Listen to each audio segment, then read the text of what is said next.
Chapter 1. The Builder Wakes Survivors. Before we begin this mission, strengthen this channel's foundation. Subscribe and ring the bell so you never miss a new chapter. A single like keeps the generator running. Now let us begin. The notification arrived at 4:47 a.m. on a Tuesday in September 1998, and it arrived without warning, without fanfare, without any of the theatrical presentation that Ethan Cross might have imagined if he'd ever truly believed such a thing was coming. He woke to a blue rectangle suspended above his bed.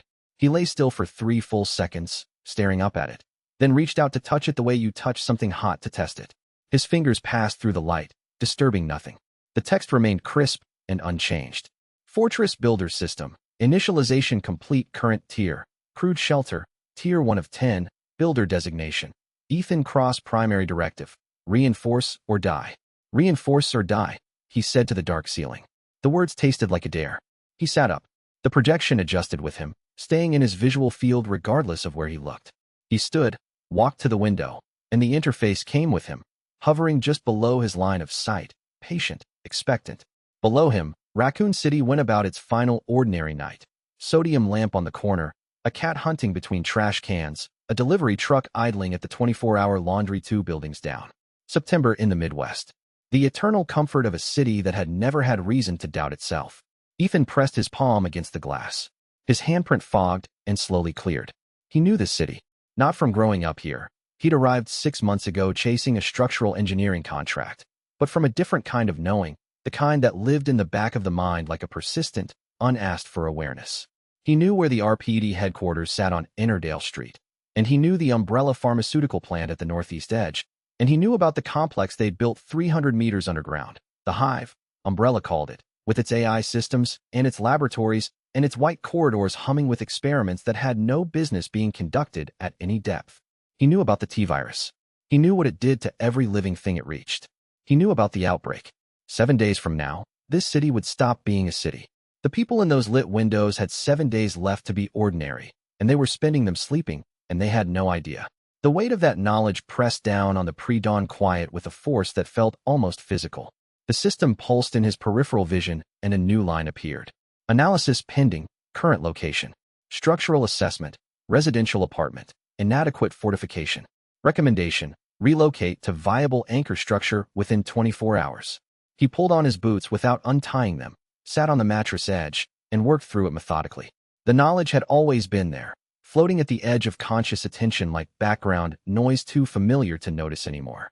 Now there was a system giving it architecture, directives, blueprints, tier progression, and a countdown that was running whether he acknowledged it or not. The system had apparently decided he was the kind of person capable of doing something with what he knew, and given the circumstances, he was going to take that assessment seriously. He opened his laptop and pulled up Raccoon City property records. The Kite Brothers Railway building on Ennerdale, 2-story brick construction, loading bay doors on the east face, a smaller personnel entrance on the south side, second-floor windows sealed with plywood, approximately 1,200 square meters of floor space on a dead-end access road with a single vehicular approach. 11 months vacant. Listed as condemned with deferred remediation. The system overlaid a blueprint across his screen without prompting, a schematic of the warehouse that hadn't existed a moment before. Load paths in blue, integrity grades in color bands, reinforcement sequence numbered in priority order, a materials list expanding beneath it. The blueprint had the precision of something designed by someone who had studied the building far longer than one night. Blueprint generated. Anchor structure, Ennerdale Industrial. Structural integrity, 78%, reinforceable. Upgrade path to Tier 2, reinforced outpost 14 items required. Materials list generated below. He scrolled it. Steel plate in 2 grades, dimensional lumber, anchor bolts in 2 diameters, concrete mix, rebar, industrial wire mesh. Commercial-grade hinges rated for 300-pound impact loads. Nothing exotic. Everything available at the city's 3 building supply yards or the decommissioned highway depot on the south side. If he could get there before the weekend pricing shifted and before the suppliers started noticing unusually large purchases from a single buyer. He had 7 days. He had a system. He had a structural engineering background that, he now recognized, had been no accident. Materials by tonight, he said to the window, establishing a habit of verbal deadlines. South door hardened by tomorrow morning. Then we find help. He grabbed his jacket and walked out into Raccoon City's last ordinary night. And behind him, every light in the apartment building burned with the confidence of permanence. and ahead of him, the warehouse district waited at the end of 4 blocks of sleeping sidewalk, and the system's primary directive pulsed at the base of his vision like a heartbeat that belonged to the task rather than to him. Reinforce or die, reinforce or die. The only instruction that mattered now. Chapter 2. 7 days. The Ennerdale warehouse looked different at 5 in the morning than it did in any city database entry or property photograph. The database showed surfaces, weathered brick facing, steel-framed loading bay doors, plywood-sealed windows. A system scan showed depth, load concentration at each structural corner, the exact rate of foundation settle over 11 months of vacancy, the 3 roof membrane failure points where rain had been working patiently through, the primary and secondary stress fractures in the second floor brick that would need treatment before the fence anchor loads transferred to the building's foundation. He stood across the street and let the scan complete. 1 car passed during it, a Civic with a cracked windshield, driver not glancing at him. The city at 5 in the morning had its own honesty. Every person visible was visible because they'd chosen to be awake when others weren't, which gave the street a quality of deliberateness it lacked at 7 when everyone had somewhere to be. The gas station attendant through the glass. The woman with the dog 2 blocks north. The pair of early shift workers walking toward the transit stop with their chins down against the cool air. People with jobs and families, and the expectation of more ordinary mornings ahead. Scan complete. Structural integrity, 81%, revised upward at full resolution. Foundation, intact. No subsidence. Roof, membrane damage at 3 points, patchable. Load-bearing walls, sound. Reinforcement sequence, south personnel door, east loading bay, second floor windows, command room, and medical staging. He transcribed it into his paper notebook and wrote across the top, 7 days. Then he crossed that out and wrote, 6 days, confirmed. The system had run a partial intercept on the umbrella SUV he'd clocked parked on the cross street. An encrypted communications unit, frequency captured in the vehicle's seconds of proximity, and the briefing fragment that came back included a phrase that was unambiguous. T-6 days. Not 7. 1 day less than his original estimate, which changed the margins on everything. The math, 144 hours. Tier 2 required approximately 32 hours of active construction with proper materials and a crew that knew the work. That left 112 hours for everything else. Materials acquisition on a budget that was barely sufficient, recruiting people who would have every reason to be skeptical, civilian outreach without triggering the kind of attention that would bring RPD through the gate before the fence was finished, and stockpiling supplies to keep 30 or 40 people alive through the first weeks of an outbreak that the city had no protocol for and no language to describe. He walked the perimeter twice, letting the passive analysis run. The system tagged every breach point, every penetration requiring treatment, every surface needing reinforcement. It also incorporated a secondary structure, a 2-bay garage attached to the warehouse's north face, accessible through a fire door, into its coverage map. Secondary structure incorporated into anchor zone. Combined floor area, 1,847 square meters. Garage bays, viable for vehicle shelter and workshop. Materials estimate revised upward 23%. He sat on the curb across from the south entrance and worked his phone until the hardware store opened at 6. He bought bolt cutters for $17, cut the padlock on the perimeter gate, and walked inside. The smell was corroded metal and old cardboard, and something biological from the northeast corner. The floor was solid concrete under his boots, the good honest density of a slab poured correctly and left to its own integrity. The pigeon on the ceiling beam watched him with complete indifference.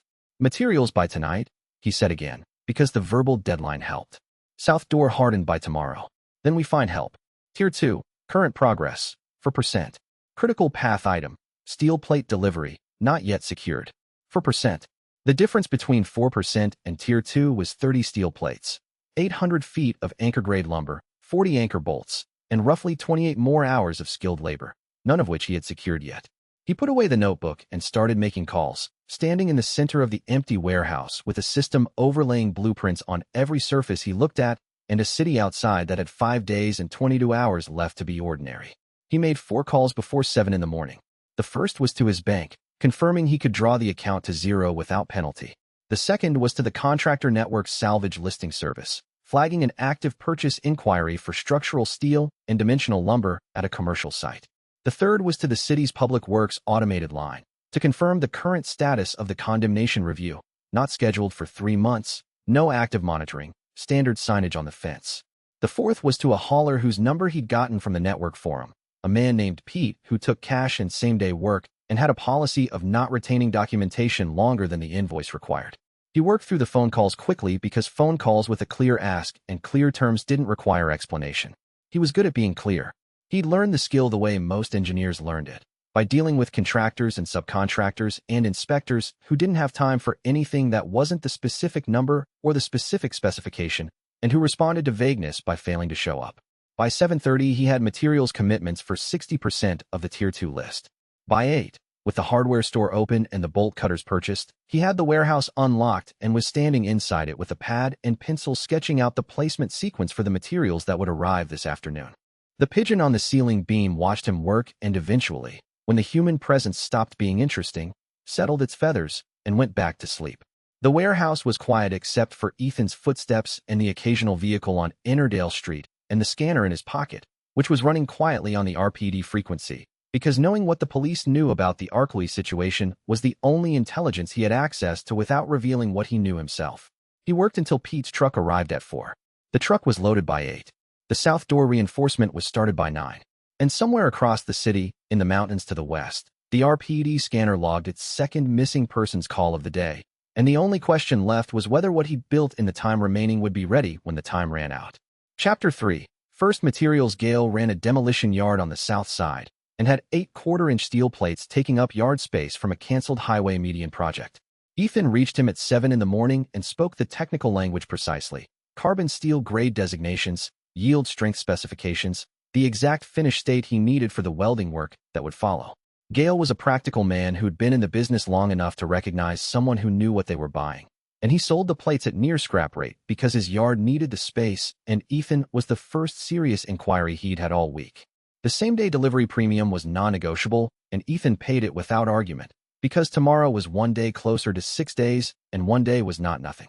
The lumber came from the building supply yard on Commercial Street, where the weekend manager owed a courtesy to a contractor Ethan had worked alongside on a city road repair project the previous spring.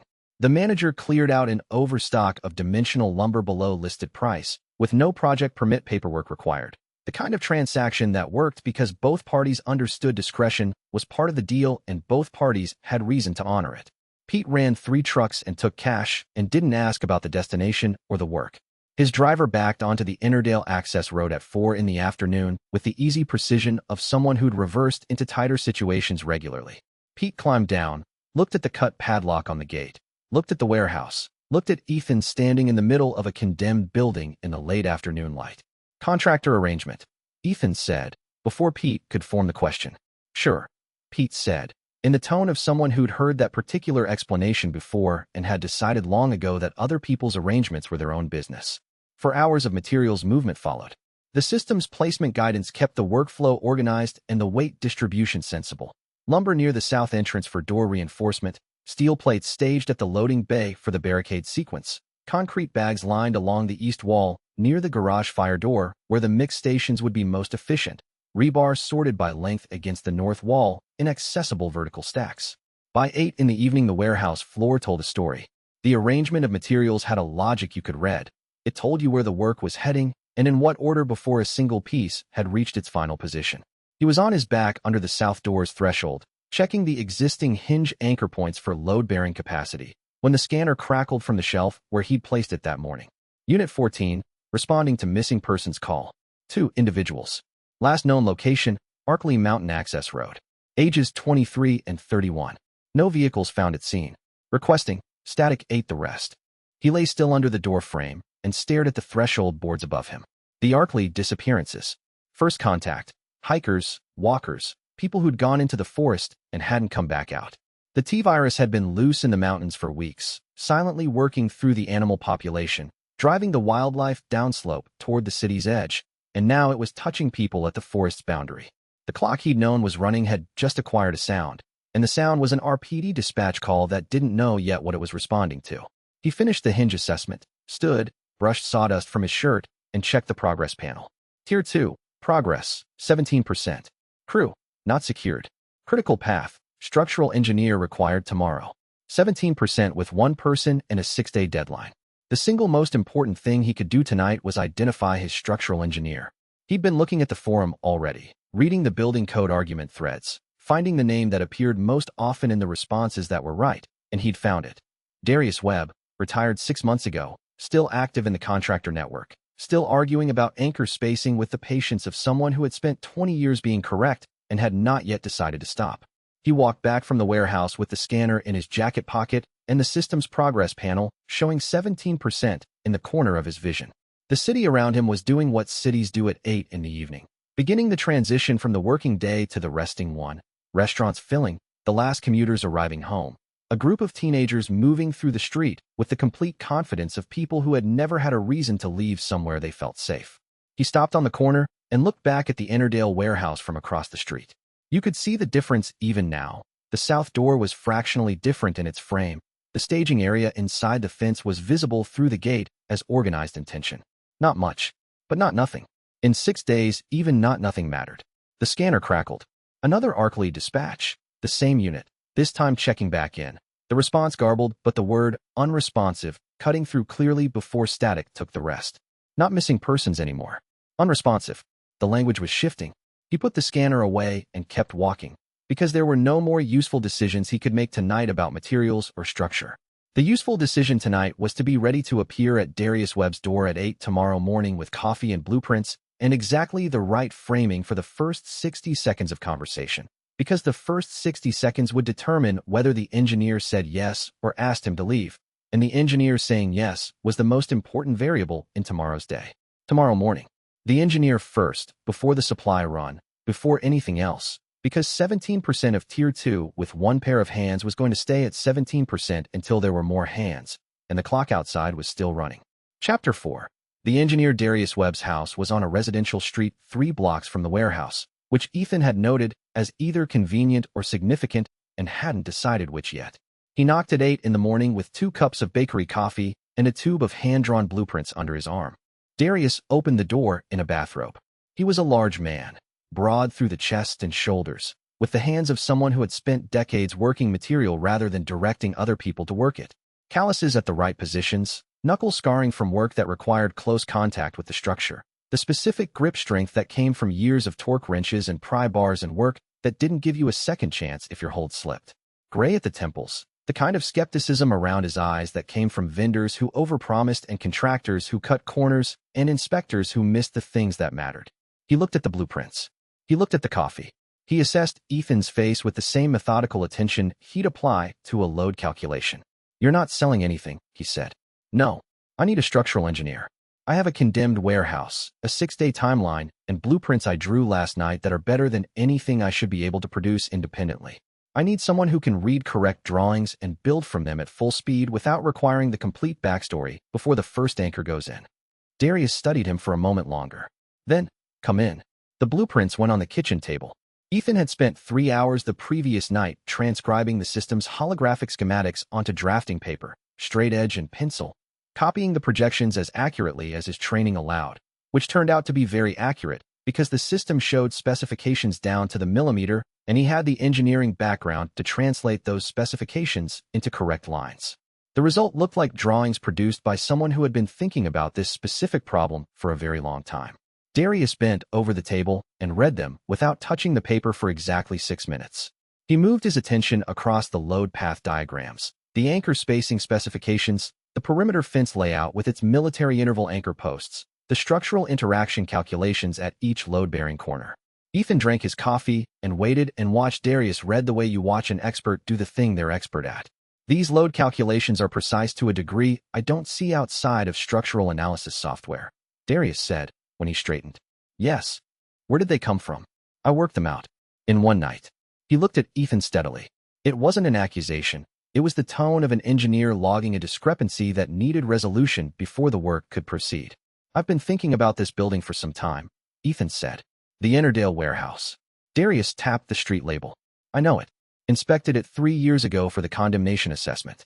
Foundation is solid, better than the surface suggests.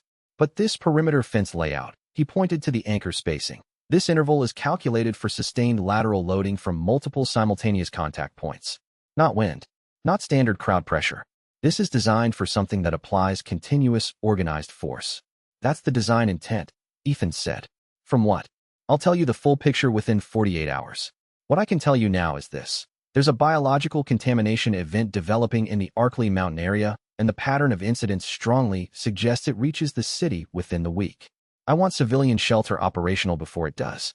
The blueprints are correct. The building will prove it. Darius looked at the drawings for another moment, then at Ethan. He was making a calculation that had nothing to do with load paths. I've been retired 6 months, he said. My wife has mentioned twice this week that I make the house feel smaller. He folded his hands on the table. Full plan access. I call every structural shortcut. My assessments are binding. Agreed. 48 hours. The complete picture. Not a version. You have my word. At the Ennerdale warehouse, Darius walked every centimeter of the interior before saying a word to Ethan. He tested walls at key points, pressed the floor in a dozen locations, ran his hands along the brick in the positions where cosmetic damage and structural damage produced similar surface appearances. He examined Ethan's material placement with the critical eye of someone noting discrepancies before committing to the work. 40 minutes, total silence. Your blueprints are correct, he said, returning to the center of the floor. Every load path, every anchor position. The integration between the perimeter fence and the building's foundation is the work of someone who understood both as a single system rather than two adjacent systems. I've rarely seen that on a first-pass drawing. He looked at Ethan with the careful attention of someone adding information to an incomplete picture. And you can't tell me where they came from. Not yet, Ethan said. But I will. Anchor posts before dark, Darius said. He picked up his work gloves from his jacket pocket and pulled them on. Show me the staging area. They worked well together from the first hour, Darius with the field rhythm of 22 years' worth of foundation work. Ethan with the system running real-time quality feedback through his hands, corrections to depth and torque, and spacing that kept every anchor exactly in the position the blueprint required. By mid-afternoon, the first section was roughed in and the concrete was curing. A black SUV with Umbrella Pharmaceuticals stenciling rolled down the dead-end access road at 4, slowed to near stop in front of the warehouse gate, and continued to the end of the road where it had nowhere to go, then reversed and drove away. Darius watched the taillights vanish around the corner. Dead end, he said. You don't turn down a dead end by accident when you're driving a corporate fleet vehicle in the middle of an ordinary Tuesday. No, Ethan said. You don't. They came to see something specific. Darius kept his eyes on the corner where the SUV had turned. Whatever you're building here, they already have an opinion about it, and they came to confirm the address. Chapter 5. Director Ashford. The Umbrella Regional Coordination Center occupied the top floors of a glass and steel building on the city's east side. The lobby directory listed it alongside a dental practice and 2 insurance brokers. The business casual staff who worked the visible floors carried portfolio cases and ate at the sandwich shop around the corner. The people who ran the building's actual function kept to the lower levels and wore black and moved with the economical stillness of trained professionals. Ethan had captured the Umbrella SUV's communications frequency in the few seconds of proximity the previous day. The system's signal monitoring function had locked onto it and was running ongoing reconstruction whenever the frequency reappeared within range. He sat in his truck on a side street near the warehouse that evening and listened while the system assembled the partial intercept. A conference room somewhere in the building. Multiple people. A voice at the front of the room. Controlled, flat. The specific flatness that comes from delivering operational briefings so many times that the effect has been stripped out of the delivery entirely, leaving only information. Pre-positioning across all city sectors is complete. Acquisition teams are staged at 6 points inside the city perimeter. Phase 1 begins on the surface event, estimated 6 to 8 days from today. Priority 1, specimen acquisition, Category A subjects, minimum 12 viable units. Priority 2, document retrieval from RPD evidence holding. Priority 3, civilian population assessment for Phase 2 compliance protocols. A second voice asked about civilian exposure management.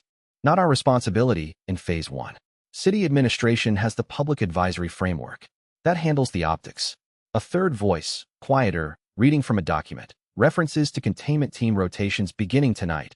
A chemical hazard advisory distributed to City Hall that morning. And then one phrase that came through without signal loss. Release timeline, T-6 days. Ethan wrote it with enough force that the pen went through into the page below. 6 days. He had been planning for 7. 1 day less changed the materials acquisition schedule, the recruitment timeline, the outreach window. 1 day was the difference between having the electric fence operational before the outbreak and having it operational 3 hours after. He drove back to the warehouse and told Darius and Marcus they were shifting to night shift operations starting tonight. I need the south door reinforcement done before we sleep, he said. And I need to tell you both the full picture tonight. Not in 48 hours. Tonight. Darius looked at him. What changed? The timeline shortened. And the nature of the threat is clearer than I presented it. He set down the frequency log he'd been running. These people, he gestured toward the city's east side, are not here to help. They're here to collect. The outbreak is their experiment. The infected are their intended specimens. He met Darius's eyes. What we're building protects against two things, the infected and the people who want to use the infected. The fence stops both. He paused. If you want to leave after I tell you the full picture, I understand. But I need to tell you tonight because the work requires you to understand what it's for. Neither Darius nor Marcus said anything. They both picked up their tools and went to the south door because the door needed to be reinforced tonight and the explanation could happen while they worked. The explanation went like this. The south door took 6 anchor bolts, 3 steel bar lengths, a ratchet bar mounted through both sides of the door frame, and 2 hours of work performed by 2 people who had stopped needing to discuss what came next because the system's blueprint made the sequence self-evident. Ethan drove bolts. Marcus held material. Darius guided the ratchet assembly into position with the concentrated attention of someone who had learned long ago that a fastener installed incorrectly in the first hour required 3 hours to correct. They didn't talk during the work. That was fine. Ethan had found that the people who were most useful in a crisis situation were the ones who could work in silence when the work required it, and talk only when talking was the task. Darius was that kind of person. Marcus, 19 years old and clearly shaped by his uncle's work ethic, was becoming that kind of person. The door was reinforced by midnight. The system updated the grade 3 hardening confirmation without ceremony. Ethan told them the full picture while they cleaned up the work area.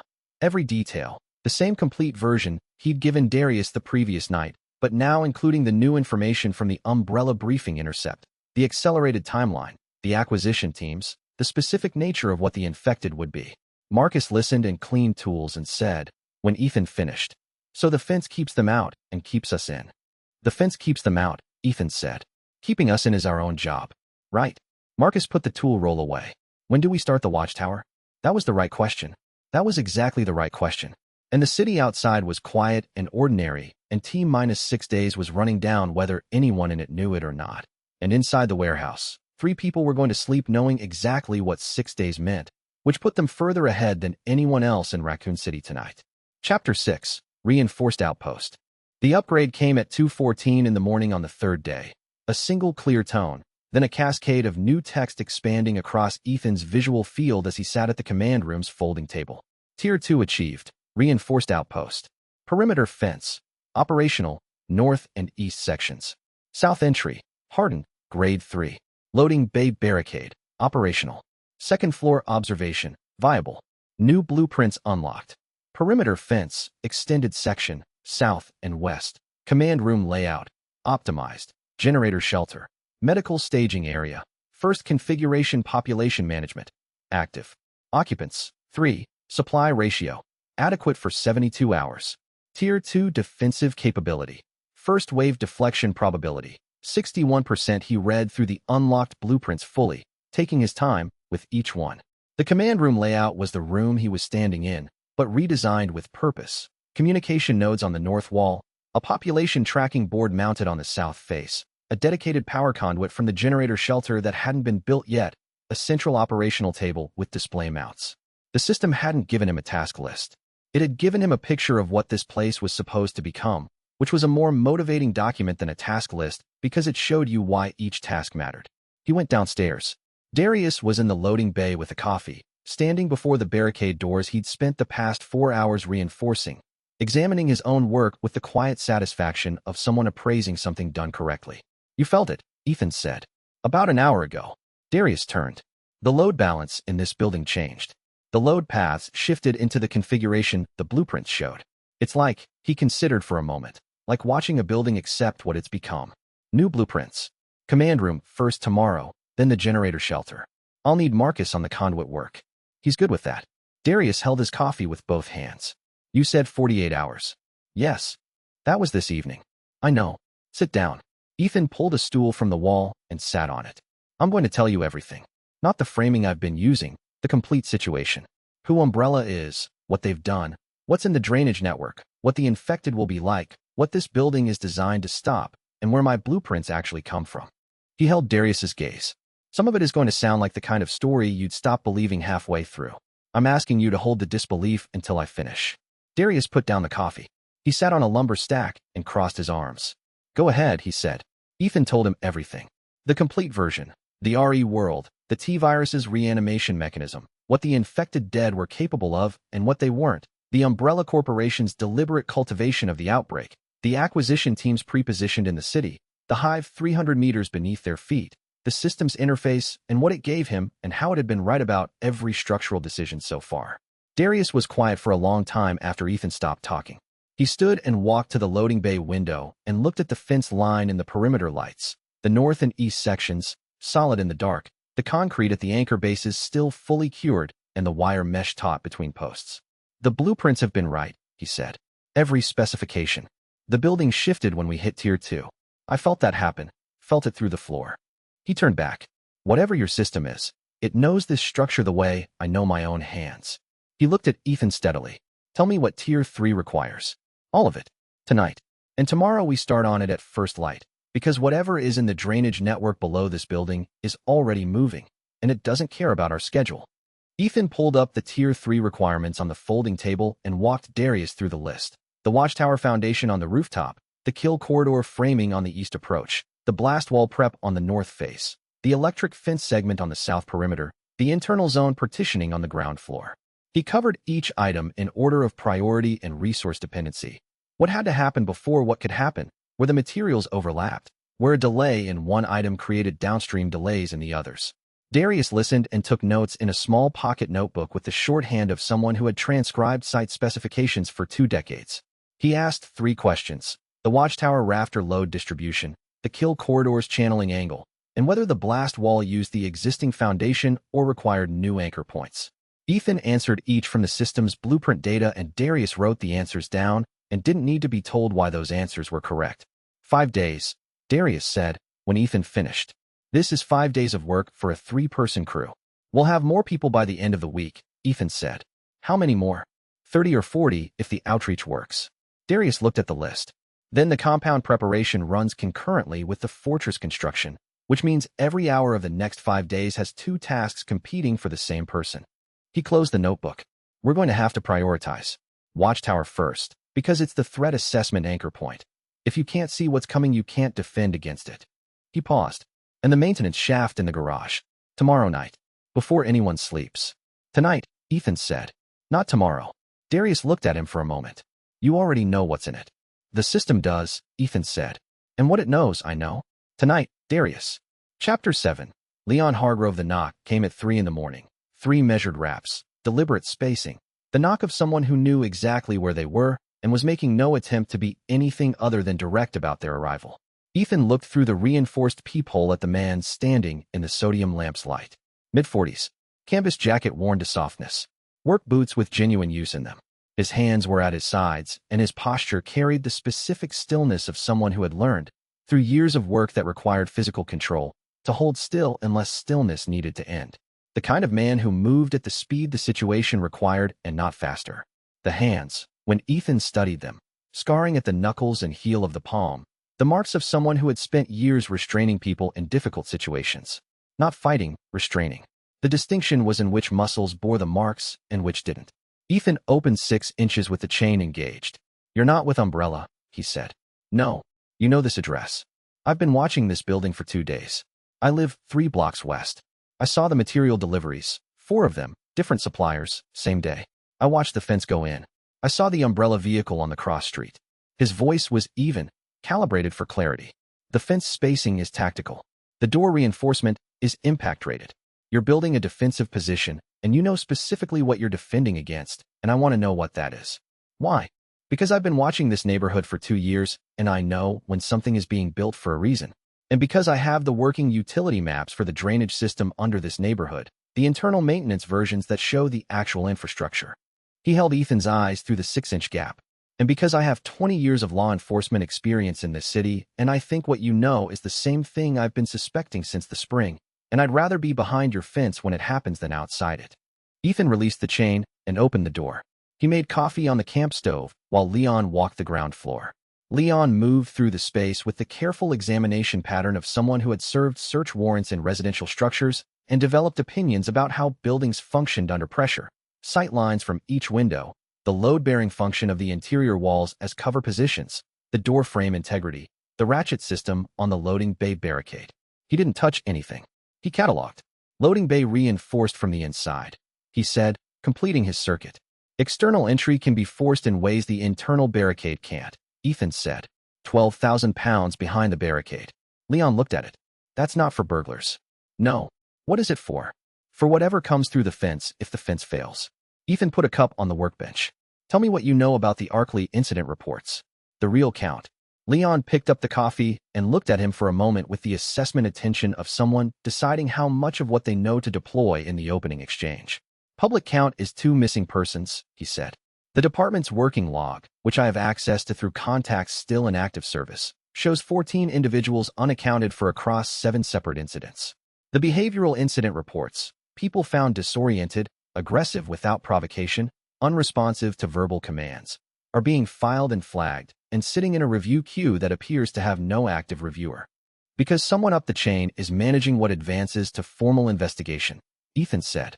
Yes. Leon drank his coffee. I've been a law enforcement officer long enough to know the shape of managed information. This looks exactly like that shape. He set the cup down. What do you know that I don't?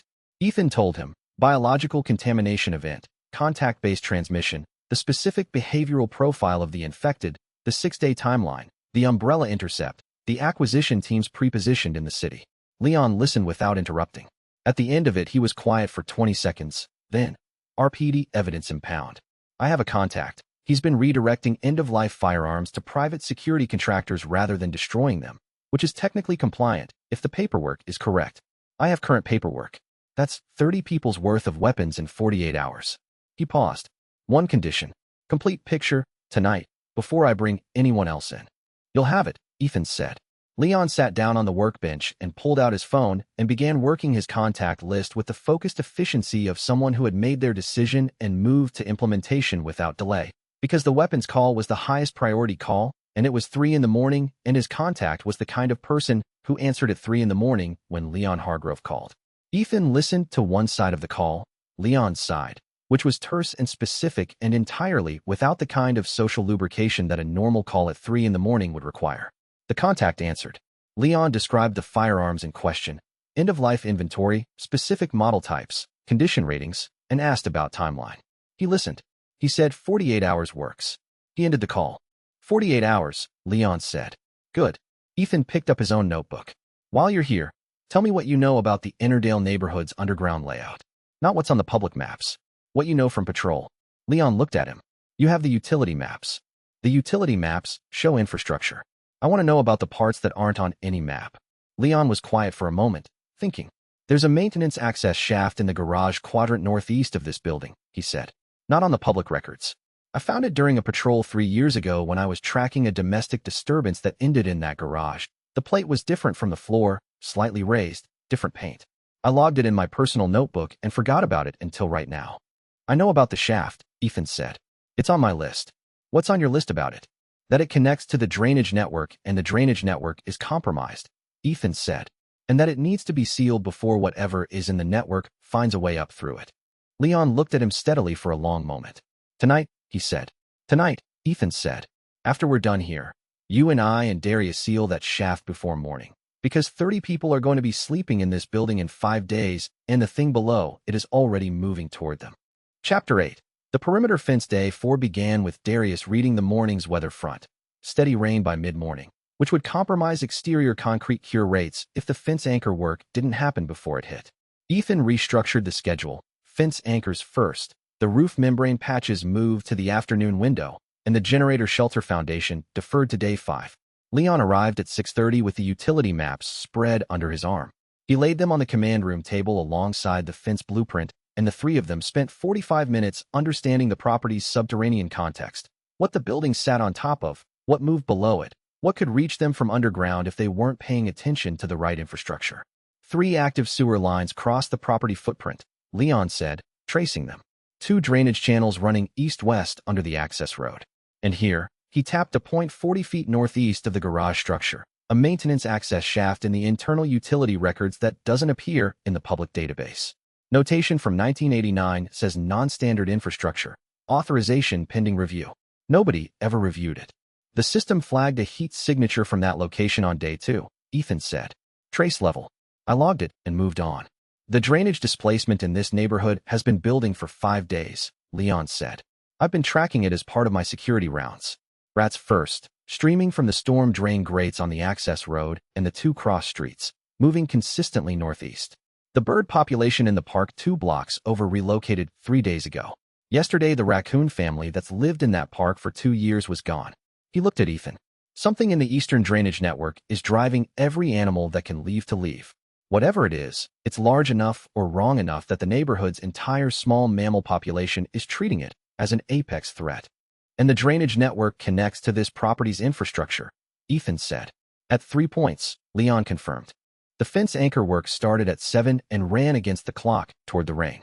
Marcus drove posts. Darius directed with the torque wrench. Ethan handled the concrete base work, filling anchor collars, smoothing grade to direct drainage, monitoring the system's continuous quality feedback on each point's depth and vertical alignment. The work had the rhythm of people who'd been working together long enough to distribute tasks without discussing distribution. By 9, the third section was roughed in and the first section was already visibly solid. At 10, the rain came. They moved inside and Darius redirected Marcus to the drainage penetration sealing work. Every point where the building's interior connected to the outdoor drainage network, identified on Leon's utility maps and on the system's infrastructure analysis, sealed with expanding foam and then a steel plate welded over the foam, which was overkill for a standard construction project and exactly correct for a building that needed to stay airtight. At 2 in the afternoon, Leon's walkie came on, access road. Come see the south grates. Ethan walked to the south fence line and looked. The 4 storm drain grates in the access road's 100-meter stretch were erupting with movement. Not water, but animals. A continuous stream of brown bodies coming up through the grate openings and scattering across the wet pavement. The stream became thicker, then heavier, and then the concrete around the grates was alive with small, fast shapes going somewhere urgently. The way animals move when the thing behind them is worse than any destination ahead. Precursor event, mass fauna displacement. Source, subterranean drainage network. Active environmental hazard confirmed below surface. Surface contamination event probability within 96 hours, 67%. Tonight, Ethan said, not looking away from the grates. Every drainage penetration we haven't sealed yet gets sealed before anyone sleeps. He looked at Leon. And I want the maintenance shaft in the garage investigated tonight before we seal it. I need to know what's in there before we close it off permanently. Agreed, Leon said. He looked at the streaming grates for another moment. Cross. Those animals have been living in the drainage system under this neighborhood for their entire lives. Whatever is down there right now is worse than anything they've encountered in that whole time. He turned away from the fence, which means it's going to keep rising, and the surface is where we are. They worked through the afternoon rain. The fence anchor work was done and curing. The drainage penetration sealing team, Darius and Marcus with a weld gun and expanding foam, moved through the building's interior in a systematic pattern, hitting every identified penetration point in order of highest risk first. Ethan ran the system's interior air quality assessment as they worked, confirming each sealed point showed the correct drop-off and trace aerosol detection before moving to the next. Leon spent the afternoon on the phone with his RPD contacts, quietly gathering incident data. He came back to Ethan at 4 with a handwritten list of what he'd assembled.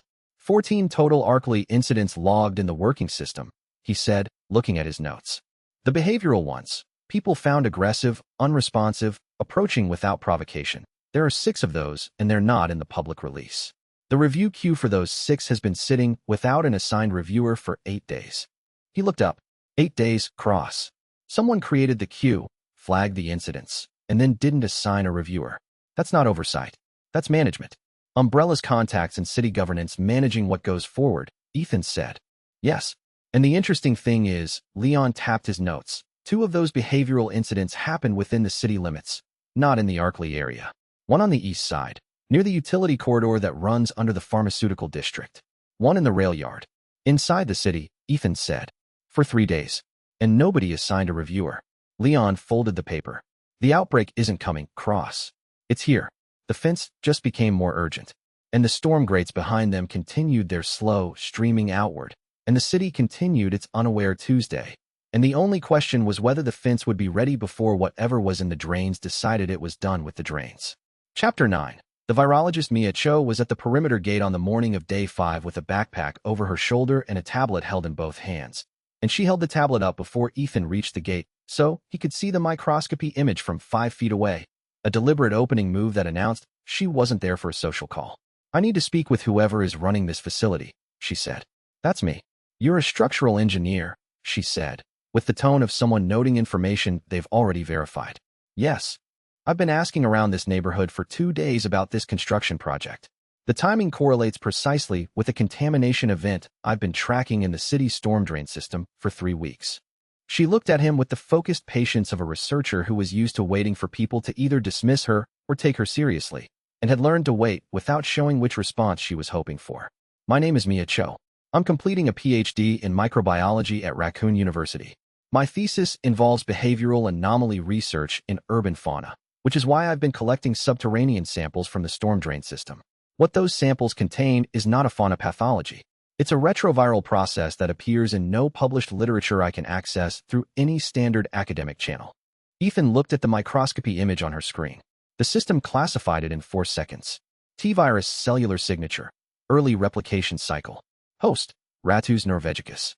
Contamination source, subterranean vector. Sample timeline consistent with current drainage network data.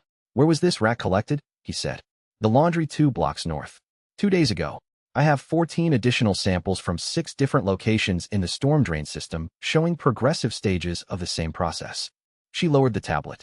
"I sent my preliminary findings to my thesis supervisor 3 days ago. He said it was a contamination artifact in my sample preparation. I've run 3 independent verification procedures since that email. It is not an artifact." "No," Ethan said. "It's not. Come in." He gave her the complete briefing in the command room. T-virus, umbrella, outbreak timeline, transmission mechanism, what the infected would do and why. He watched her face throughout, and she listened with the specific focused attention of a scientist evaluating data, asking 2 precise questions about transmission vector and 1 about incubation window timing. And at the end of it, she was quiet for exactly 30 seconds. "My mutation rate data," she said. 3 days ago my model for surface aerosol emergence said 7 to 10 days. I revised yesterday to 4 to 5.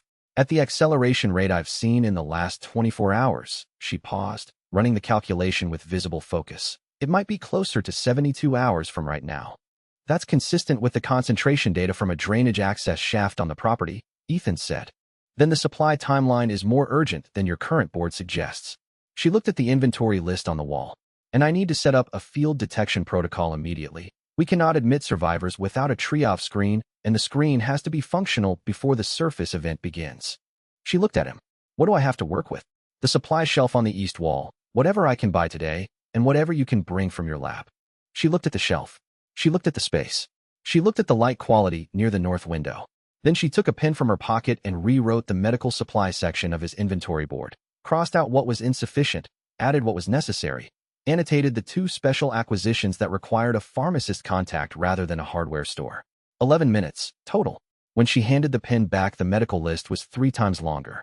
He agreed to all of it. Darius built her a workspace in the second-floor partition room by end of day. She was working at the microscope before the evening's dinner, her sample slides cataloged with the precision of someone whose entire professional identity was built on the difference between careful documentation and careless documentation. At dinner, she reported, the mutation rate in her cultures had increased by another 9% since the morning samples. Dangerous aerosol concentration was 4 days maximum. 3 if the acceleration continued. "Build everything faster than your timeline," she said. "The timeline always looks longer than it is until the last moment, and then it doesn't look long at all." Ethan took Mia through the warehouse after dinner and showed her the spaces she was working with. The partition room on the second floor had good north light, and the temperature was naturally cooler than the main floor, which Darius had achieved through the specific ventilation configuration the system had specified. Not a coincidence, he was realizing, but intent. The system had designed the warehouse's interior thermal profile for exactly this kind of medical use. "The second room," Mia said, looking at the larger partition space. "Can that be a secondary isolation area? If we get someone in early-stage infection who we're not sure about, the detection test is 83% sensitive, which means 1 in 6 passes when they shouldn't. I need a space where we can hold them while the secondary confirmation runs." "How long does the secondary confirmation take?" 4 hours with the culture method. 2 with the rapid assay if I can get the right reagent." She looked at the room. A door with a lock from the outside. Darius can have that done by tomorrow afternoon, Ethan said. Good. She looked at her sample data on the tablet. The mutation rate I'm seeing in the subterranean samples is starting to show a secondary acceleration that I didn't model initially. The first acceleration was the seeding event, the umbrella introduction into the drainage network. This second one is endogenous. The virus is adapting to its new environment, and the adaptation is selecting for faster replication. She looked at Ethan. I don't know what that means for the surface emergence timeline, but I don't think it means we have more time. I think it means the timeline is going to compress in a nonlinear way in the last 24 hours before emergence. She paused. Your fence needs to be operational before that last 24 hours starts. When does it start? Best case, 3 days from now. Worst case, tomorrow evening. She said it the way she said everything. Clearly, without the softening that would have made it easier to hear, but less accurate. Build the fence first. Then worry about the watchtower. The fence was already done on the north and east sections. The south and west would be done tomorrow. Ethan noted the sequence adjustment and thanked Mia for the information, because she was right, and being right about an uncomfortable thing was more valuable than being comfortable about an inaccurate one, and the outbreak did not care whether the timeline was convenient. Chapter 10. The map. The population management module's residential mapping function appeared in Ethan's interface on the morning of day 5. An occupancy overlay built from utility consumption data accessed through the warehouse's electrical connection, cross-referenced with property records. It was the system making a specific kind of argument. Not that he should reach these people, but that these people were already his responsibility, because he had knowledge they didn't have, and they were going to experience the consequences of that knowledge regardless of whether he acted on it. The map was a moral document as much as a logistical one. He had understood this from the moment it appeared, and had spent 40 minutes transferring it to paper rather than acknowledging the feeling it produced, because acknowledging the feeling was not the useful response, and transferring it to paper was. He spent 40 minutes transferring it to paper. A city map, red marker, 37 residential units marked with numbers, each one annotated with projected occupant counts, evacuation routes drawn in, choke point assessments at the 3 corners where a frightened crowd would compress dangerously. 96 people, Leon said, at the table beside him. Estimate. The real number that comes in will be lower. Some have already left the city for family elsewhere. Some won't believe the risk. Some we won't reach before the situation changes the conversation. Ethan studied the routes. And some will already be in the infection window when we meet them. Mia's detection protocol is the prerequisite for broad outreach. Without a screen, we can't safely admit people who might be carrying. When is the protocol ready? Tomorrow, she said. A field test she can run at the gate. Ethan looked at the residential cluster on Flower Street. Which means today is the last day for the soft approach, the chemical hazard advisory framing. Tomorrow we either have the screen working, or we hold the gate until we do. Leon pulled the map toward him and studied the addresses he knew. He pointed at each one without touching the paper, naming them from memory. Mrs. Ogawa at 41. Won't leave for a stranger's warning, but she knows me from the neighborhood watch. Torres at 12. His wife can't walk. We need the truck. The family at 17. He paused. They have a dog. Big one. We might need to address that. Bring the dog, Ethan said. They'll want confirmation it's safe. We have a yard and a water source. The dog can stay in the garage bay. Leon looked at him. You've thought about this. I think about everything I can reach with thinking. Ethan picked up the marker. The addresses I'm most worried about are the ones between here and Raccoon Park, closer to the contamination cluster. If the outbreak advances faster than the current estimate, those households have less time. He circled 4 addresses. Leon. Outreach on those 4 starts this afternoon. Before the rain. Leon nodded. He was quiet for a moment. Then, my daughter would have been on this map. She lived 2 blocks east of here when she died. He said it without inflection, not seeking comfort, just placing a fact in the record. She knew everyone on Flower Street by name. He stood up. I'll take the left side of the street. You take the right. 2 people look more official than one. He put on his jacket. And whatever I tell the ones I know personally, you back me up and you don't contradict me. I'll read each situation and adjust. They left at 2 in the afternoon, and the late-day sun was warm, and the street was quiet, and the people in the houses on Flower Street were going about their Tuesday, with no reason to think that the man knocking on their door was trying to save their lives. Before they left, Ethan had briefed Leon on the detection protocol, Mia's reagent test, the procedure, the 83% sensitivity rate, the isolation protocol for ambiguous results. Leon absorbed it with the same focused efficiency he brought to everything operational, asking 2 questions. How long did the test take? And what was the protocol when someone tested positive who had family members still outside the fence? The test takes 40 minutes, Ethan said. The secondary confirmation takes 2 to 4 hours if the first is ambiguous. And someone who tests positive. Quarantine wing. Mia oversees everything in there. And their family. Family comes in but stays in their own designated area until the secondary confirmations run on anyone who had close contact. Ethan looked at him. It's not comfortable. It's the only protocol that keeps a contamination from propagating inside the fence. Leon nodded. He didn't argue. He understood the logic, and he was a man who had made decisions in law enforcement that were uncomfortable and necessary for exactly the same reasons. The math of harm reduction required accepting that some outcomes were better than all outcomes if you couldn't control all of them. They went to Flower Street. They worked from opposite ends of the block and met in the middle, and the results were what the results were. Some yes, some no, some maybe that would need to be revisited. 3 addresses on Ethan's residential map had gone dark overnight without any utility usage, without any report filed, without any family member or neighbor reporting an absence. And the 3 dark addresses sat on the map looking exactly like the 47 addresses that still had lights on, which was the most disturbing thing about them. Chapter 11. Flower Street. Leon ran Flower Street with the practiced ease of someone who had been having difficult conversations with frightened or skeptical people for 20 years and had developed a methodology for it that balanced honesty with the specific amount of information a given person could receive at a given moment without shutting down. The first 3 households accepted the chemical hazard advisory with polite thanks and closed their doors. The 4th household, Torres, had a man at the door who listened to the full advisory with his arms folded and then looked at Ethan with the specific look of someone who had been living in this neighborhood long enough to know when the thing being said wasn't the full thing. This isn't a drainage issue, Torres said. No, Ethan said. What is it? There's a biological contamination event developing in the city's underground drainage network. In 4 days, possibly 3, it will surface into the residential areas. What it does when it surfaces is dangerous. The warehouse on Ennerdale has been fortified and stocked by people who've been preparing for this specifically, and we're offering shelter to neighborhood residents before the situation becomes visible. He met Torres's eyes. Your wife, how mobile is she? She can't walk more than 30 feet. Recovery from surgery. Torres looked past Ethan at Leon. You're RPD. Retired, Leon said. And I believe every word he just said. I've been watching the Arkley incident reports for 3 months. Torres was quiet. He looked at his door, at the street, at the house next door where his neighbor Elena lived with her daughter. Elena at 17, he said.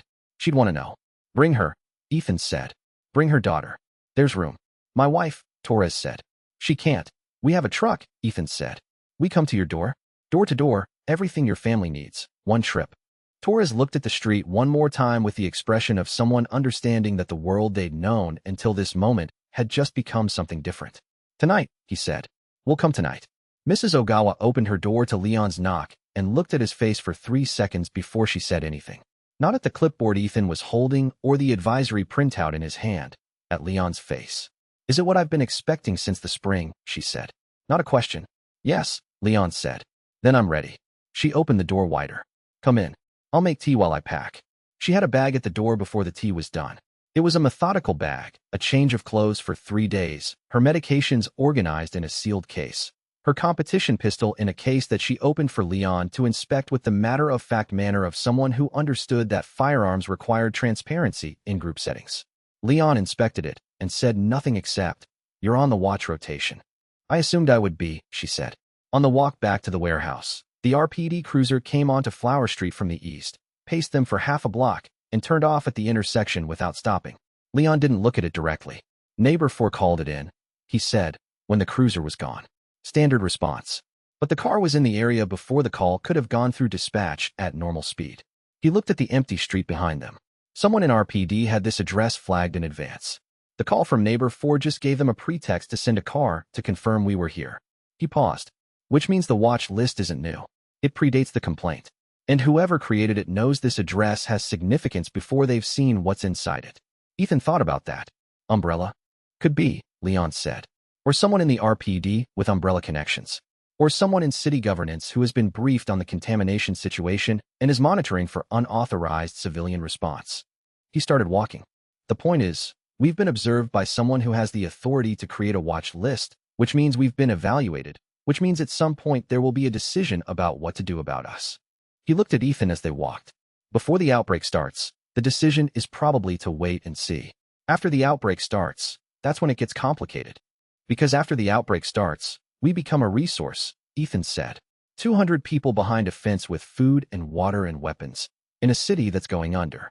Yes, and resources either get absorbed or they get eliminated. Leon stopped at the warehouse gate. I don't plan to be absorbed. Neither do I, Ethan said. Then we need to know who's watching and what they want before they tell us. Leon looked at the fence line, at the compound behind it, at everything Ethan had built in 4 days with 3 people and a system. You said the system gives you threat assessments. Yes. Can it identify surveillance? Specific watchers. It has signal analysis capability. If they're using electronics, radio, cameras, there's a chance. Ethan looked at the cross street where the umbrella SUV had been parked. I'll run a sweep tonight. Good. Leon went through the gate. Because whatever is watching us right now is going to make a decision about us when the outbreak starts, and I'd rather know who they are before they make it. Chapter 12, The Watch List. Officer Delaney arrived at 9:30 in the morning, young enough that his professional composure was visibly constructed rather than natural, assembled from training rather than experience, which made it more brittle and also more careful. Ethan had been tracking RPD patrol patterns since the previous afternoon's Flower Street outreach. The system's signal monitoring cross-referenced the cruiser's frequency against the dispatch logs, and the dispatch pattern had shown this car performing a slow circuit of the Ennerdale access road 3 times in 12 hours before the complaint was formally filed. The complaint was the pretext. The surveillance had been happening regardless. He knocked on the gate 3 times with the professional spacing of someone who'd been taught how to knock and was doing it correctly. Ethan came down to the fence. Is this your property, sir? Delaney opened. I'm using it as a contractor worksite under voluntary remediation activity, section 14.7. The city's property management office has been notified. All of this was technically accurate and carefully constructed. I don't have a permit on file for this address. Voluntary remediation under section 14.7 doesn't require a permit. It requires only notification, which I provided. Ethan kept his tone helpful and cooperative. Is there a specific concern I can help with? Delaney consulted his report pad. Received a complaint. Door-to-door activity, chemical hazard advisory, concern about an unauthorized shelter at this address. He looked past Ethan at the compound, at the fence line, the watchtower stub on the roof, the antenna mount, the reinforced gate. He looked at all of it with the careful, non-committal attention of someone taking a comprehensive inventory they'd use in a report they'd have to stand behind. Leon appeared beside Ethan. Tom, he said. Something released in Delaney's posture. Not much, a degree, the way a door shifts when the interior pressure equalizes. Mr. Hargrove. We're taking precautions about the Arkley situation, Leon said, in the tone of one professional speaking to another about a shared body of professional knowledge. You've been tracking the full scanner traffic. I've seen the publicly released missing persons reports, Delaney said carefully, and the behavioral incident reports that have been sitting in the review queue for 3 weeks without a reviewer assigned. Leon's voice was level and factual. We're acting on the available information responsibly. This is voluntary shelter for neighborhood residents who want it. Delaney wrote something on his report pad, tore the contact card from the bottom, and handed it through the gate to Ethan with the case number on it. He turned to go. He stopped with his back to them. The Arkley scanner traffic has been heavier than the public statements reflect, he said. He didn't look back. That's not attributable to any source. He got in his cruiser and drove to the end of the access road. They watched him go. The cruiser reached the end of the access road's dead end, reversed with professional economy, and headed back down the street at the same measured pace it had arrived at. No acceleration, no pause. The pace of someone finishing a task they'd been assigned and moving to the next one. Ethan had watched Delaney the whole time. Not his face, his hands. A person's hands told you more than their expression in a formal encounter, because expressions were managed and hands were not, or not as consistently. Delaney's hands had been on the report pad, and then at his sides, and at neither point had they shown the specific tension that came with performing a task you believed in the legitimacy of. His hands had been the hands of someone completing an assignment that was above his pay grade in the specific direction of his chain of command rather than the general direction of the law he was supposed to be enforcing. His body camera, Ethan said. Cracked before he arrived, Leon said immediately, with the flat certainty of someone who'd noticed it the moment Delaney walked up. I've seen that car twice this week. The camera was intact this morning at the coffee shop on Broad. He turned toward the warehouse. Someone in his chain of command knew he was coming to this address before the complaint was filed. They wanted the visit to happen off the record, which means they wanted to confirm what's here without creating a paper record of having confirmed it. He stopped at the warehouse door. Cross. Whatever we're building, they've already decided it's a threat significant enough to surveil without documentation. which means it's also significant enough to eliminate if it becomes convenient. He paused. The fence protects against the dead. What protects against the people who want us gone before the dead arrive? Ethan did not answer immediately. The question was rhetorical in the sense that Leon wasn't expecting him to produce a complete answer on the spot, but it wasn't rhetorical in the sense that the answer mattered. The people who had sent a cracked camera officer to confirm the compound's address before a complaint had been filed were the same people who were managing the behavioral incident reports in the RPD review queue without assigning a reviewer. They were organized, they had institutional reach, and they had already made a risk assessment about the compound's existence. The question was what the next step in that assessment was. Documentation, Ethan said. Everything we do, everything we build, every person who comes through the gate. Names, dates, circumstances, the specific events we observed. Documented in a format that can survive the compound itself, not surviving. He looked at Leon. If they come after us, they need to find nothing at this address that isn't already copied somewhere they can't reach. He paused. And they need to know we know they're watching, which changes what the watch list costs them if they act on it. You already told the officer that his camera was broken, Leon said. And his tone was the tone of someone who had just understood something that had looked like an impulsive comment from Ethan's side of the conversation, but had not been impulsive at all. Yes, Ethan said. Leon was quiet for a moment. Delaney's report is going to say the camera malfunctioned. His chain of command is going to know that Ethan Cross knows the camera was already cracked when the car arrived. Which means Ethan Cross is running surveillance on RPD patrol patterns. Which means the compound is more sophisticated than a prepper operation. He looked at the fence. You just changed how expensive we are to move against. That was the intent, Ethan said. Chapter 13. Below ground, the maintenance shaft was under a metal plate in the garage's northeast corner, painted over in the mid-'80s, untouched since. The paint cracked into a map of decades. Ethan pried it up at 7 in the evening with a crowbar and crouched at the opening. Concrete walls, about 60 centimeters across, iron rungs set into the south face, descending into darkness. The headlamp reached 15 feet before the shaft bent left and continued down and away. The smell rising from the opening was the base layer smell of old municipal infrastructure underlaid with something chemical and controlled. A laboratory smell out of place in a drainage shaft, the smell of a contained process leaking into infrastructure that had never been designed to hold it. The system processed the sample immediately. T-virus aerosol, trace concentration, 0.003 micrograms per cubic meter. Source, maintenance shaft connected to active sewer network. Network concentration increasing at 12% per 24-hour period. Projected dangerous surface concentration, 72 to 96 hours at current rate. Recommendation, seal this shaft. Priority, highest. He stood and turned away from the opening without going down. The shaft connected to the network Mia's samples had come from, and the drainage channels the rats had abandoned, and, somewhere further down, to the infrastructure running beneath the city's feet that Umbrella had been using as distribution infrastructure for a contamination event they'd engineered deliberately. Going down was an irreversible decision with insufficient information. Sealing it was an irreversible decision with complete justification. He found Darius. Airtight, Darius said, when Ethan described what needed to happen. Welded plate, foam seal at the perimeter, concrete slurry over the top. 3.5 hours minimum for a real seal. Then we start immediately. They sealed it in 3 hours 40 minutes. Marcus ran the weld gun. Darius directed the plate positioning with the professional care he brought to every structural work. Ethan mixed and applied the slurry, working it smooth and level until the shaft was not just sealed but gone. A flat section of floor that gave no indication of what was below. Maintenance shaft sealed. Air quality, nominal. Underground vector, mitigated at current concentration. Note, sewer network concentration continues rising. Ongoing monitoring required. Darius set down his trowel and looked at Ethan. Now, he said. The instruction was clear. The shaft was sealed. The immediate hazard was mitigated, and Darius's patience with partial information had reached its structural limit. Ethan told him everything.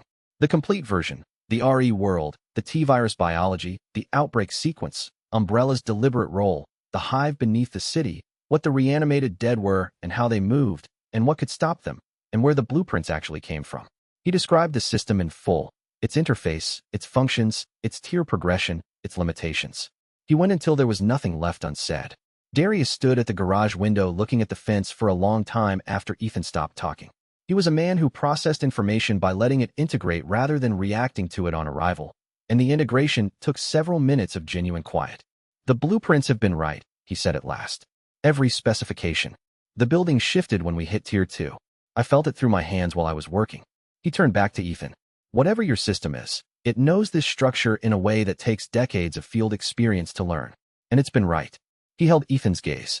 Give me the Tier 3 requirements. All of them. Tonight. Because whatever is below this floor is not finished, and the shaft being sealed only means it has to find a different way up. And I want the building to be ready when it does. Ethan walked him through the Tier 3 requirements. The watchtower first. The rooftop observation position that the system's blueprint had specified with the floating foundation load distribution. The kill corridor on the east approach, channeling incoming pressure into a narrow lane where defenders had sight lines and cover and the threat didn't. The blast wall configuration on the north face, which would require the concrete barriers they'd need to acquire tomorrow. The electric fence segment on the south side. The internal zone partitioning, which was less construction work and more logistics. A layout that made medical, residential, armory, and command functions both accessible and secure from each other. Darius took notes. He asked 3 technical questions, and Ethan answered each from the system's blueprint data. Watchtower first, Darius confirmed. We can start the foundation prep at first light. The rest sequences after that. He looked at the window, at the maintenance shaft cover in the corner of the garage beyond it. The shaft. Sealed, Ethan said. I know. I helped seal it. He looked at Ethan. What I want to know is what happens when what's below finds the seal. Because a concrete slurry over welded steel is good, it's very good, but it's not a pressure vessel. If whatever is down there builds up concentration against that seal, eventually the seal is a delay, not a stop. Then we build everything above the seal faster than the concentration below can build, Ethan said. Darius thought about that.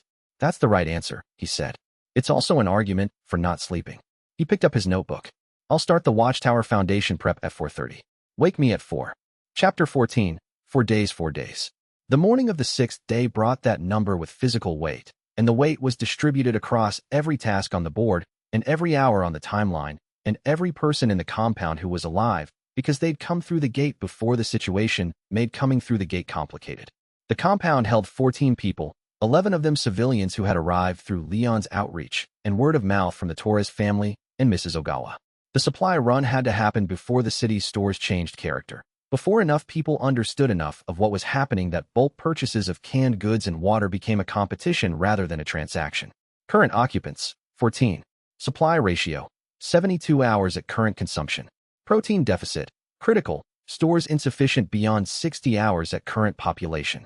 Generator fuel, 40 gallons, adequate for 96 hours at half load. The supply run took the full morning. For stores, purchase volumes calibrated to avoid triggering single cashier pattern recognition at any one location. The kind of operational discipline that looked excessive if nothing happened, and like foresight if it did. Canned goods by the case, dried legumes in 50-pound bags, bottled water stacked to the cargo roof, protein sources of every available variety. The city's stores were fully stocked. The other shoppers moved through the aisles with the easy, unhurried purpose of people who had no reason to hurry. The RPD chief gave a statement on the radio while you were loading at the third store, Leon said, on the drive back. What did he say? Arkley's situation is contained. No threat to city population. Normal routines. Leon watched the street outside the windshield. He said it the specific way a person says something they've been told to say, with no effect on the delivery, just information, reading from a card. Not the way a person says something they believe.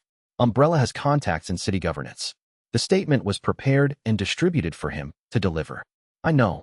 Leon watched a family at a crosswalk, 2 parents, a stroller, a Labrador on a leash, a bag of groceries over one parent's shoulder. How many people in this city are going to die believing that statement was accurate? Ethan didn't answer. There wasn't an honest answer that was also useful. On the return to the warehouse, an Umbrella healthcare van pulled out of a side street 60 meters ahead and accelerated away, moving too fast for a medical transport vehicle operating within normal parameters. Leon wrote down the plate without being asked. 4th notation of the week. Same northeast quadrant circuit I've been tracking all week, Leon said. For different vehicles, same geographic pattern. He put away his notebook.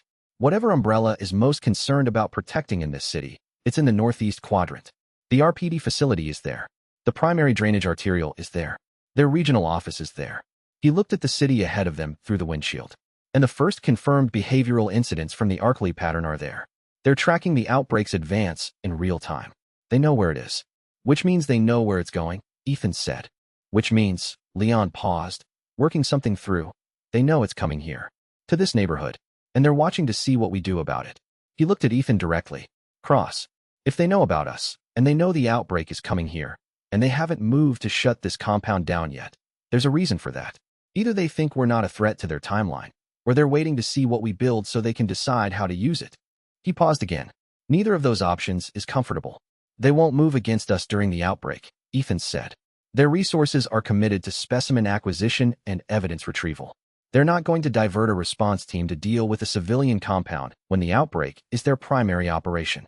And after, they'll have lost control of the situation and it won't be a clean calculation anymore. Ethan looked at the supply board. The window where they can quietly remove us is the next 3 days. After that, we're either useful to their narrative or we're irrelevant to it. Or we're evidence of what they did, Leon said. Yes. Ethan met his eyes. Which is why we need survivors. Not just alive, coherent, credible, documented. Every person we keep alive in this compound is a witness. Every person who walks out of here after the outbreak is someone who can describe what happened to Raccoon City and who is responsible for it. He looked at the situation board. We're not just building a safe zone. We're building a case. Leon looked at him for a long moment. You should have led with that, he said. People fight harder when they know why. I know, Ethan said. I'll brief the full population tomorrow. But right now the protein supply situation is still critical, and I need you to review the acquisition plan for tomorrow's morning run before we sleep. He handed Leon the list. Tell me what I'm missing.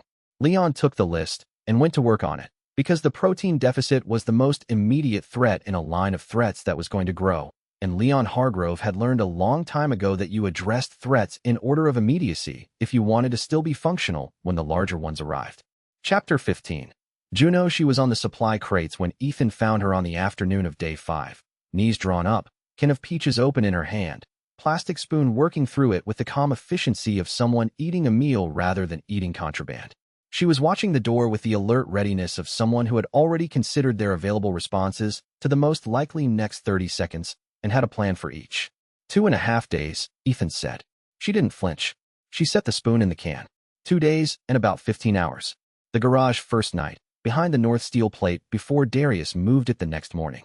Eating from the supply stockpile. Only items within 2 weeks of expiration date, sorted from the front of each stack. I reorganized everything else by date before I started. Your inventory management will be easier for whoever runs it now. She set the can down on the crate beside her. The rear water bladder had a slow leak.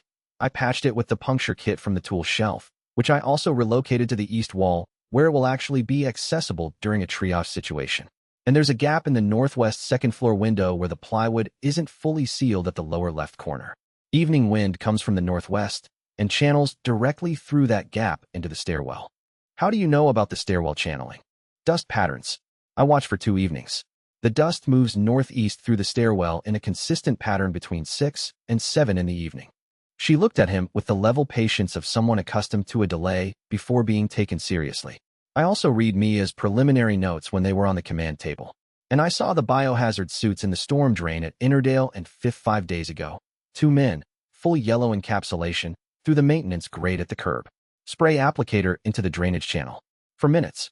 They had the posture of technicians completing a scheduled task on a specific timeline, not maintenance workers doing routine service. Ethan looked at her for a moment. The system updated the occupant count to 15 and noted unregistered minor. Asset indicators confirmed. What's your name? He said. Juno Reyes. She said the rest without emotion. Her mother in Springfield Medical since August, her father long gone, her aunt who hadn't come. I was in the building 2 blocks north until the landlord sealed it last week. This building has a better door and better people in it. She met his eyes.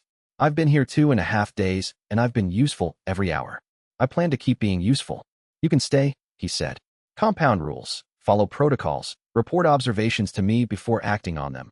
No solo operations outside the perimeter.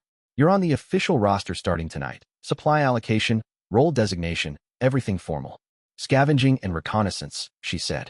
I know where the hardware store on Broad keeps their surplus bins. The medical supply warehouse on 5th does a clearance tomorrow, and I know which 4 buildings in this immediate neighborhood have basement access points that don't require a key. She slid off the crates and picked up the peach can. The suited men, after they resealed the grate and pulled their helmets to talk, they had about a minute of conversation before going back down. I was too far to hear the words. But I know the difference between how people stand when they're on schedule and how they stand when they've already missed a deadline they can't recover from. She started toward the residential area, then stopped. They were past the deadline. Whatever they were supposed to stop, they'd already decided they couldn't stop it. And what they were doing in that drain was the last step before accepting that. That's a different thing than a problem that hasn't started yet. She went inside. Ethan stood in the storage area for a moment with the revised occupant count. 15 people, 16 if he counted Darius's nephew Marcus, who had been folded into the compound operations 3 days ago and hadn't gone home since. He thought about what Juno had said. The suited men passed their deadline, completing the last step before accepting they couldn't stop what they'd started. If that reading was accurate, and Juno's readings were consistently accurate, she had a gift for observing without projecting. Then the people who had seeded the drainage network had done so knowing the process was already too far along to contain. They hadn't been trying to slow it down. They'd been completing the rollout, which meant the timeline Ethan was working from was not Umbrella's timeline to stop the outbreak. It was Umbrella's timeline to complete the outbreak and have acquisition teams in position before the surface event created too much chaos to navigate. He wrote this down. He went upstairs and showed it to Leon, who read it and looked up. Then the acquisition teams are already in position, Leon said. Probably since this morning. And the outbreak isn't coming in 6 days. It's coming in whatever time it takes the contamination to reach surface concentration in the northeast sector. Leon looked at Mia's estimate on the board. 72 hours. Or 60. Ethan put the notebook away, which is why Juno is on scavenging rotation starting at 6 tomorrow morning, and why the medical supply bin clearance at 5th Street happens before anything else on the list, and why the northwest window gap gets sealed tonight. Not tomorrow, tonight. He looked at Leon steadily. We have 3 days to become something Umbrella can't casually neutralize. After that, we're a fact on the ground, and facts are harder to make disappear than plans. Chapter 16. The storm drain at the corner of Ennerdale and 5th. The system's atmospheric analysis ran immediately and returned numbers that were significantly worse than any previous measurement.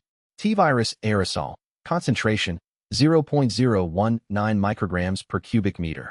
Comparison, 6 times the reading at warehouse maintenance shaft 3 days ago. Source, active ongoing release, seeded distribution point.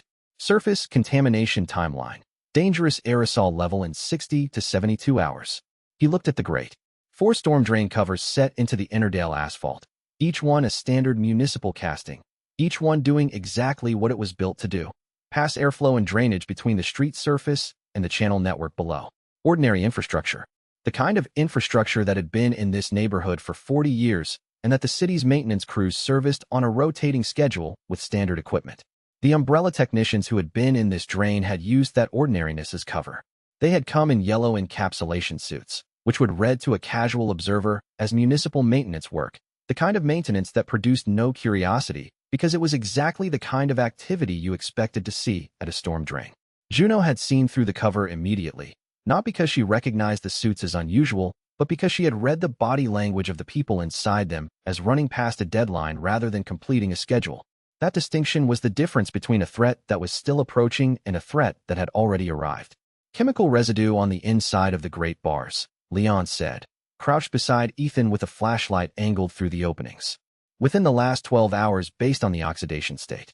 The color is wrong for any municipal drainage product I've seen, and the consistency isn't right either. He stood. Deliberate introduction. A spray dispersal delivery medium designed for drainage system distribution, Ethan said. The virus attaches to the channel surfaces and aerosolizes with the normal airflow through the drainage network. Once it's established in the channels, it travels with the air movement rather than requiring a liquid medium. You only need to seed the arterial channels. The network's own airflow does the distribution. How many seeding points across the city? 6 to 8 at the major arterials would cover the entire network, Ethan said. They wouldn't need to touch every grate. Leon looked at the 4 grates visible from where they stood.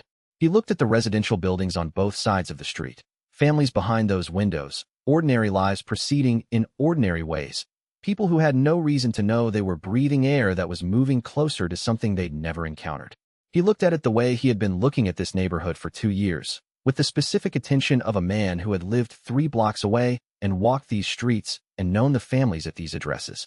And Ethan could see him mapping the overlap between the residential map on the command table and the specific buildings visible from where they stood.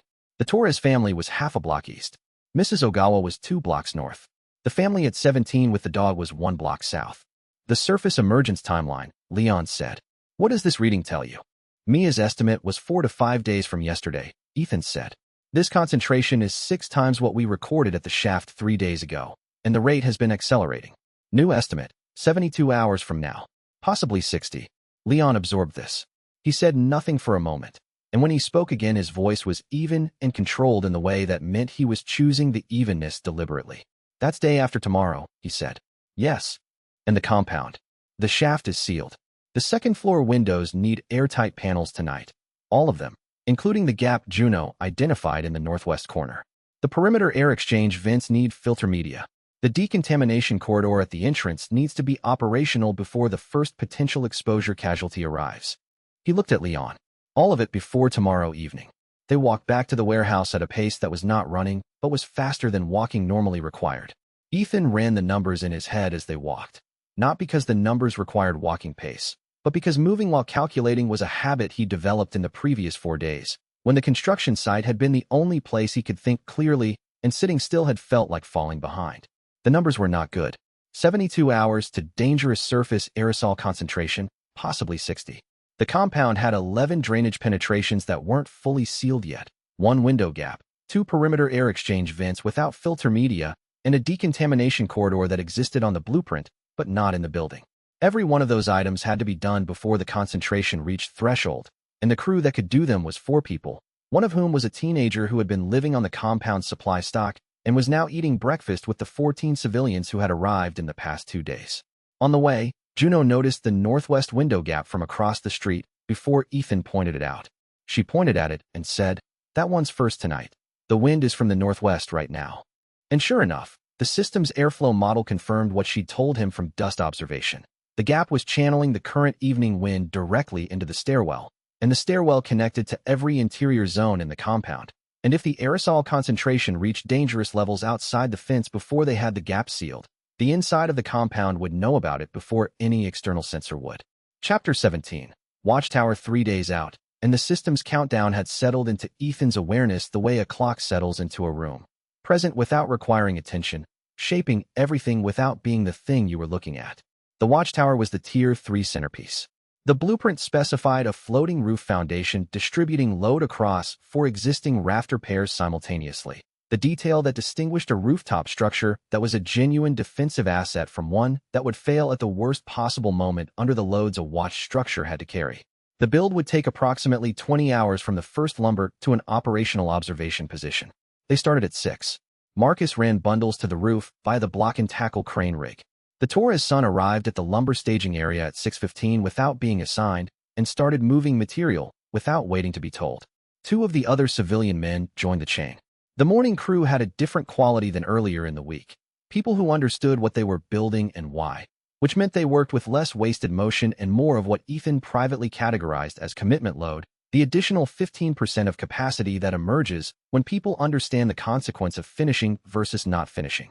Leon ran weapons familiarization during the afternoon's concrete cure window, an hour's break in the lumber installation while a critical section dried. Basic operations, loading, clearing, firing positions. 6 people through the first rotation, and Mrs. Ogawa stepped forward for the trigger demonstration without being invited and showed a grip and a trigger press and a sight picture that stopped Leon in the middle of his sentence. "Where did you develop that technique?" he said. "Under the best technical coach in Japan," she said. "National Championship 1978. Regional 1981 and 1984. I stopped competing when my husband died." She looked at the target. "I would like to shoot." "Yes," Leon said. 3 rounds, center mass. Group you could cover with a playing card. The room was completely quiet. "Watch rotation," Ethan said.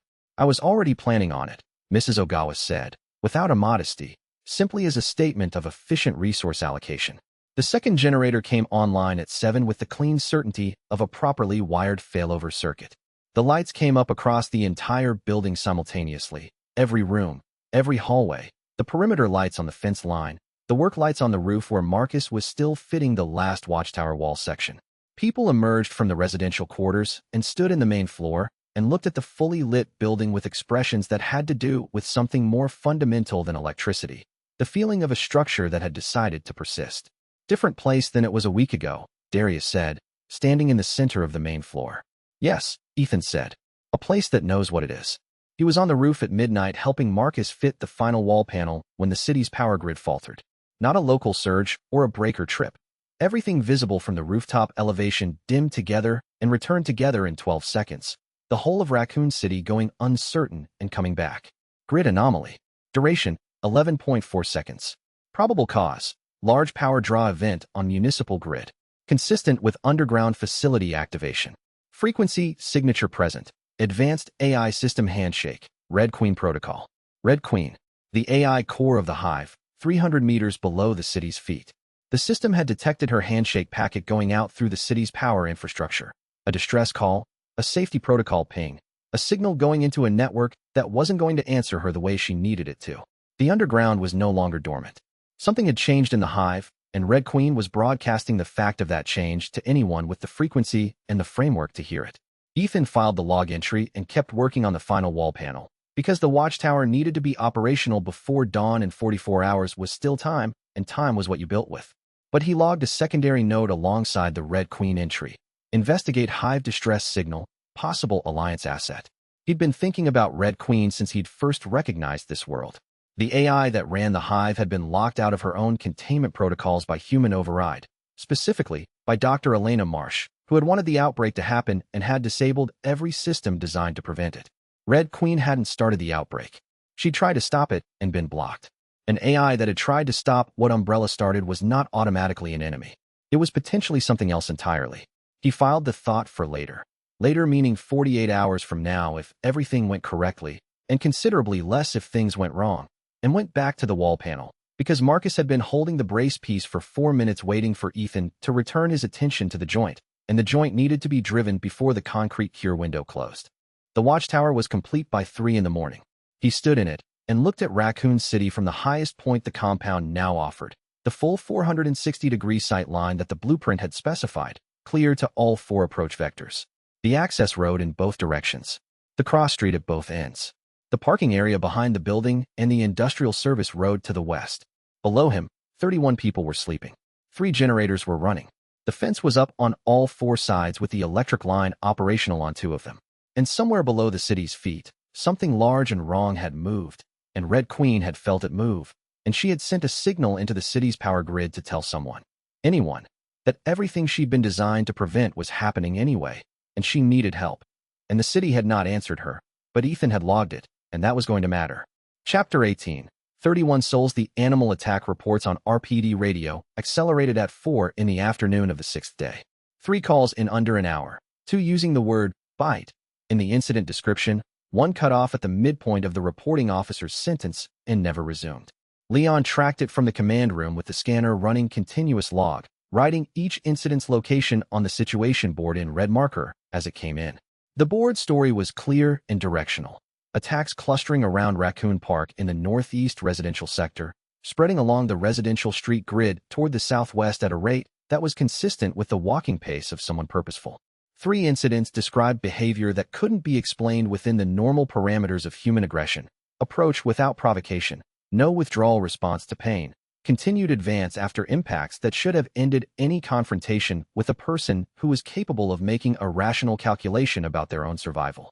RPD doesn't have a response protocol for this, Leon said, not looking away from the board. They'll develop one in the next 36 hours, Ethan said. The protocol will be inadequate for the scale by the time it's formalized. Can they evacuate? They can't, Ethan said. Not the full city. Not in this time frame. What they can do is exactly what we've been doing. Protect the people they can reach in the time available. He looked at the board, which is why having the compound operational right now matters more than anything else we could be doing. The population had grown through the afternoon. For more families from Flower Street and the surrounding blocks had arrived. Word moving through social networks faster than Leon's direct outreach. The Torres family and Mrs. Ogawa both actively recruiting from their own contacts. The system updated as each group came through the gate. Occupants, 31. Supply ratio, reduced. Protein and water both at 48-hour reserve. Tier 3 upgrade progress, 71%. 31 people. The medical station was operational with Mia's detection protocol functional since that morning. 32 weapons distributed across 11 trained defenders, with 3 more in the familiarization rotation tomorrow. The watch rotation was posted through the week. The fence was complete on all 4 sides, electric line operational on the south and east sections. Leon worked through his remaining outreach list by radio for 2 hours. 3 people came in before sunset. 8 declined the direct version the same way they declined the chemical hazard advisory, with the specific refusal of people who had received bad news and decided the right response was to not act on it. Leon noted each call in the log without comment. When he was done, he set down the radio and stood at the situation board with his hands at his sides, looking at the red marks spreading southwest toward this neighborhood. 14 hours, he said. 11 to 14, current projection, Ethan confirmed. And 31 people are in here. He turned and looked at Ethan directly. 2 weeks ago, I was living 3 blocks away watching this building as a condemned warehouse and thinking about whether I should leave this city or spend another year watching a neighborhood that was never going to stop reminding me of Sophia. He paused. You're the reason I'm still here for a reason. Ethan looked at him. You would have stayed regardless, he said. Maybe, Leon said. But I would have stayed alone. He picked up the radio again and went back to the outreach list. 3 more people came in by 7 in the evening. A woman from the apartment building on the access road's east end who'd been watching the compound go up for 4 days and had finally decided the watching was less useful than coming through the gate. And 2 elderly brothers from the rail yard neighborhood who'd heard about it from the workers and walked over with a handcart of supplies. They contributed 2 cases of canned goods and a toolbox that contained, among other useful items, a set of industrial bolt drivers that Ethan had been needing for 2 days. The compound felt different at 31 than it had at 14. Not just larger, differently organized. The way a space changes character when the people in it cross a threshold from a small group to something that requires coordination to function. People had assigned areas. They'd figured out a kitchen rotation without being told to. The children had a designated play space near the residential quarters because Mrs. Ogawa had established it and the other adults had adapted to it naturally. It was becoming what it was supposed to become. Not a shelter, a community, which was a different thing and more durable. Ethan went to the command room after the evening round and looked at the situation board with the full weight of what the next 14 hours contained. The RPD scanner traffic had thinned to near zero, which was the wrong kind of quiet. The system's northeast sector threat assessment was showing 3 anomalous contact signatures and rising. Mia's surface aerosol estimates said 72 hours maximum, and that estimate had been made 12 hours ago. He updated the log, filed the threat assessment, and went to check that the watchtower's overnight watch rotation had been properly relieved. It had. Marcus was up there, and Marcus had a radio and a spotlight and the clear sightline the system had specified, and the 31 people asleep in the building below him had 8 hours left before the day that changed everything began, and the only safe zone in Raccoon City had its lights on, and its gates locked, and its watch kept, and that was everything the next 8 hours required. Chapter 19. The last drill, the compound drill on the morning of day 6, had a different quality than Ethan had expected. He'd anticipated resistance, or at least the inertia of people who hadn't fully accepted the reality of what was coming. What he found instead was focused attention. 31 people, including the children, who had been living inside the fence for anywhere from 1 to 5 days and had absorbed the compound's orientation without being told to. Leon ran 4 scenarios in sequence: lockdown, breach response, fire evacuation, and medical emergency. Each scenario had role assignments for every adult in the compound, with the assignments based on capability assessments Leon and Ethan had made quietly over the previous 3 days. Not assigned randomly. Assigned because Mrs. Ogawa had the comm and the firearms skills to anchor the medical station during a breach, because the Torres son had memorized the secondary route better than most adults, because the 2 rail yard workers had the physical capacity for the active response positions, because Juno knew every exit by instinct from her years in buildings with unreliable security. The lockdown scenario went smoothly the first time. The breach response took 2 rehearsals to smooth the timing on the fallback sequence. The civilian movement to the blast wall zone had a bottleneck at the stairwell landing that Leon identified on the first pass and resolved by designating a flow pattern that separated upward civilian movement from downward defender movement.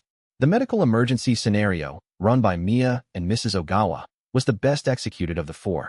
Mrs. Ogawa had the natural authority of someone who had kept households functional through difficult circumstances for decades, and she directed the bystander first aid positions with the quiet confidence of someone who trusted that people would do the right thing if they knew what the right thing was. She doesn't give instructions, Leon said, watching her. She gives people roles. There's a difference. Yes, Ethan said. The difference is whether people feel assigned or chosen. He watched her redirect Marco to the correct position with a word and a gesture. She makes everyone feel chosen. After the scenarios, Ethan ran the evening briefing with the full compound population assembled on the main floor. This was the directest briefing he'd given. No hedging, no chemical hazard framing. One day before the situation became visible and undeniable. He used plain language. People who had been exposed to the contamination would approach the compound and would not respond to verbal deterrence or warning. The perimeter was designed for this. The compound was prepared for this. The people in this room were the most prepared group of people in Raccoon City tonight. Torres asked, "Were they the only prepared group?" "That I know of," Ethan said. "Then we have to stay intact," Torres said. It wasn't a question or a request. It was a statement of strategy, and Ethan recognized it as such. "Yes," he said. "That's the primary directive." After the briefing, when the civilians had returned to their quarters and the core team had completed the final coordination in the command room, Juno remained. She sat in the corner and looked at the situation board with the focused attention she brought to everything she studied. She looked at it for about 5 minutes, then said, without looking at Ethan, "You can't carry the people who chose not to come." "No," he said. "Then don't try. It costs you something you'll need tomorrow." She went to her bunk. She wasn't being cold.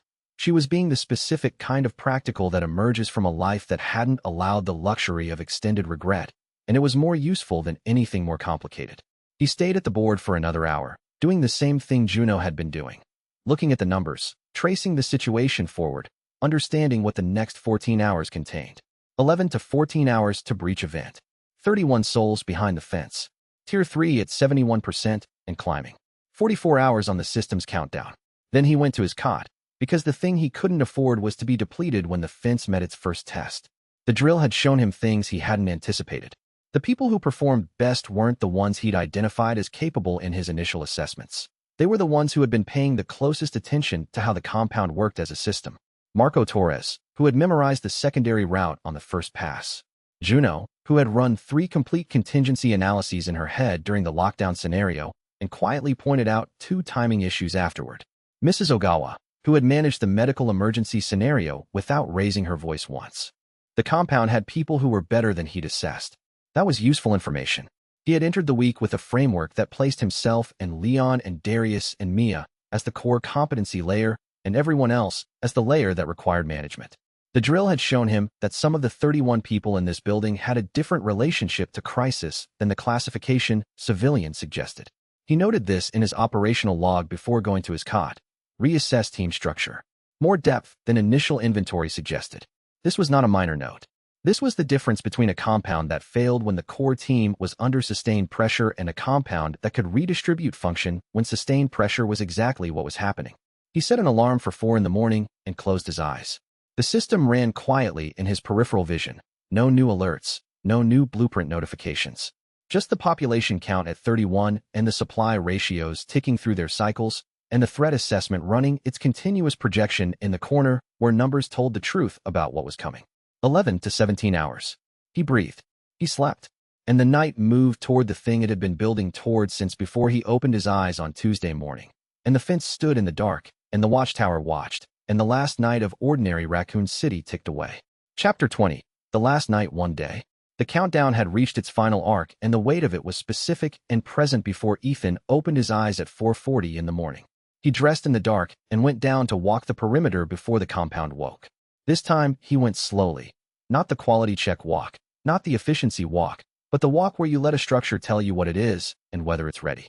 South entry. Both hands on the reinforced surface, pushing from inside. Nothing moved.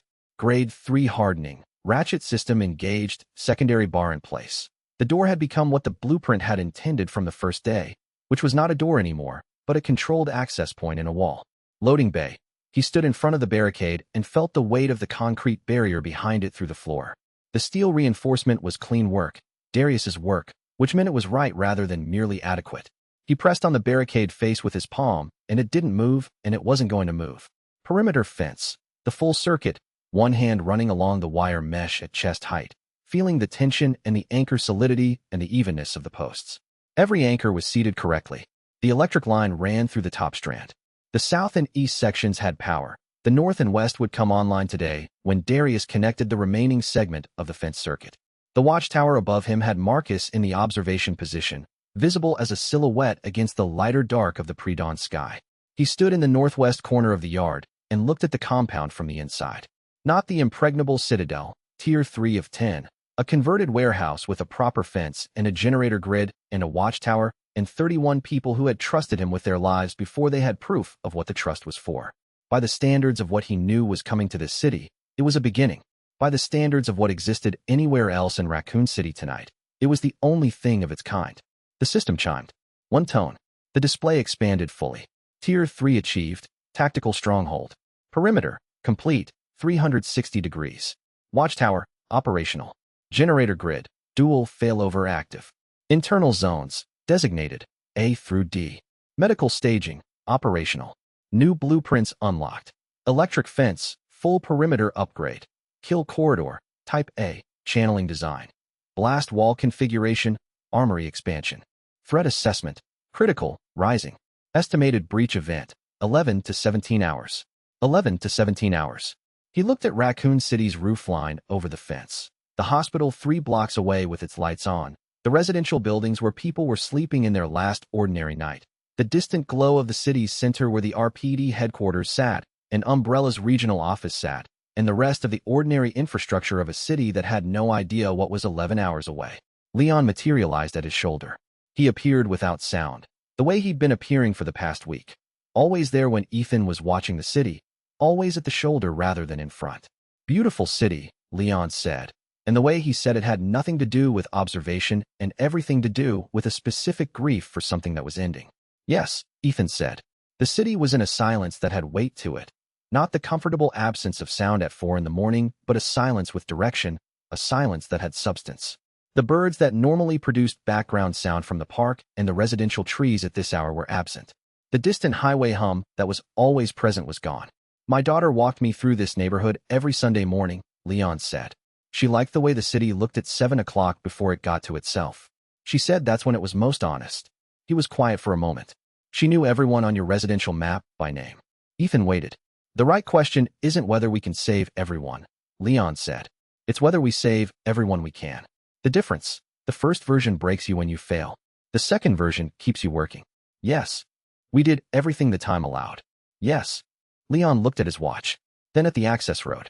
His jaw held with the controlled composure of someone who had been bracing for an end to the waiting period and was almost relieved to feel the period ending. Scanner has been silent for 6 hours, he said quietly. Not the usual quiet. The birds are gone too. Something has changed. He looked at Ethan. It started, hasn't it? Ethan checked the system. Threat assessment update.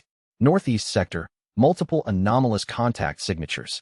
Behavior, consistent with early outbreak activity. RPD incident frequency, 0 for last 5.2 hours. Analysis, first responder saturation. Surface aerosol, threshold reached in northeast sector. Yes, Ethan said. It started. Leon nodded once, a single acknowledgement, controlled, the acceptance of a man for whom arrival was a relief after long anticipation. I'll wake the team, he said. He went inside. Ethan stood at the fence line one more moment and looked at Raccoon City in its last ordinary quiet. Every light still on. Every street still empty and calm and unaware. The city looked like itself, like something that expected to be here tomorrow. The system's primary alert shifted to full severity red at the base of his vision. Breach event, T-18 hours. All fortress systems, elevated readiness. Population, 31 souls. The builder must be ready.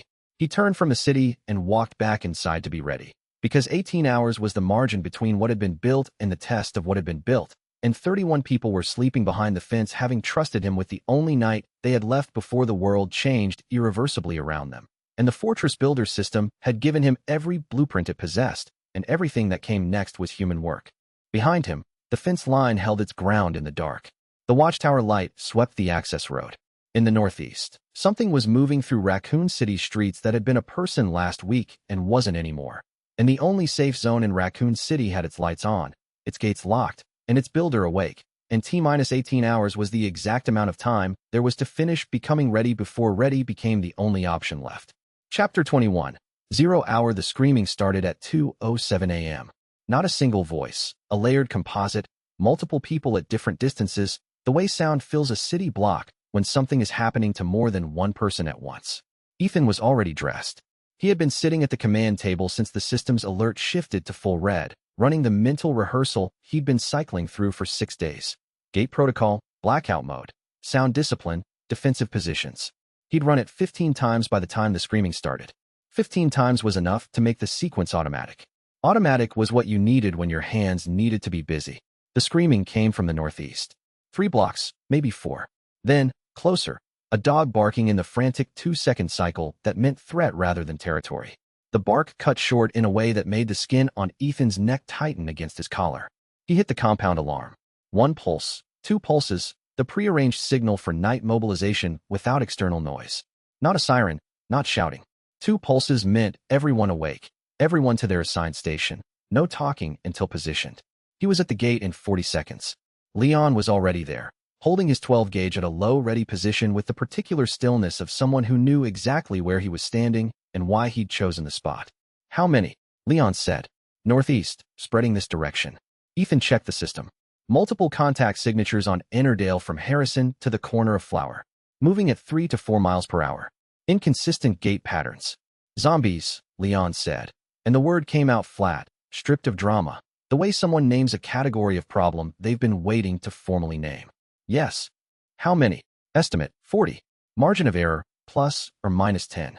Leon absorbed this without reaction. The fence holds to 200 consistent pressure, more in concentrated load on the anchor posts. 40 is manageable if they stay distributed. They watched Ennerdale Street through the watchtower's mounted scope. Ethan had run the cable to the command table 2 days ago, so Marcus could relay the feed directly. The image was green-tinted night vision, the street rendered in flat planes and sharp shadows.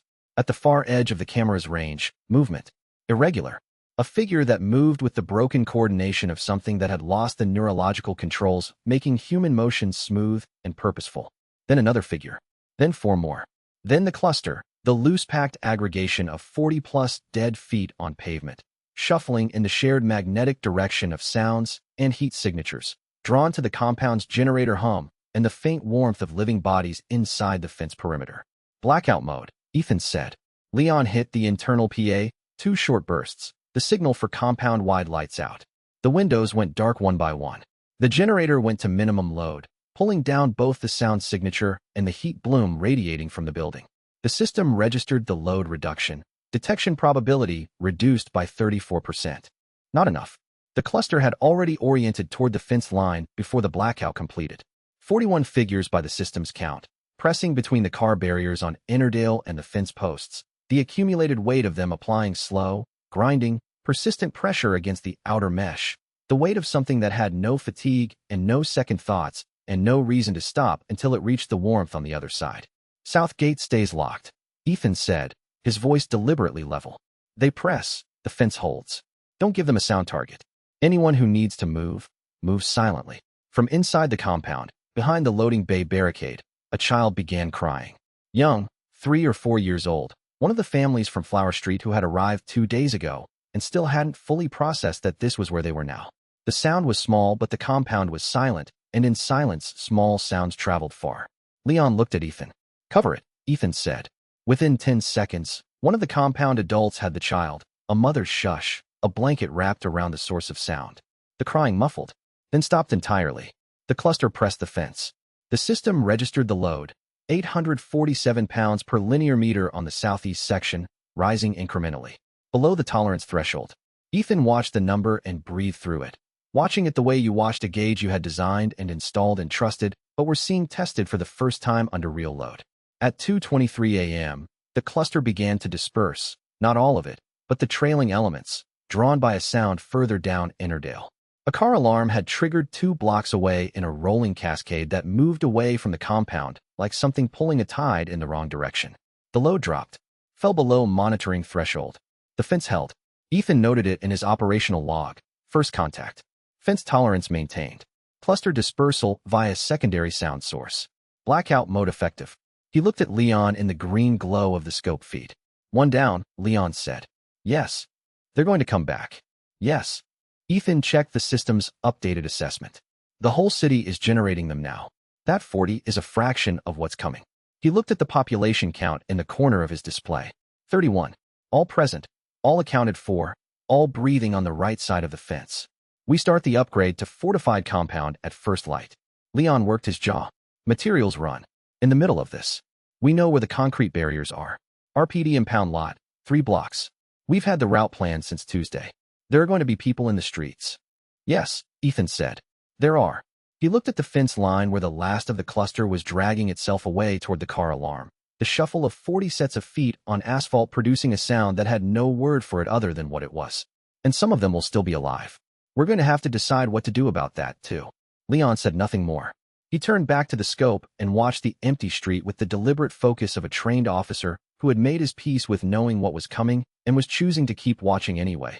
Because watching was the work, and the work was the thing that kept 31 people alive on the first night. The system pulsed at the edge of Ethan's vision in steady red. T-minus 16.5 hours to full outbreak saturation. Maintain readiness.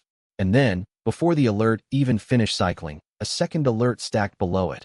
Quieter in display, louder in implication. New cluster forming, northwest sector. Estimated size, 60 plus. Movement vector, toward compound, and it was already moving. Chapter 22. USS Alpha moves. Captain Harlan Voss operated on a simple principle. Every second of hesitation was a second you spent dying instead of acting. He had honed this principle at 22 in a training facility outside Salzburg under an instructor who believed that the gap between recognition and action was the only gap that mattered. Voss had spent 14 years since then reducing his own gap to near zero.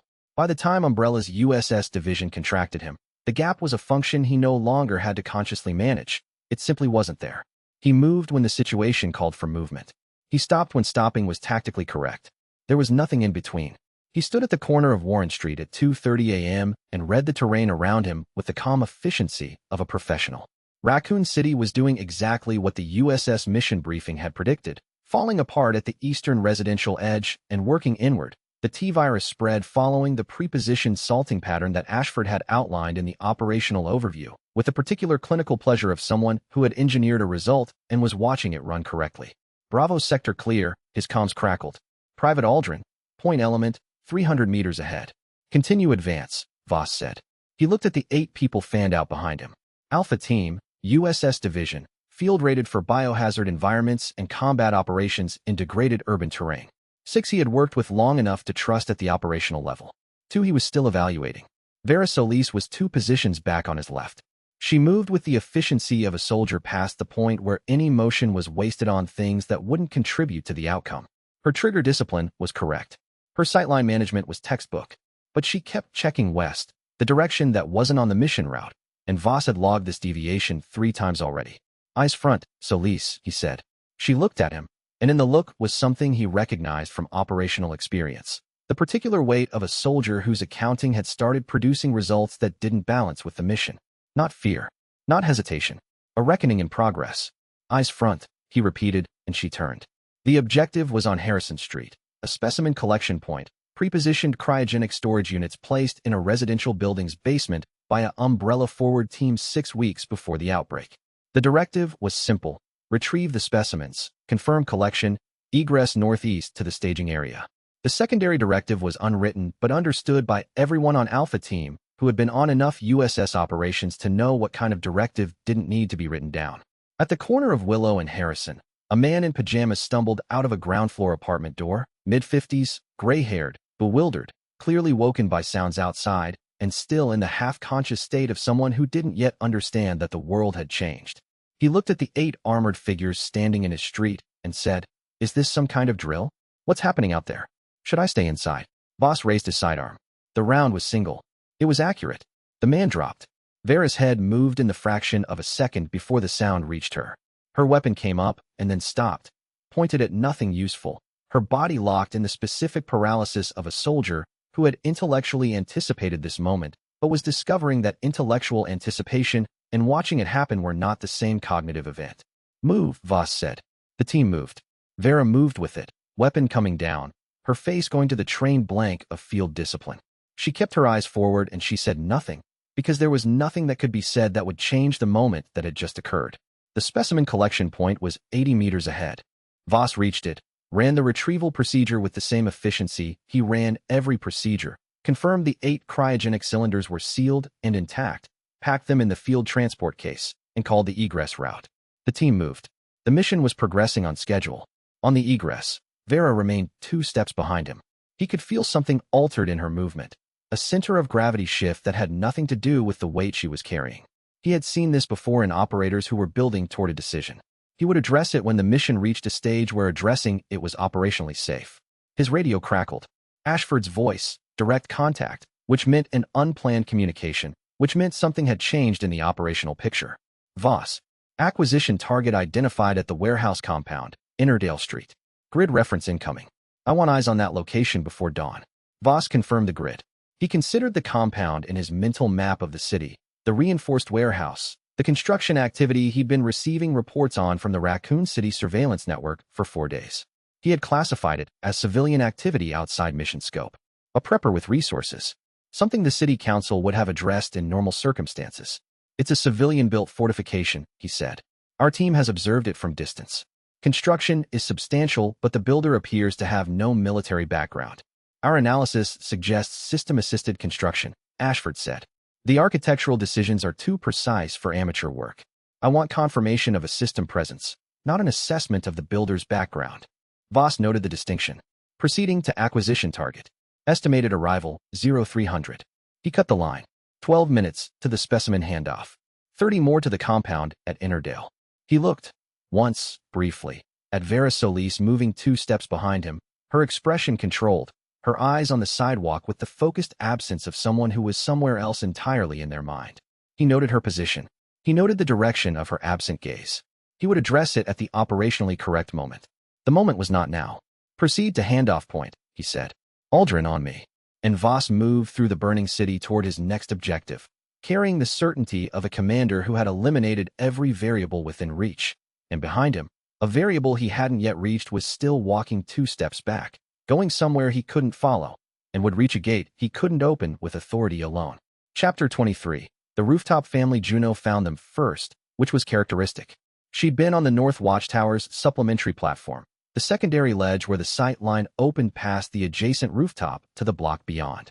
She'd claimed this position without being asked, 2 nights ago, on the logic that the main observation post covered south and east, and someone should be covering north all the time. Ethan had noted this and assigned it to her officially. At 4:41 a.m., she radioed in. Ethan. Her voice was quiet, clipped, the voice she used when she'd already assessed the situation and was reporting a conclusion rather than an observation. 3 blocks north. Corner of Mather and Vine. Residential building, for stories. Rooftop. Ethan was at the command table running the morning supply ratio analysis. Say again. Family. Rooftop. 3 blocks north. A brief pause. 5 of them. 2 kids. They've got a flashlight, and they're signaling toward the compound. They've been doing it for maybe 20 minutes. He pulled the system's area map. 3 blocks north, corner of Mather and Vine. A 4-story residential building flanked on both sides by streets currently showing low but rising contact density. The cluster positions on the system's overlay, like weather patterns moving toward a center. The system ran the corridor calculation automatically, processing the cluster positions and movement rates and current time of day. Low-risk extraction corridor identified. Window, 14 minutes. Recommended approach, south alley of Mather Street. Escort size, 2 to 3 personnel. 14 minutes. He looked at Leon, who was at the gate. I'm going, Ethan said. Leon looked at him with the expression of an officer who had expected this outcome, prepared an objection, and could already see it was going to miss. You're the one who knows how to run this place. The corridor is clear for 14 minutes. After that, the cluster from the Harrison intersection closes it. Ethan pulled his jacket, checked the suppressed sidearm, grabbed the bolt cutters from the equipment rack. You're running the compound while I'm gone. Cover the gate. Vera's not here yet. You're the one I trust. I said, Leon. Ethan stopped and looked at the retired officer, the tension in his jaw that was 3 parts protective instinct and 1 part something harder to name. The grief belonging to a retired officer who had already buried something irreplaceable in this city and was discovering, against his better judgment, that he was capable of caring about new things anyway. I know what I'm doing. 14 minutes. Cover the gate. Leon stepped back from the path. Not agreement, but the absence of physical obstruction. Ethan went through the south gate with Marcus and Dana. The south alley was exactly as the system had mapped it. Narrow service passage between 2 commercial buildings, too constricted for the larger cluster formations that were moving through the main streets, currently empty of contact. They moved fast and quiet, boots on gravel, suppressed sidearms ready. At the base of Mather Street, the system updated. Cluster movement on Vine intersection, arrival estimated 9 minutes. 5 of their 14-minute window already used. The building's front door was locked. Marcus hit the handle with the bolt cutter, and the door swung in without additional noise. 4 flights of concrete stairwell, no contacts on the way up. At the roof access door, someone was already pressing against it from the inside. Had been pressing against it, probably, since the flashlight signal had gone unanswered for 20 minutes. Ethan knocked twice. Paused. Knocked once. The signal pattern he'd broadcast on the emergency frequency 3 days ago, the one that nobody in the city had believed would matter until tonight. The door opened. A man in a bathrobe, shaking with cold or fear or both, standing in front of his wife and 3 children with the specific posture of a father who had positioned himself between his family and whatever waited on the other side of that door, using the only resource available to him, his own weight. Behind him, a teenager had already picked up the smallest child without being asked. "You're real," the father said. He said it the way people said it when they'd been trying to believe in something for hours and were experiencing the specific shock of that thing turning out to be actual. "Yes," Ethan said. "We have 9 minutes. Everyone moves now." They came down in a tight group, the father covering the rear with a kitchen knife Ethan didn't comment on. The children moving fast and silent, because children in genuine crisis often did when the adults around them moved with clear purpose. The teenager carried the smallest child at a full walking pace without complaint or instruction. At the ground floor, the system updated. 6 minutes. The Vine intersection cluster had accelerated. Back through the alley, the family pressed between the compound fighters. Ethan set the pace, fast enough to maintain the window, controlled enough that no one stumbled. Marcus watched the rear. Dana watched the rooftops from the deep habit of a former military police officer who knew that threats arrived from above when you least expected them to. Leon had the gate open before they arrived. The family moved through. 1, 2, 3, 4, 5. Everyone. Ethan was about to follow when he saw them. 3 figures at the mouth of the street they'd just left, not zombies. Black tactical gear, suppressed carbines at low ready, USS emblems on the shoulder plates visible even at 40 meters under the compound's exterior security light. They were pulling back into a doorway, but one of them had been watching the compound gate for several seconds, and before the doorway swallowed them, Ethan caught his face in clear profile. He memorized the face the way he memorized structural data. The jaw like poured concrete, close-cropped hair under the tactical helmet, the posture of someone who occupied every space as though they were the most capable person in it. The doorway closed over him. 20 meters behind the retreating USS figures, standing alone at the edge of the street where the alley met the main road, was a woman. She wasn't in formation. She held a radio in one hand and a sidearm in the other, and she was looking at Ethan across the dark street with an expression he couldn't fully read at 40 meters, but it wasn't nothing, and it wasn't ordinary. It was the expression of a person who had been weighing a decision for hours and had just watched a man carry a family through a killing field to bring them to safety, and was now feeling the weight of the decision from a completely different angle. The USS radio crackled. The figures and the woman disappeared into the city's dark. Leon pulled the gate closed behind Ethan. The bar dropped. The bolts engaged. USS, Ethan said. They weren't here to help. He looked at the gate. Solid, locked, correct. But one of them is thinking about something other than the mission. He went inside. He went to the command table and looked at the population count. 36 people now, 5 more than when the night started, and the fence was still holding, and the blackout protocol had worked, and the corridor had been clear when it needed to be clear. All of that was true. All of that was the margin he had built for. He also looked at the face he had memorized. The jaw like poured concrete. The posture of total capability. The system had logged the contact and was running a preliminary threat assessment. The estimate came back within 30 seconds. In the amber register that the system used for threats that were established but not yet active. USS personnel observed in direct proximity. Commander class officer confirmed. Surveillance priority initiated. Surveillance priority. They had been watched tonight by the people planning to come through the fence. Leon looked at Ethan. "You're going to need to tell me more about what you saw out there," he said. "All of it. In the morning," Ethan said. "When we have light and time." But the truth was he already knew there wouldn't be much of either. And the USS face was in his log now, and logs had a way of becoming relevant faster than the person who wrote them expected. This one faster than most. Chapter 24. I contact the compound's head count hit 36 by 4 a.m. and 42 by 5:30, new arrivals coming in fragments. A retired teacher who had found the compound's emergency frequency broadcast and walked 3 blocks through a barely passable route. A pair of college students from a utility room barricade who had run out of reasons to stay. 2 people who'd arrived at the south gate without prior knowledge, simply following the generator hum and the lights through the dark. Ethan ran intake with Mia on every arrival. Visual check for bites, state of mind assessment, skill inventory, and a specific line of questioning he'd added after day 2 that was designed to identify what a person was capable of under sustained pressure rather than what they thought they were capable of. It was a different question. The answers were different too. At 5:45 a.m., the system pinged a proximity alert at the south gate. He checked the scope feed. The street south of the compound was empty. Then, along the wall line, the way someone moved when trying not to be seen by the people they were approaching, hugging the building's surfaces rather than walking in the open, a single figure. Moving with tactical precision, controlled speed, constant threat checks, no wasted motion. Closer. The figure reached the gate and raised one hand, palm out, the universal signal for non-hostile approach. The other hand held nothing. The sidearm was holstered. No tactical vest, no helmet, street clothes over a compression layer, a medkit hanging from one shoulder. The kit of a person who had deliberately shed everything that would register as threatening before approaching a gate that could shoot first and ask questions after. The woman from the alley. She was USS, Dana said from the watchtower. Yes, Ethan said. That's a reason to keep the gate closed. It's also data worth weighing. He watched her through the scope. No radio signal the system could detect. No surveillance device active in her kit. Alone, her body language carrying the particular quality of a person who had just crossed a line that couldn't be uncrossed and was standing on the other side of it. She knew exactly what kind of surveillance she was under. She didn't move to cover it. She looked directly at the watchtower camera and waited with the patience of someone who had made their decision and was prepared to stand by it indefinitely. He pressed the intercom. State your name. A pause of perhaps 3 seconds. Then, Vera Solis. USS Alpha Team. Former. Former as of when? Former as of approximately 3 hours ago, when my commanding officer executed an unarmed civilian in front of me, and I failed to respond to it the way I should have. Level voice, no performance in it.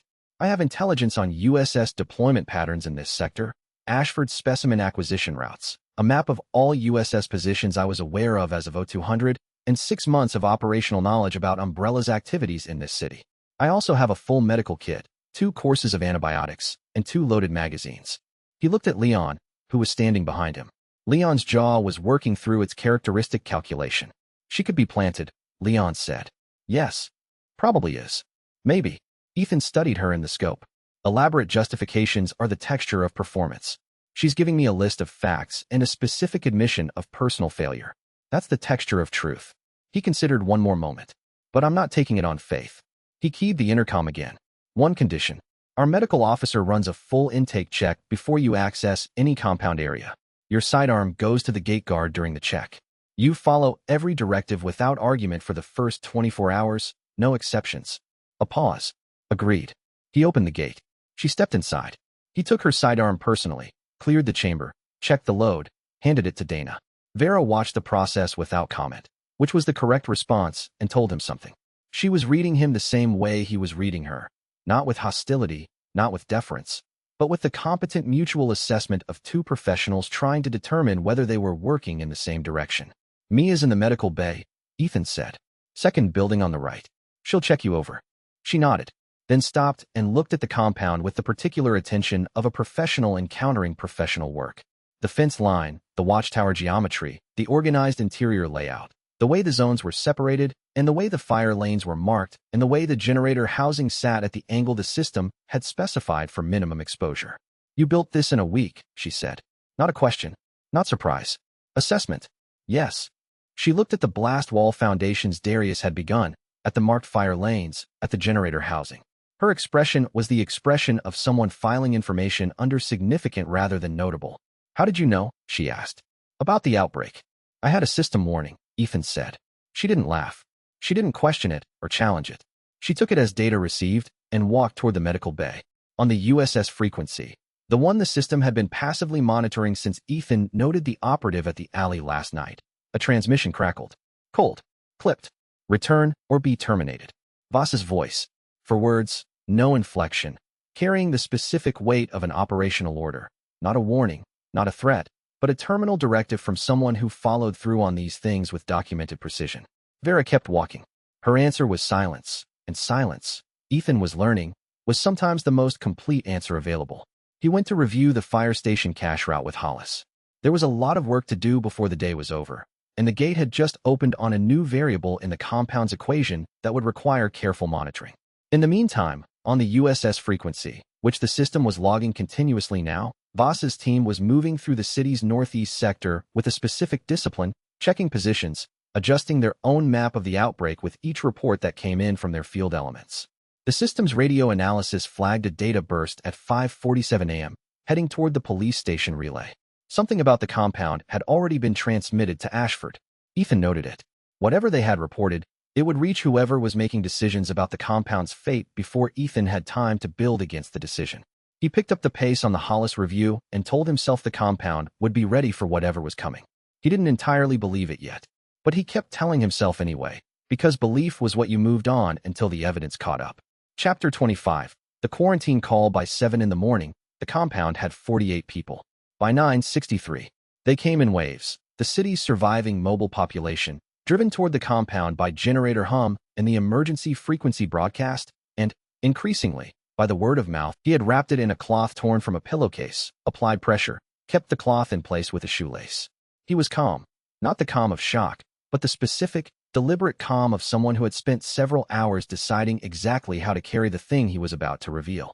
He looked Mia in the eye when she asked him to remove the jacket, and he removed it, and he unwrapped the cloth, and he looked at the wound briefly, and then looked back at Mia, and said, "It happened about 4 hours ago. I know what the timeline means." Mia looked at the wound. She had the medical literature, the umbrella T-virus data she'd been compiling since before the outbreak, and the deep professional instinct of a virologist who had been studying exponential mutation rates for weeks. She looked at the wound for 4 seconds. Then she hit the compound radio. "Ethan, medical bay. Now." He was there in 40 seconds. She briefed him at the door. 6 words, 7 counting the name. "Bite. For hours. He knows." Ethan stepped inside and looked at the man. 30-something, dark hair matted with sweat, the particular expression of an adult who had already processed the worst of it and was now simply carrying forward what remained. He was calm in the way that was harder to hold than distress, because it required active maintenance. "Your wife's name?" Ethan said. "Paula." He looked at the wall. "She came through 2 hours ago. She doesn't know yet. We'll tell her. Tell her I made it as far as here." His jaw tightened precisely once. "That I wanted to be here. That I tried to be careful about everything." A pause. "That I know she'll know what to do." Ethan nodded. "What do you need from me tonight?" The man was quiet for a moment. "Someone to sit with me," he said. "When it gets further along. I don't want to be alone in this room." He paused. "And don't let Paula see it when it happens. That's the important thing. Don't let her see it." "You have my word on both," Ethan said. He meant both of them. He walked the man to the quarantine wing himself, sat him on the cot, told him that the person he'd requested would be there within the hour. He went out and found one of the RPD officers who had the particular quality of calm, undemanding presence that some people carry naturally. The ability to be with someone in a hard place without needing to fill the silence with anything. And he asked, and the officer said yes immediately. The second infected person was identified 40 minutes later. Not through a visible bite. The second person had been more careful. What caught them was the thermal skin Mia had rigged from a salvaged medical imaging camera. The subcutaneous heat bloom of early T-virus cascade, visible in the woman's right shoulder as a bright region against the cooler surrounding tissue. When Mia showed her the thermal image, the woman's composure broke completely. Not into anger or denial, but into something that had no clean name. The compound feeling of a person who had been sustaining the belief that if she never said it out loud it might remain unreal, and was now watching that belief removed by an imaging result on a screen. "My daughter is here," she said. "She's 12. She's in the East Zone." "Your daughter stays in the East Zone?" Ethan said. "She'll have people with her. She will be cared for. You have our word." It was not a small promise. He kept it through the night and the day after and beyond. The quarantine wing had 2 occupants by noon. By 4 in the afternoon, neither of them was fully conscious anymore. By 9 that night, Leon had done what needed to be done with the professional efficiency of someone who understood that certain decisions, once made, required completion without hesitation or editorial commentary. Ethan was in the command room when it happened. He heard nothing. He logged the time. He moved to the next item. The log entry read, "Quarantine wing occupied. Protocol effective. Secondary decontamination corridor required for intake before next population wave." Then, without a gap, because there was never a gap, impound lot run, concrete barriers, and surviving officers. Daylight window. Team of 4. Hollis advises northeast alley approach. You kept the compound moving by writing the next entry. The next entry was always there. You wrote it, and you moved, and the compound stayed alive because the person running it stayed in motion, and Paula held her daughter in the East Zone while the night passed, and the compound held, and the system kept its numbers ticking. By the time Ethan finished his intake rotation and went back to the command table, the system had flagged two new things. First, the population count was at 63, and the supply ratio for food had dropped from 11 days to 9. Second, the northeast sensor had picked up movement that wasn't zombies, organized, patterned, deliberate. He looked at the second alert for a long time. The movement had the signature of a two-person reconnaissance element, moving slowly, taking measurements. He logged it and set the watchtower alert protocol to active monitoring for the northeast. Then he went to check on the quarantine wing's status, because there was always another entry to write, and the next entry in this compound story was going to require him to be rested and thinking clearly. He was neither of those things. He wrote the entry anyway, and in the northeast, the thing he'd logged as a reconnaissance element had been there twice in 6 hours, which meant it would be back, and the third visit would not be for reconnaissance. Chapter 26. The impound lot. The system had flagged the RPD evidence impound lot at 0217 during the first fence contact. When Ethan was running materials assessments in the back of his mind the way he always ran background calculations, cycling through the city's available resources against the fortified compound blueprint's requirements. The blueprint was specific: blast wall panels, minimum 40 centimeters reinforced concrete, for linear meters of coverage on each primary approach point. The impound lot on Sycamore Street had the concrete barriers, 6 Jersey barriers that the RPD had requisitioned for a city event 3 weeks prior and never returned to the road department's inventory. They were sitting in the lot's perimeter fence because nobody had gotten around to moving them. 3 blocks. In the current outbreak environment, 3 blocks was the problem. By midday, the cluster density on the direct route, Harrison to Sycamore, had reached a level where the system registered approach inadvisable. But through the watchtower scope, Ethan had been watching the lot itself. 6 figures on the roof. RPD blue. Officers. Alive. Pinned by the cluster that had grown through the morning hours from a dozen to something closer to 60, accumulating at the lot's perimeter the way the dead accumulated anywhere there were sounds worth moving toward.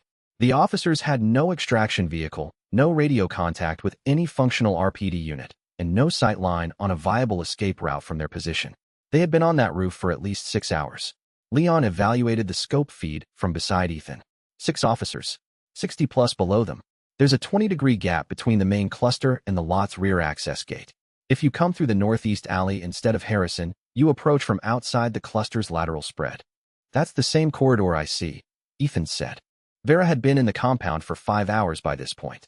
She'd spent 2 hours in Mia's medical bay undergoing intake, then 2 more hours walking the compound's defensive layout with the focused professional attention of someone building an operational picture of a new environment, and the last hour in the command room watching the scope feeds with an expression that had been steadily shifting from guarded to engaged. When Ethan said, "I need a 4th for the impound run," she stood from the map table without commentary. Leon's jaw worked. She was on the other side of this 6 hours ago. She knows urban CQB, and she's been reading the terrain since she arrived. Ethan looked at Vera. "Are you operational?" "Yes." They went out the south gate as a team of 4, Ethan, Vera, Marcus, and Dana, and hit the northeast alley exactly as Leon's assessment had specified. A clean approach, the building walls providing concealment, the system's contact tracking navigating them around the 3 isolated infected in the gap between the main cluster and the lot's rear access. The rear gate went down with the bolt cutter. For isolated zombies in the lot itself, spread across the asphalt, not grouped. Ethan and Vera cleared them without discussion, working left and right in the natural split of 2 people who had both done this kind of work before and understood the geometry of it instinctively. For shots, suppressed. For down. The officers on the roof had been watching. The sergeant, Hollis, 24 years RPD, built like he'd been working outdoors his entire career, dropped from the access ladder before the last echo finished. He looked at Ethan and then at Vera and then at the compound's direction. "You came from the warehouse," he said. "Yes. And we need your Jersey barriers, the 6 by the front gate." "Take them," Hollis said, without pause or negotiation. "Where's the safe zone?" 3 blocks southeast. "Come if you want. We have room." 4 of the 6 officers came with them. The 5th had family at RPD headquarters and would not be argued out of going there, and Hollis had enough experience to recognize the category of decision that is beyond reasonable argument. He wished the officer luck with genuine sincerity. The 6th, young, first posting, clearly working through the arithmetic of his options in real time, stood at the rear gate looking at the alley in one direction and the compound direction in the other. He chose the compound. The barriers were heavy. Darius had prepped a transport dolly specifically for this purpose, and they made 2 trips through the northeast alley corridor, each trip completed within the system's continuously updated safe window. Total time outside the compound perimeter, 41 minutes. Later, on a scope sweep, one of the compound observers logged a patrol cruiser 3 blocks northwest. Empty. Engine running. Headlights cutting a useless path through the dark street, illuminating nothing useful. The sound of the engine turning over and over in a city where there was no one left to flag it down. It was a fact. Ethan noted it as a fact. The officer who had driven away alone toward RPD headquarters was gone, and the fact of his absence was a different kind of load than the barriers they'd just carried. One that had no system optimization, no blueprint schematic, no approach corridor. Just a fact that sat in the log with the timestamp and nothing after it. Hollis looked at the cruiser's headlights cutting through the dark at 3 blocks, illuminating nothing. The engine turning over in a city that no longer had anyone to flag it down. His expression was the expression of a veteran law enforcement officer processing the specific end of the infrastructure he had spent his career supporting. He didn't say anything for a moment. Then he said, "The cache at Station 4. We're going tomorrow." "Yes," Ethan said. "The shift commander at 4 was a friend of mine," Hollis said. 22 years. He'd have stayed at the station. He'd have stayed at the station, and he'd have kept the doors open as long as there was anything to keep open for. He paused. "I don't know if he's there, but I need to look." "Then we look," Ethan said. "Tomorrow. On the run." Hollis nodded, and they carried the last barrier back through the gate. The system registered the compound at 68 people, all present, the fence circuit complete on 3 faces, and the 4th one underway, and fortified compound at 87% achieved. 3% of a tier away from something better. The night ahead was the distance between this compound and what it needed to be, and somewhere in the dark northeast, the people who intended to test it were already preparing their approach. Chapter 27. What the walls hold. Sergeant Hollis proved valuable within the first 2 hours of his arrival, which was characteristic of people who had been doing real work for a long time. They didn't need to be evaluated because they evaluated themselves by getting useful immediately. He had 24 years of RPD service and the operational knowledge that accumulated from spending those years learning a city's infrastructure, not from plans, but from walking it daily, personally. Not building codes. That was Darius's domain. The working anatomy of Raccoon City, where the emergency supply caches were, which utility access points had been recently serviced and were likely to have intact access controls, which neighborhood blocks had community emergency reserves from a citywide preparedness initiative 2 years prior that most people had forgotten about. Within 2 hours of arrival, Hollis had given Ethan 3 pieces of intelligence that the system's resource assessment hadn't been able to generate from blueprints and public records alone. Raccoon City Fire Department maintains a 72-hour emergency supply cache at each station house, he said, standing at the command table with the quiet authority of someone relaying retained information that was finally relevant. Station 4 is 4 blocks from your west wall, not on a major vehicle route. The outbreak hasn't hit that block as hard as the east side. Ethan looked at the map. Station 4 sat in a gap between 2 cluster density zones, accessible with a careful route through the alley network. The system processed the distance and known cluster positions and updated the resource assessment, fire station cache, estimated supplies, food, water, medical grade, mechanical tools. Priority, high. "I know the back route," Hollis said. "Worked that area for 8 years. Every cut-through, every access gate, every camera position. We'll plan it for tomorrow," Ethan said. "Tonight we focus on the blast wall." The blast wall construction began at 4 in the afternoon. Darius ran it with 2 of the RPD officers assisting, Riaz from the college district contributing his structural engineering knowledge, and 4 compound civilians who had been demonstrating increasing competence since day 1. The Jersey barriers provided core mass, positioned at the south and west approach points, braced with rebar, filled with quick-set concrete from the supply cache. Ethan worked alongside the crew for 3 hours. Not because his presence was structurally necessary, but because a compound's culture was built from what the person running it was willing to do alongside everyone else, and Ethan was building both a structure and a culture simultaneously. By the second hour, his shoulders ached and his hands were raw, and Darius had quietly moved him to the positioning work, the part that required reading the system's guidance overlays rather than lifting, without making it a discussion. At 7:30, Torres took a fall from the upper blast wall section, 6 feet onto asphalt, landing with his arm catching his weight at the wrong angle. Mia confirmed the break within 10 minutes. 6 weeks minimum out of physical rotation. Ethan sat with this for the 4 minutes it took Mia to deliver her assessment. The compound was running at maximum capacity, every person with a function assigned, No slack in the system. Torres had been filling a meaningful gap in the heavy construction crew. The gap was now a gap again. We redistribute, Ethan told Darius. I know. Darius looked at his own hands, chalk-dusted, roughened past soreness into something more permanent. We've been running at 110% of sustainable capacity since the first day. Then we adjust to what we have and build what the adjusted team can build. 3 more hours on the south section before it's load-bearing. Ethan scanned the compound interior. People triaged into the non-physical category: elderly, children, the previously injured, and people who hadn't yet been fully asked. He went to find Vera. She was in the armory, running inventory on the weapons recovered from the impound lot run, cataloging by type, count, and current ammunition load, creating the weapons census Ethan had asked for but hadn't had time to conduct himself. Darius needs a hand on the south wall, Ethan said. 3 hours. I've been watching you read the wall sections twice since you arrived. You know load-bearing geometry. She set down the inventory list.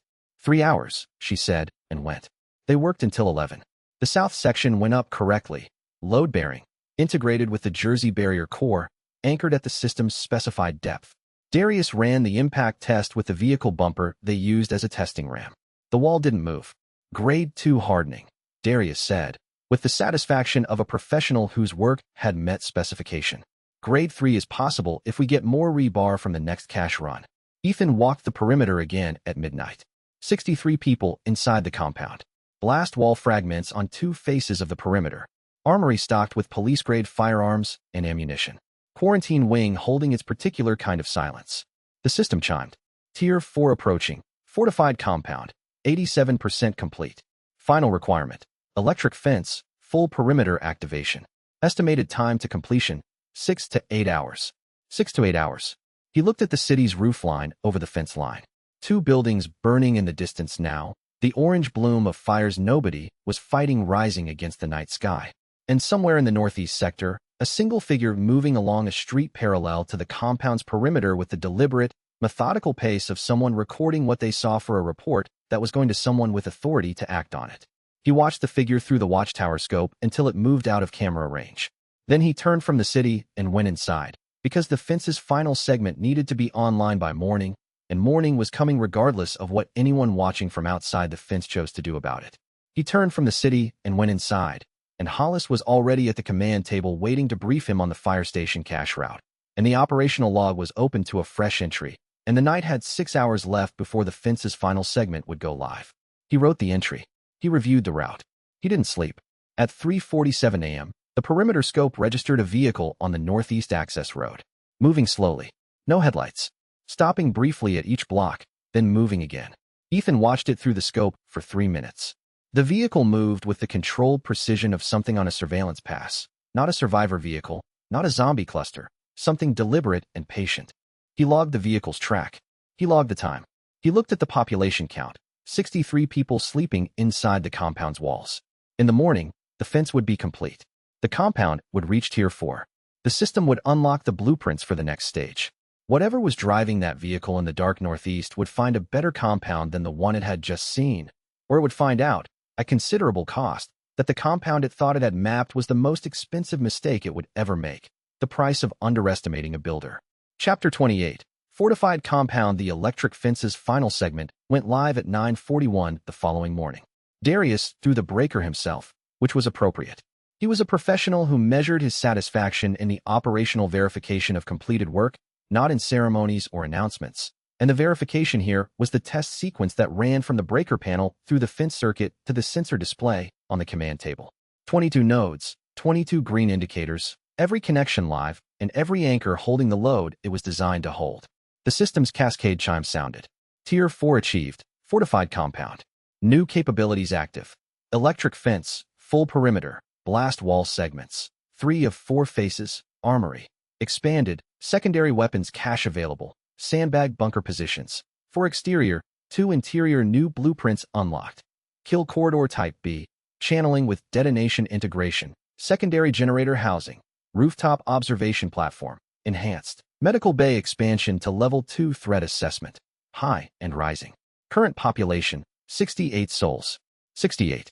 The compound had grown by 5 overnight. 2 people who'd made it to the gate at 3 in the morning, 3 who'd arrived at dawn following a logic none of them could have fully articulated, but all described similarly.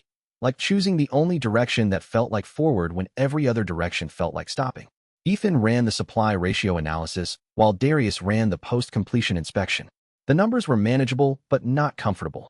Food for 11 days at current consumption, water for 8, medical supplies adequate for roughly 2 more weeks of primary care. The fire station cash run was now a priority item, not a planned item. It had to happen today. He was reviewing the route with Hollis when the system generated an alert that was different from the cluster tracking he'd been running in the background. A proximity alert. Vehicle class, armored. Moving at 18 miles per hour on the primary approach road, 8 blocks out, and decelerating toward the compound perimeter.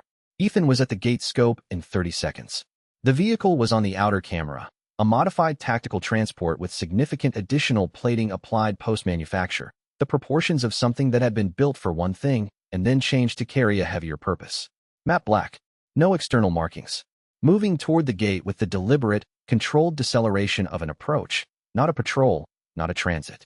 Vehicle analysis. Weight class 6,200 pounds, 40% above standard for chassis type. Plating configuration consistent with Umbrella USS transport fleet. Vera materialized at the gate beside Ethan without being called. She looked at the scope feed and her expression went to a very specific place. Not fear. Recognition, with calculation running underneath it. Voss, she said. The vehicle stopped 20 meters from the gate. Engine idling. No one emerged immediately. A deliberate pause, the kind that communicated awareness of the surveillance and the choice to be visible on it.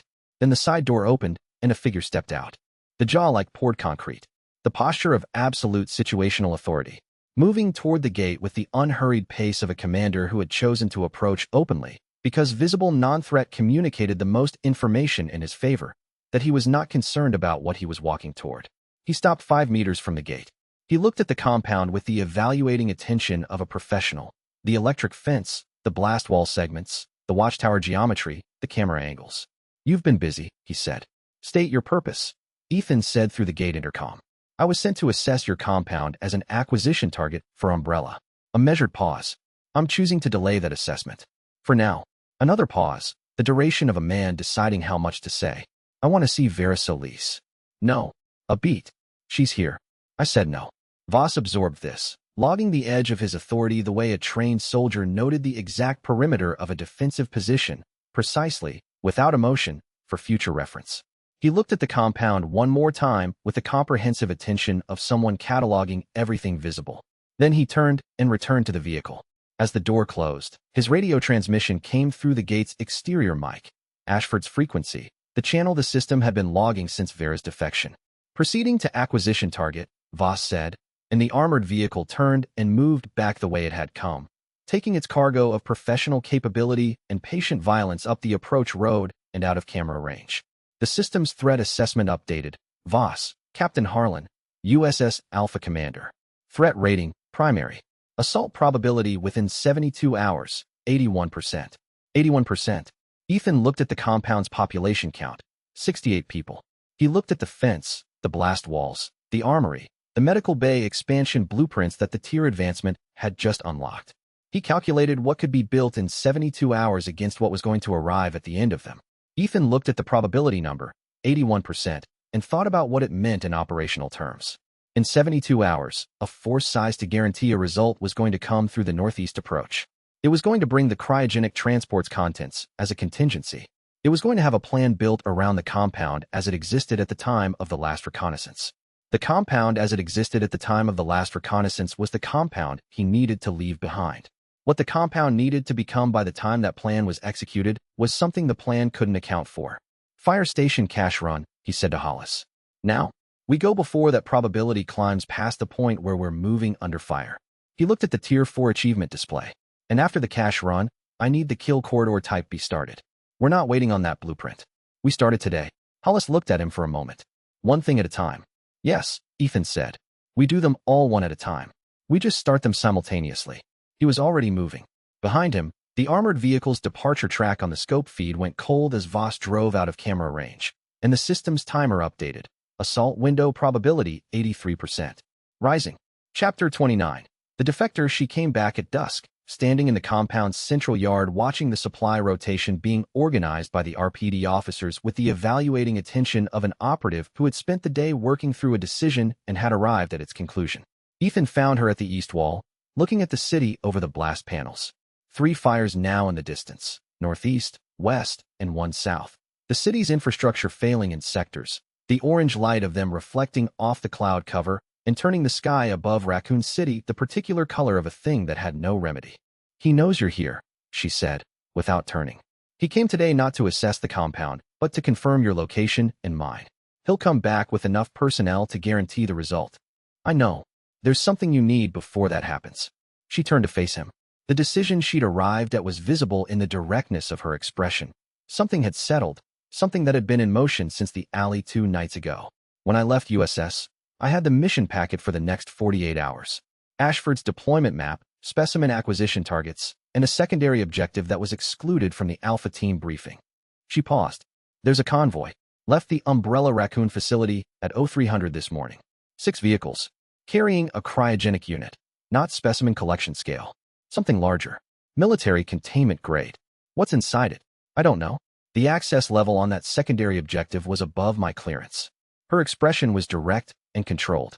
But I've run enough USS field operations to know the difference between a specimen collection mandate and a capability deployment mandate. The convoy is the second kind.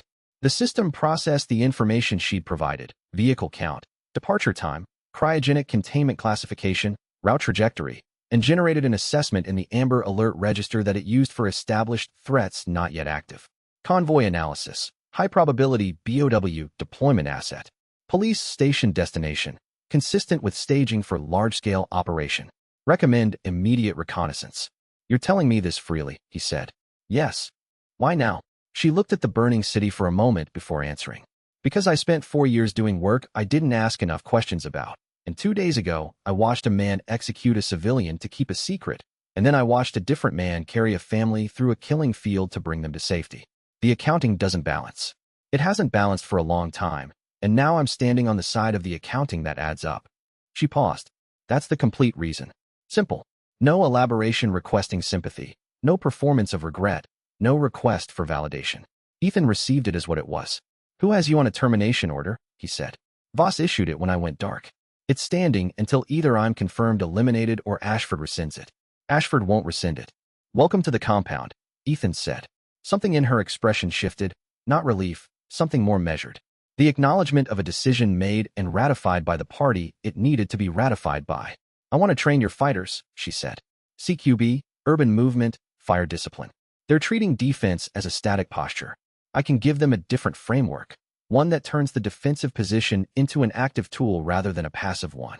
Tomorrow morning, he said. If the reconnaissance on the convoy is tonight. It is, he confirmed. And you're not going on it. She began to speak. You're a primary termination target, he said. Putting you in the field tonight gives Voss justification to escalate from the surveillance posture he's currently in to an active engagement posture. I can't give him that justification. He held her gaze. Juno goes. She knows the street-level layout better than anyone I have, and she moves without producing a USS response. A pause. You're a 14-year-old scout. Yes. She's better in the field than most adults I've worked with. He paused. I trust her judgment. Vera studied him, testing whether the assessment was genuine or a reassurance offered to close an argument. She decided it was genuine.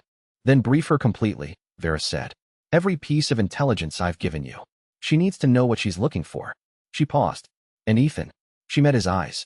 Whatever's in that cryogenic unit is built to come through walls. What you've built here is good. You're going to need to make it better before that thing is deployed. She went to prepare for the morning training session. Ethan stayed at the east wall for a moment after she left. He looked at the city's burning silhouette. 3 fires now, northeast, west, and 1 south. Their orange glow reflecting off the cloud cover and turning the night sky above Raccoon City the specific color of a crisis that had no remedy except the passage of time. Voss was somewhere out there, updating his assessment. He'd seen the compound today. He'd seen the fence and the blast walls and the watchtower cameras. He'd seen Ethan refuse to produce Vera on demand. He'd received the clear signal that the compound had operational structure and defensive capability and a chain of command that didn't defer to USS authority. He'd gone back to his vehicle and transmitted, proceeding to acquisition target, which meant the compound was the acquisition target. Not just the person running it. The entire structure, the 68 people inside it, the documentation they were accumulating, the evidence Mia was beginning to build. Ethan looked at the system's interface at the edge of his vision. The blueprints for Tier 5 were waiting. The tunnel was progressing.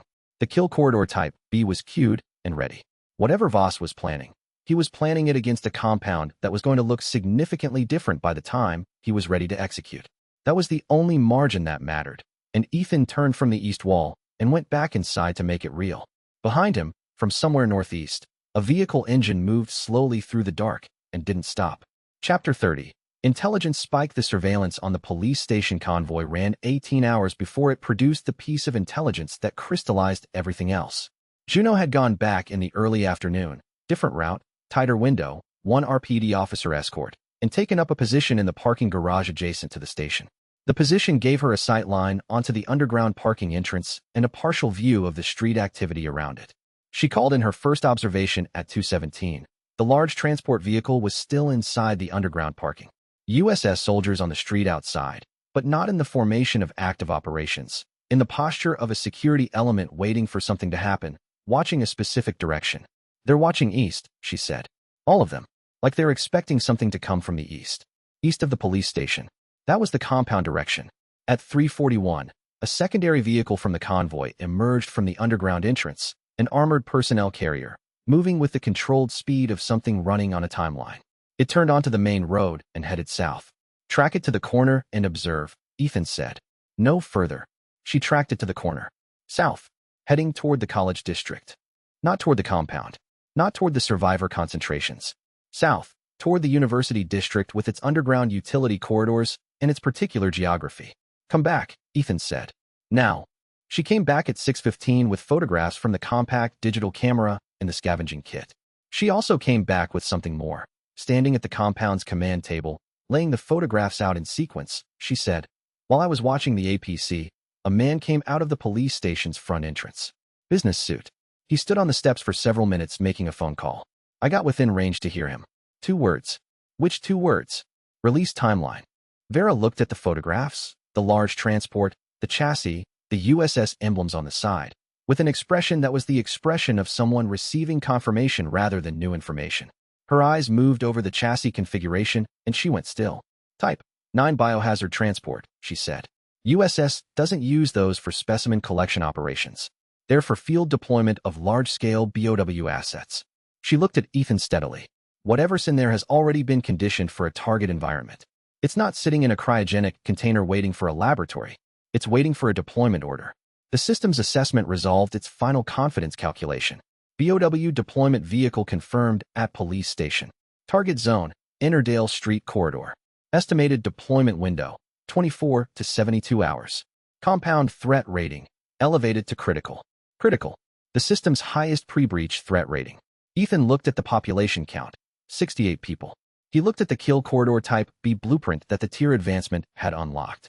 He looked at the tunnel phase 1 progress, 40% complete, which was not complete. He looked at the medical bay expansion that Mia had been requesting since she first assessed their quarantine capacity. We don't sleep, he said. On which of those? Vera asked. All of them. He looked at her, at Darius, at Leon who had come in from the perimeter during Juno's report. Whatever's in that transport is coming here. When it arrives, this compound needs to be ready to absorb the hit and hold. He turned to the command table. I need the tunnel completed, the Type B corridor fully operational, the medical bay expansion done, and the northeast reinforcement at grade 3 before that deployment window closes. Darius looked at the timeline. He did the calculation that engineers did when they were told a result and had to decide whether the result was achievable. It's achievable, he said. If we run double shifts and don't stop. Then we run double shifts and we don't stop, Ethan said. And somewhere 3 blocks away, in the police station's underground parking, the thing in the cryogenic transport waited with the mechanical patience of something that had no choice about being patient. And outside the compound fence, 68 people went to sleep trusting that the person watching over them was awake. He was. At midnight, Ethan walked the perimeter.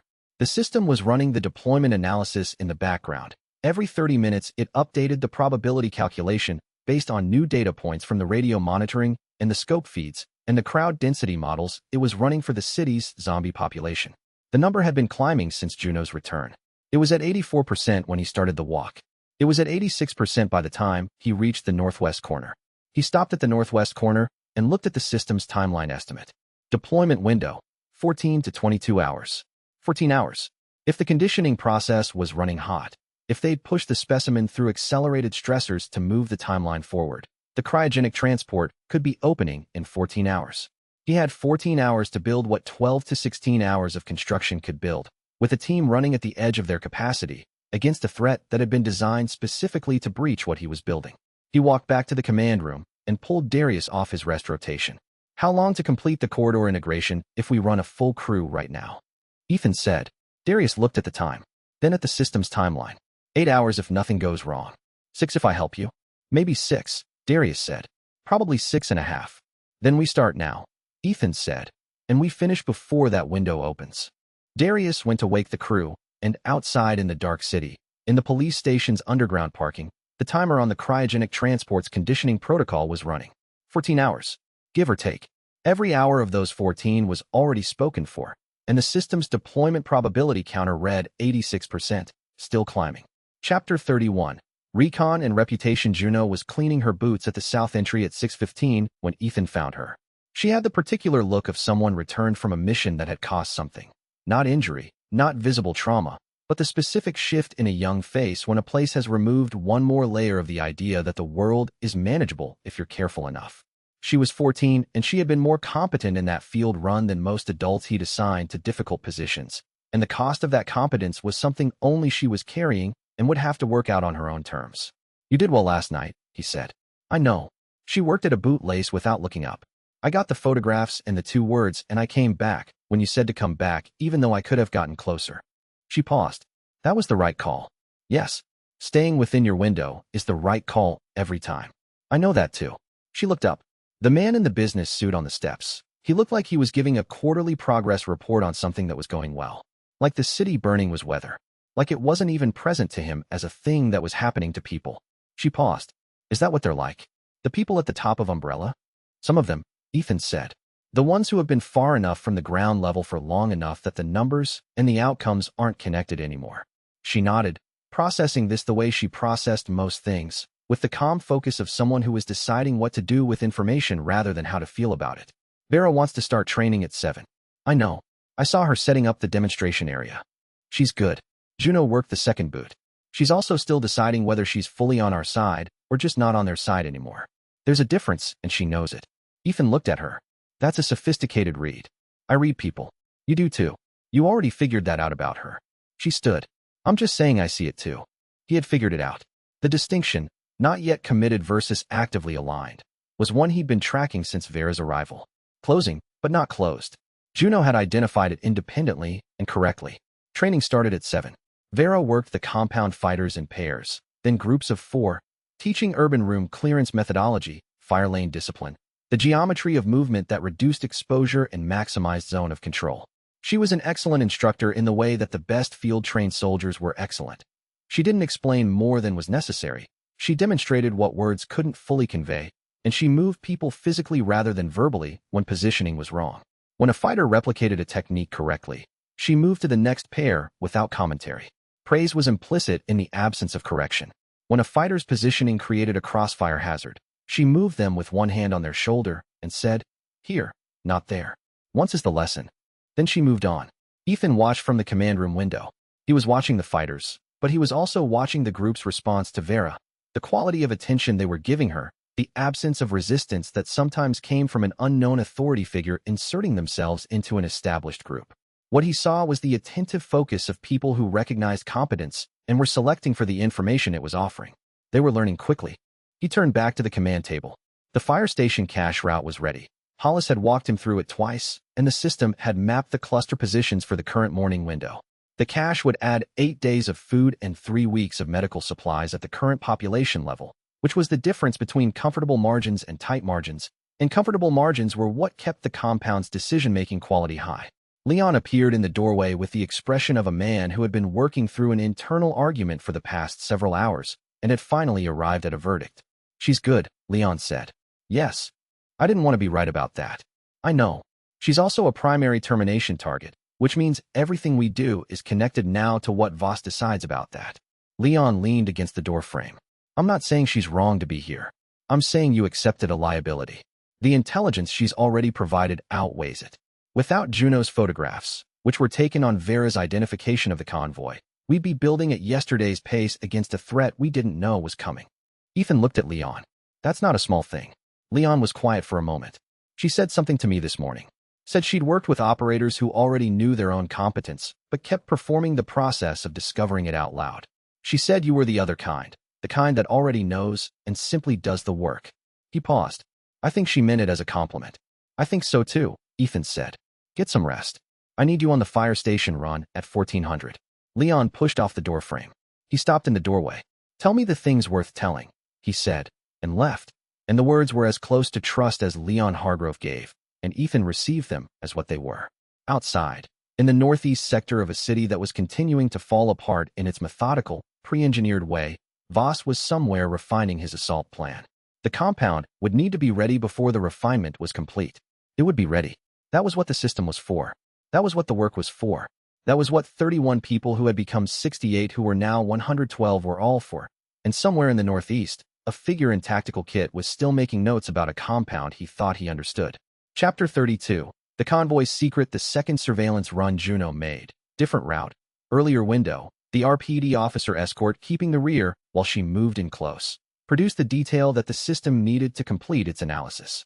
The APC that had departed the police station the previous afternoon had gone to the university district. Specifically, to an address in the utility corridor beneath the university's North Campus Research Building. An address that Vera had identified from the APC's final GPS transponder intercept as the Burrow, the secondary umbrella facility she had visited twice in operational capacity and knew in the way you knew places that had left a specific quality of impression on you. It's a conditioning environment, she told Ethan at the command table, with the particular focus of someone translating classified knowledge into information a non-USS person could act on. Not storage, not research. They introduce stressors, heat, sound, specific chemical stimulants, to BOW specimens before field deployment. It focuses the aggression, narrows the targeting behavior to a specific signature, heat density, sound frequency, electromagnetic output. She paused. The signature this compound produces. They're customizing it to target us, Ethan said. To target a heat-dense, sound-producing, generator-powered compound in a specific geographic zone. She looked at the compound around her. This is the only compound in the visible sector of Raccoon City that matches that description. The system's area analysis completed its final confidence iteration and displayed the result in the primary alert position. Deployment radius analysis complete. Staging point, Raccoon University District, Burrow Facility. Probable release point, Ennerdale Street Corridor, 2-block radius. Primary target, compound at Ennerdale and Sycamore. Confidence, 84%. 84% was not a scenario to prepare against. It was a certainty to build for. Ethan looked at the kill corridor detonation integration, the feature that separated Type B from Type A, the element that turned a channeling corridor into a Terminal 1. The integration was functional, but not fully primed. Not ready for a conditioned specimen targeting this specific compound signature. How long does the conditioning process take, he asked. Vera did the calculation with the efficiency of a USS operative who had personally observed BOW conditioning cycles in the field. Minimum 6 hours for behavioral anchoring. Another 4 to 8 for post-conditioning stability before the creature can be deployed without risking premature behavioral decoherence. She paused.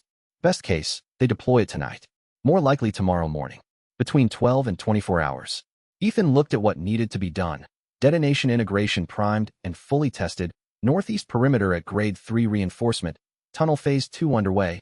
Medical bay expansion complete. He looked at the current team capacity. He did the calculation. Double shift starting now, he said. Darius runs construction. Vera runs defensive preparation. Leon runs the perimeter upgrade. I run coordination. He looked at the assembled group. We don't stop until everything on the list is done or the deployment window closes. Whichever comes first. Darius looked at the list.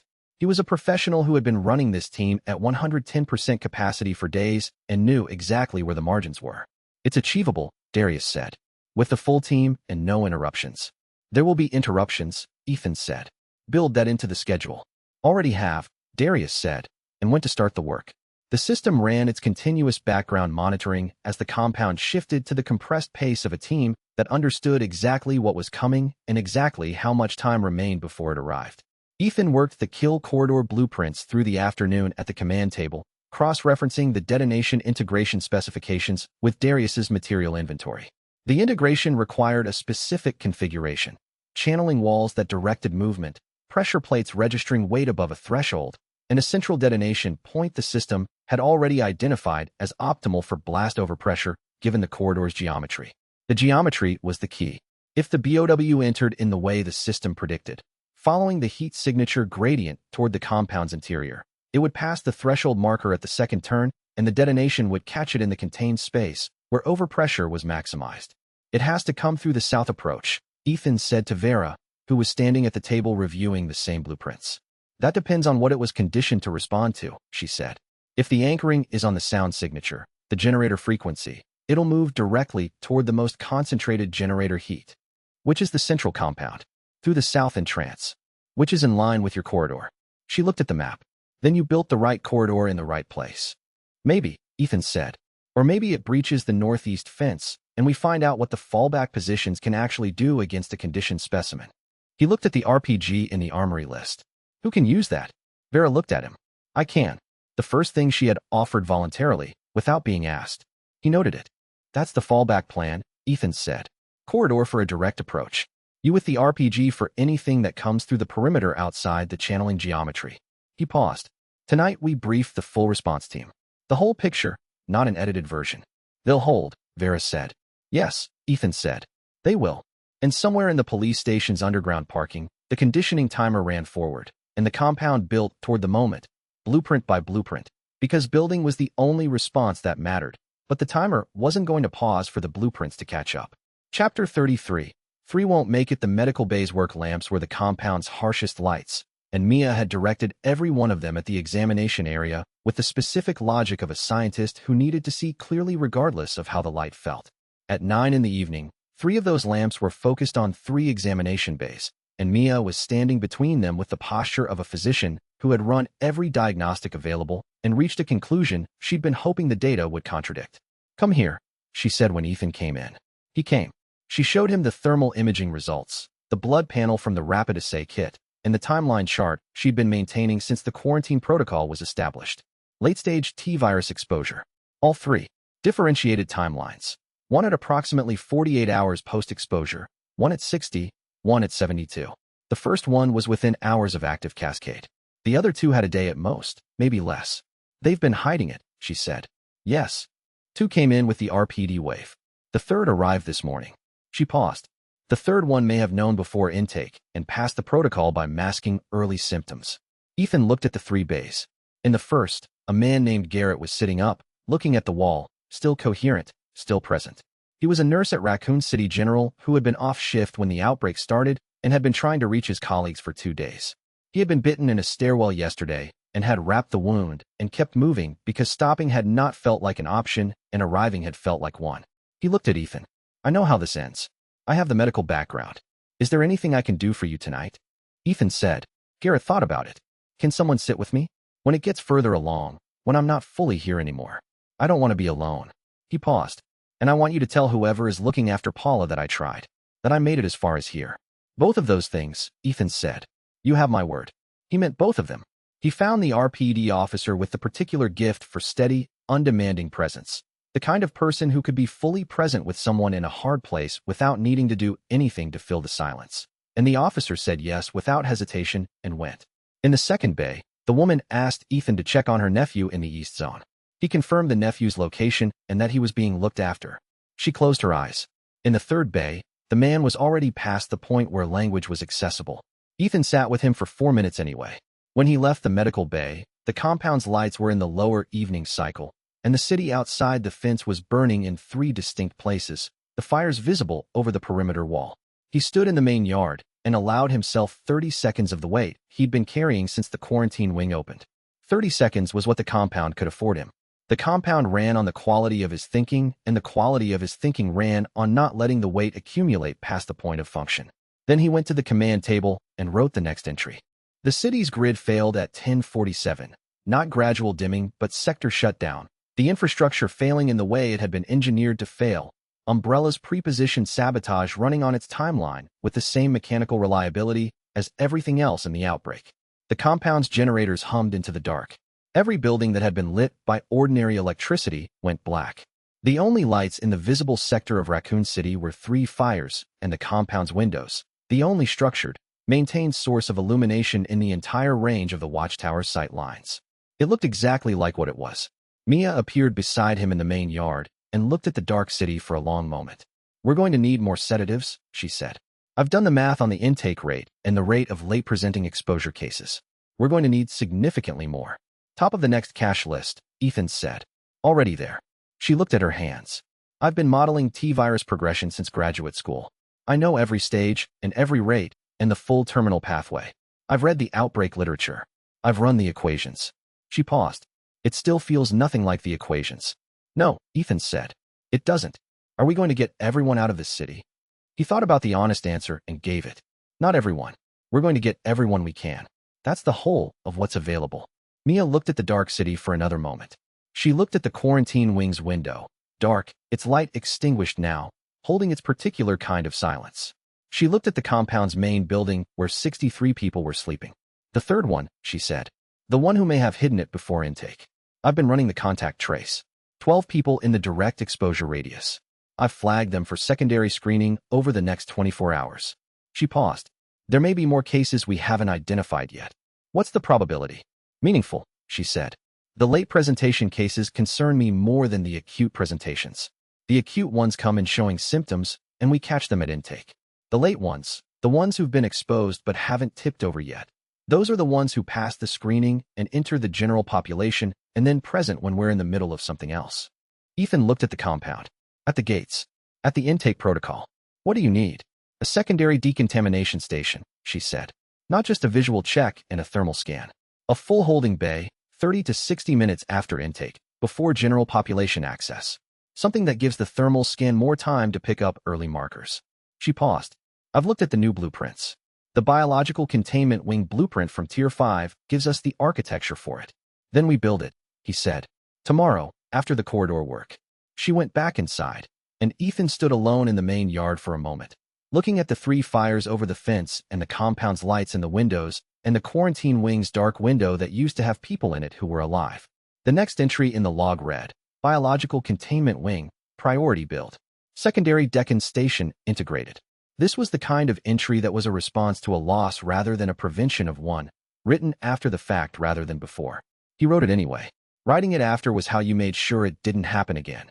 And the system was already flagging a 4th exposure contact in the intake queue that Mia hadn't gotten to yet, a contact who had been inside the compound for 9 hours. Chapter 34, Generator Night. They worked through the night in shifts. The tunnel was not optional and had not been optional since the cryogenic convoy was confirmed at the police station. It was the difference between a compound that had a secondary exit and one that didn't, and in the event of a primary perimeter breach by whatever was in that transport, that difference was the only practical difference that mattered. The system had specified it from the first moment the secured enclave blueprints unlocked. The convoy confirmation had moved it from important to necessary. Darius ran the tunnel crew in 2-hour rotations, cycling fresh workers in as fatigued workers cycled out, maintaining consistent progress through the night. The work was concrete breaking in the basement floor, using the pre-seeded access ports that had been built into the original reinforcement ports specifically for this expansion. Ethan had included them on the system's instruction, and Darius had thought it was over-engineering at the time, but had not argued the point because the system's track record on structural decisions was complete. Ethan took a rotation with the crew, not because he was needed physically. He was not the strongest member of the tunnel team, but because the crew needed to see the compound's leader in the same dirt for the same hours. By the second hour, his shoulders ached with the specific, deep pain of sustained overhead work, and his hands had the rawness that came from handle friction through work gloves. Vera appeared at the tunnel access at the 2-hour mark, coming down from the perimeter watch she'd assigned herself. Not assigned, arranged. She looked at the excavation and then at Ethan. "They're running positioning lights along the fence outer circuit," she said. "Emergency deployment lamps, solar-charged, installed in the standard perimeter defense configuration. System recommendation," he said. "Part of the night defense package." "Good idea." She sat at the tunnel edge, legs hanging over the access. "I've been thinking about what you said about the system warning. About the way the compound's architecture reads." She paused. "In USS, we had a predictive modeling tool umbrella developed for urban engagement planning. It could estimate outbreak progression, model civilian behavior patterns, identify high-value survival nodes. They used it extensively in mission planning. But, Ethan said, it was wrong constantly. The parameters were miscalibrated in some fundamental way. It consistently underweight the human variables, the decisions people made under pressure that didn't fit the behavioral models.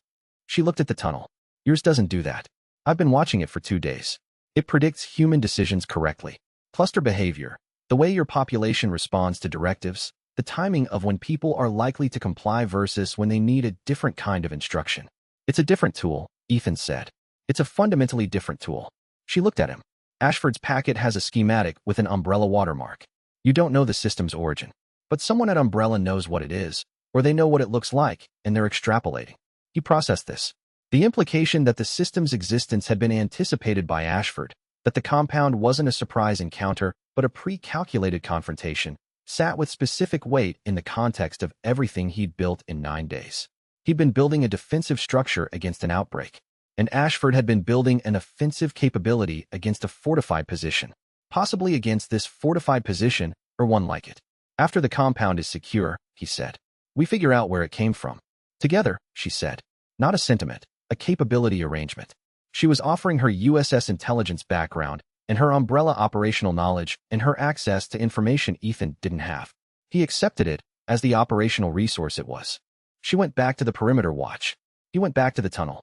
The generators hummed their steady note, and the city burned in the dark outside the fence, and the tunnel extended forward foot by foot through the compound's basement floor.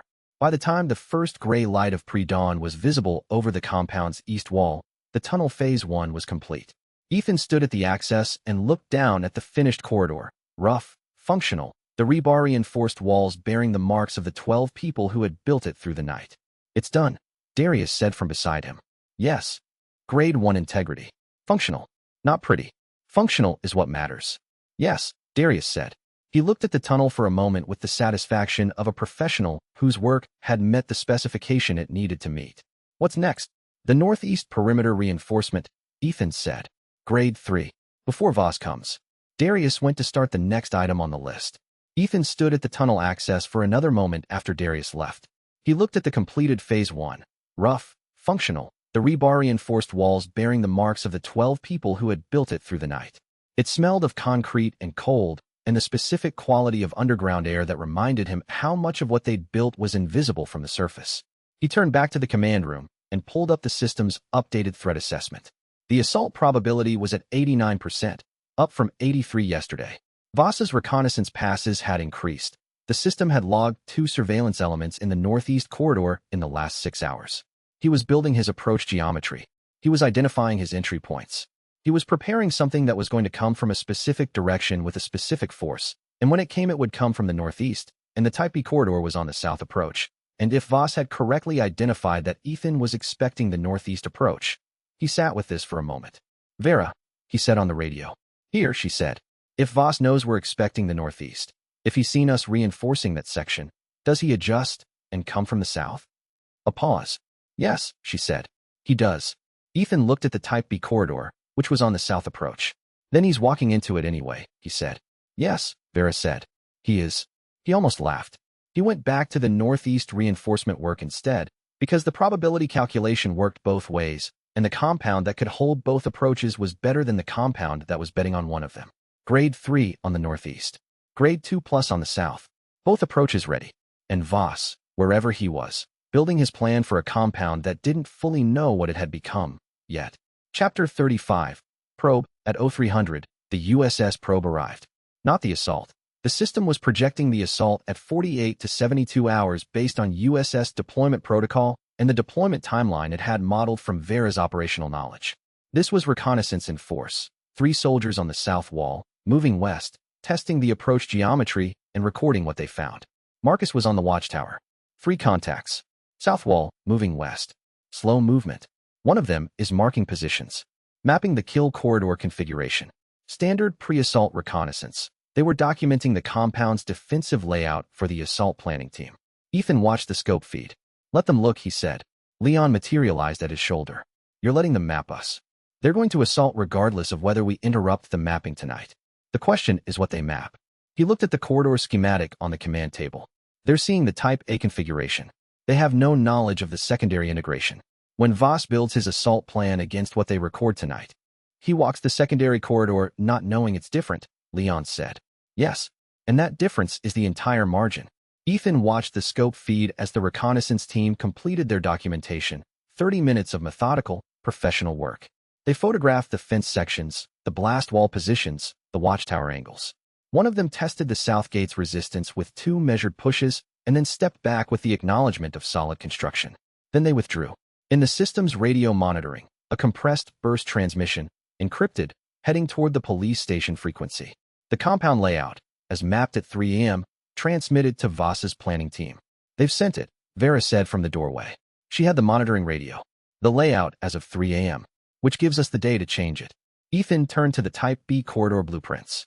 The detonation integration was the piece that mattered, the element that the reconnaissance team had walked past without identifying because it was embedded within the existing corridor geometry.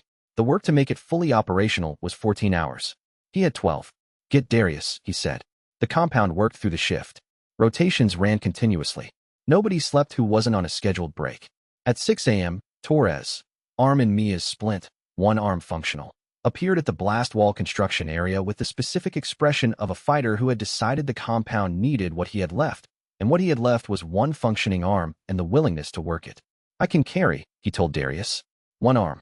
Not the heavy pieces, but I can work and I will work. Darius looked at him for 3 seconds. West section. Keep up or stop. Your call. Torres kept up, one-armed, for 8 hours.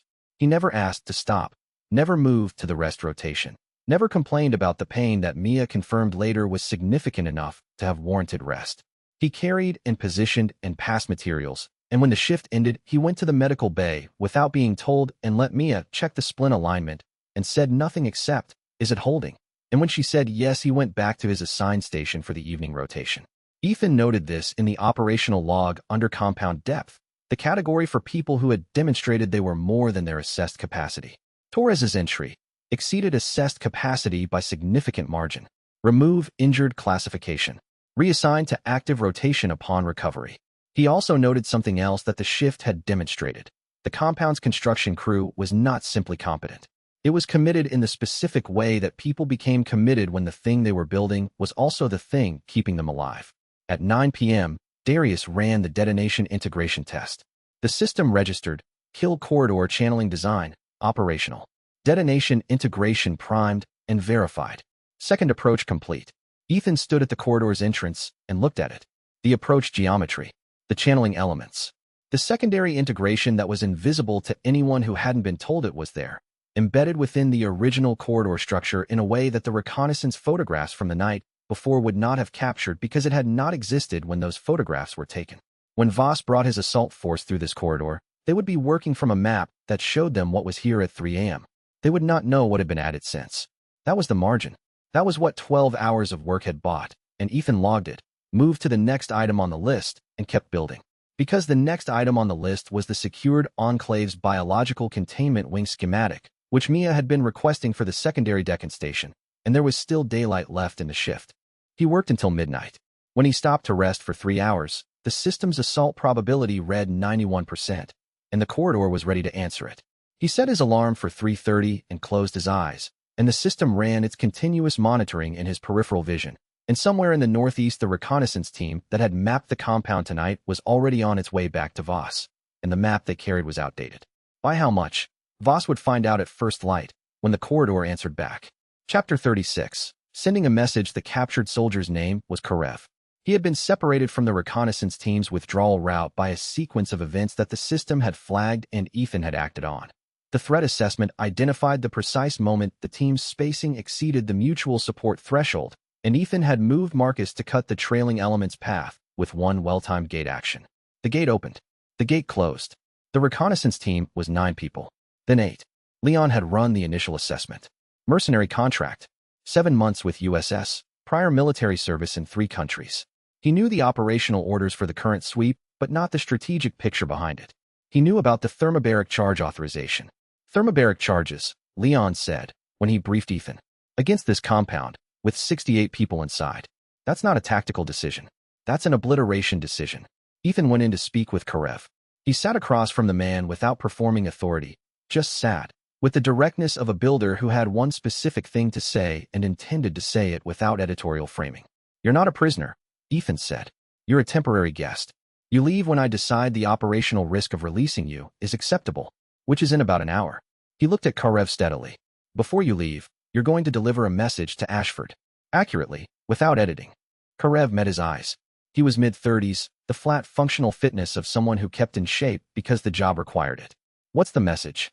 "The safe zone on Ennerdale Street is a civilian protection facility. It is documented. It is occupied by 68 civilian survivors, including children and active RPD officers. Any attack against this compound, conventional assault, thermobaric deployment, or BOW release in this sector, constitutes a war crime under the Civilian Protection Protocol's umbrella, is legally bound by as a registered defense contractor." He paused. "Tell Ashford I have documentation of everything USS has done in this city since the outbreak began. Evidence packages are prearranged for distribution to recipients outside Raccoon City." Karev looked at him for a long moment. "You're bluffing on the evidence packages." "Maybe," Ethan said. "And maybe you're the person who delivers the message that makes Ashford check before acting, and checking takes time, and time is what the compound needs." He held Karev's gaze.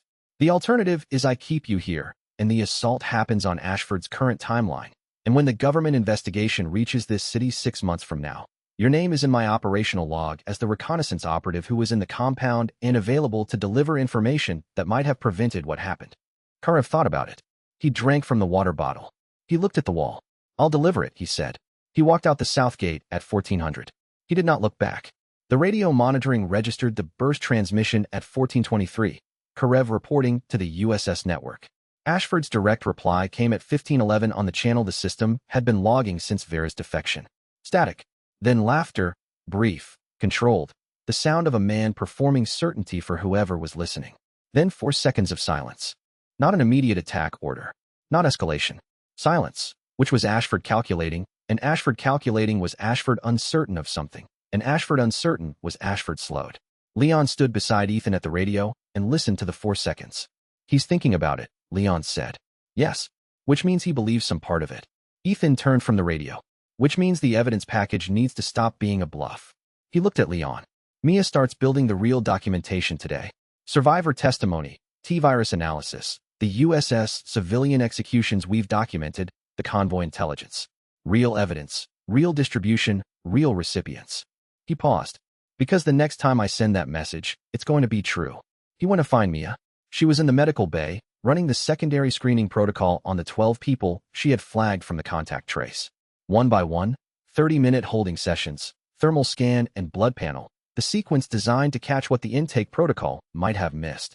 "I need the documentation package started," Ethan said. "What kind of documentation?" "Survivor testimony. The USS civilian executions from day 1 and 2. Your T-virus analysis, specifically the salted food supply data, the deliberate release evidence from the water treatment records you've been building. The convoy photographs Juno brought back." He paused. "Everything that proves what Umbrella has done in this city and what USS has done in response to witnesses." She looked at him. "You're building a legal case." "I'm building something that can be transmitted outside this city before the outbreak ends and ensures that what happened here has a record that can't be suppressed." He met her eyes. "Ashford is going to try to destroy this compound. If he succeeds, I want the evidence somewhere he can't reach." Mia put down the screening clipboard. "How do you transmit it?" "I don't know yet, but I'm going to need it ready." He paused. "The documentation should be in a format that can be transmitted in a compressed burst, the same encoding the USS frequency is using, because we know those bursts go through even when the city's communication infrastructure is failing." "You're going to use their own encoding against them," she said. "I'm going to use everything available," Ethan said. "Start with your T-virus analysis. It's the most technically credible piece. I'll work on the survivor testimonies and the timeline documentation tonight." Mia nodded. She went to her evidence files. She had been building this documentation quietly since the second day, the habit of a scientist who gathered data because data was always worth gathering. The compound worked, and the documentation grew, and the system ran its continuous monitoring, and the perimeter held through the night. And by morning, the evidence package had its first 2 components, ready to transmit, waiting for a destination. But somewhere in the dark northeast, Voss was running the final checks on his assault plan, and the assault wasn't waiting for a destination either. It already had one, and it was the compound, and the timeline was now measured in hours. Chapter 37. 112. The compound hit 112 on day 4 of the outbreak. The growth happened in the cascading, nonlinear accumulation of crisis populations that the system had modeled as a probability distribution, and Ethan was now watching as specific, named people. The group of 16 from the college district, organized, with their own supply stock, and the mechanical engineering graduate student Riaz who attached himself to Darius's team within 2 minutes of arrival. The cluster of 12 from the eastern residential zone, dehydrated and frightened, some of them children who had been surviving on tap water and crackers for 3 days. The army medic who came alone at dawn with 2 field kits and immediately became Mia's primary assistant. 112. The system ran the updated calculations: supply per person, medical capacity per person, defensive coverage per linear meter of perimeter. Most of the numbers were in the yellow band.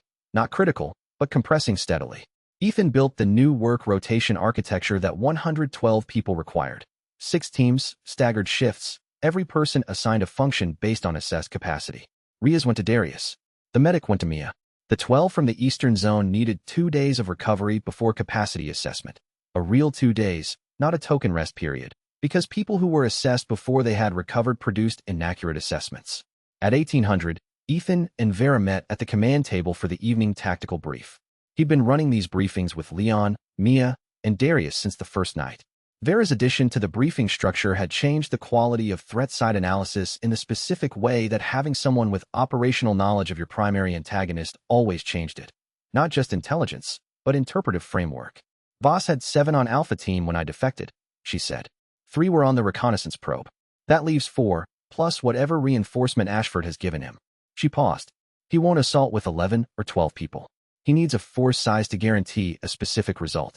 Against a compound at this tier, that means 22 to 28 personnel with at least 1 heavy weapon element and the cryogenic asset as a contingency option. Insurance option as in fallback if the assault stalls, Ethan said. As in the thing he uses if the lead elements take too many casualties to continue a conventional push. He releases the deployed asset, and it clears the path.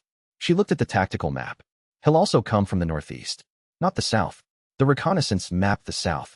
Voss is too capable to come from where you're waiting with the layout already documented. System agrees. He showed her the directional probability. Northeast, 68%. She looked at the number. Then at him. Your system thinks the same way he does. It thinks the way a defensive planner thinks, which is to assume the attacker is as capable as you are until demonstrated otherwise. She was quiet for a moment. He used to say something almost exactly like that. She looked at the perimeter map. He taught me a lot. He's exceptional at what he does. He's also spent 15 years hollowing himself out to be that exceptional, removing everything that wasn't operational utility. She paused. The man on Willow and Harrison was the moment I understood that I was about 6 months from completing that process in myself. She met Ethan's eyes directly. Watching you carry that family through the alley is what opened the gap again. He received this without trying to close it with reassurance. She didn't want reassurance. She had made a decision and was accountable to the consequences of it, and was naming the reason clearly. The northeast perimeter needs grade 3 reinforcement before the assault window closes, he said. I need you on the defensive positioning tomorrow morning. I'll be there, she said. The briefing continued through the tactical items.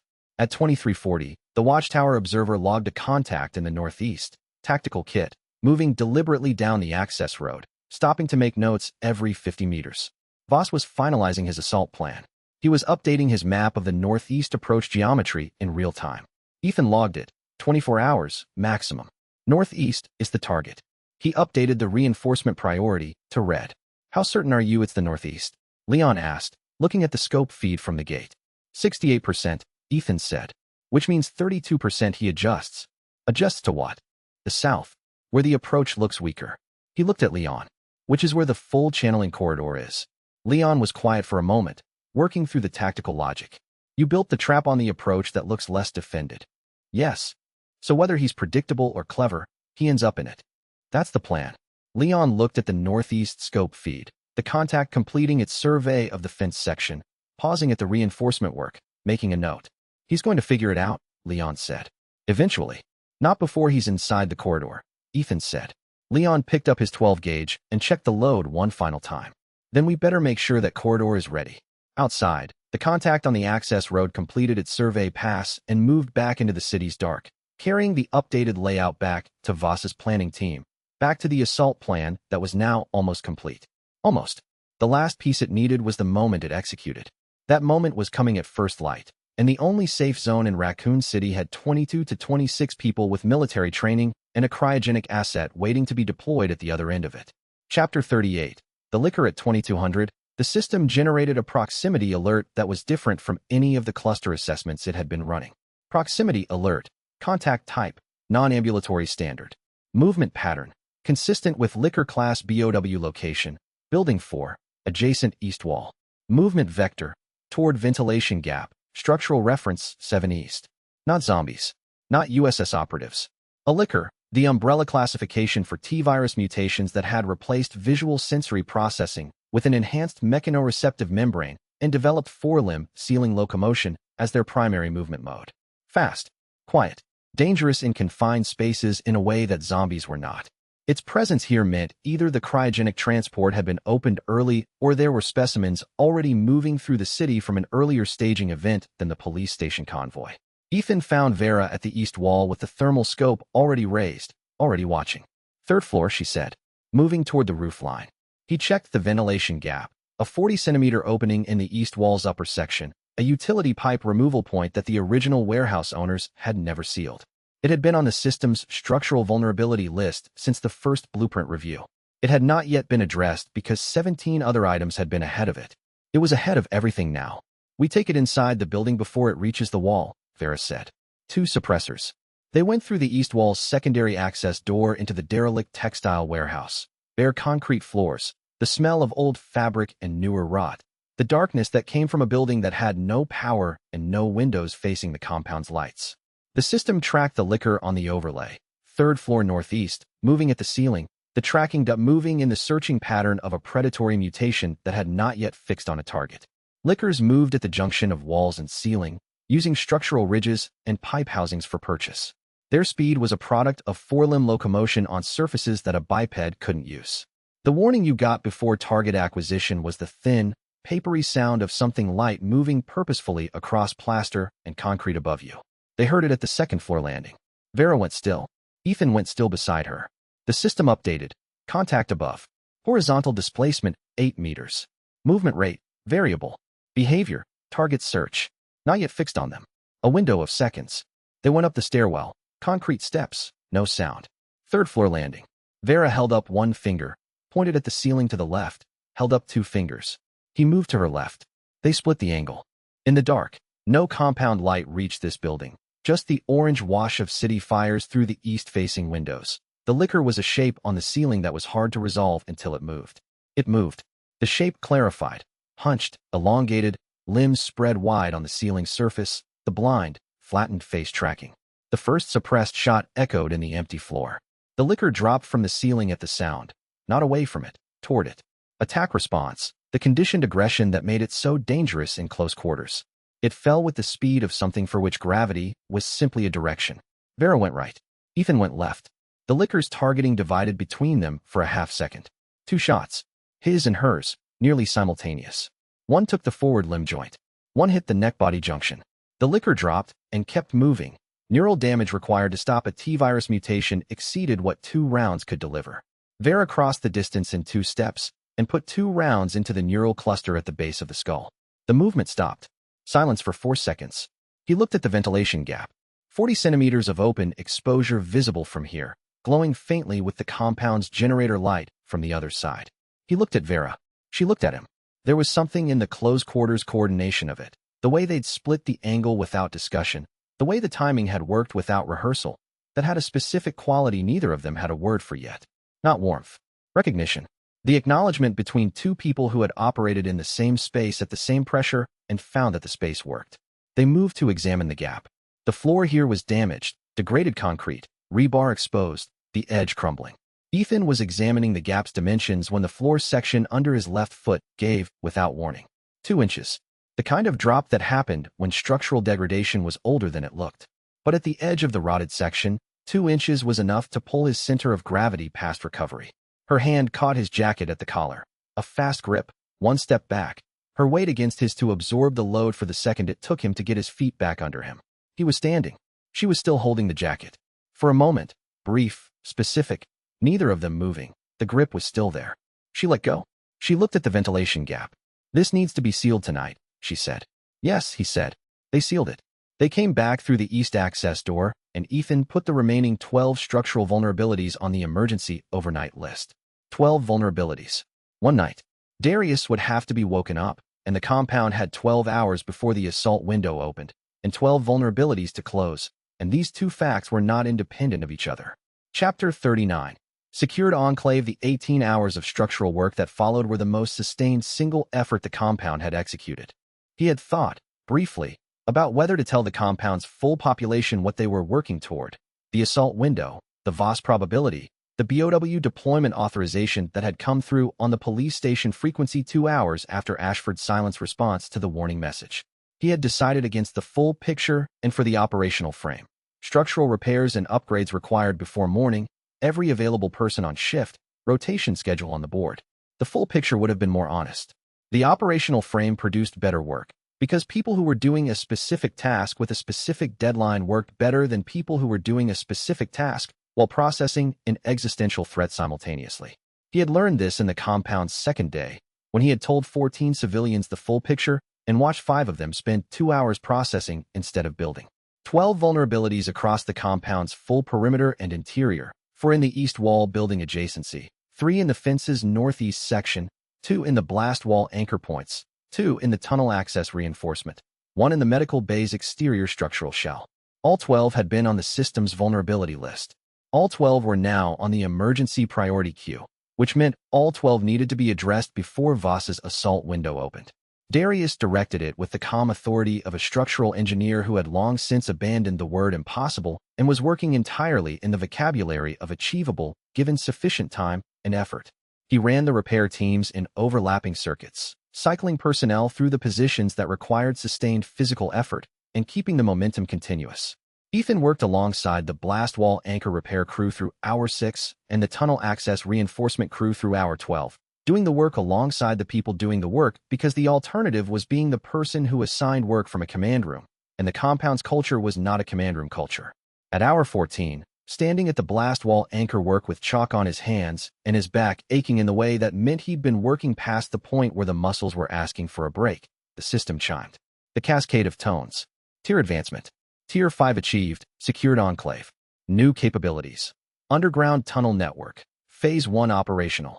Medical bay, expanded to level 2. External kill corridors, type A and B active. Biological containment wing. Blueprint unlocked. New blueprints unlocked. Tunnel network phase 2, city park direction. Automated gate control, medical isolation wing. Negative pressure, secondary command post. Underground threat assessment. Assault window open in 18 to 24 hours. Fortress status, all perimeter sections green. Recommendation. Begin tunnel phase 2 immediately. 18 to 24 hours. He pulled Darius from the anchor repair. Tunnel phase 2. City park direction.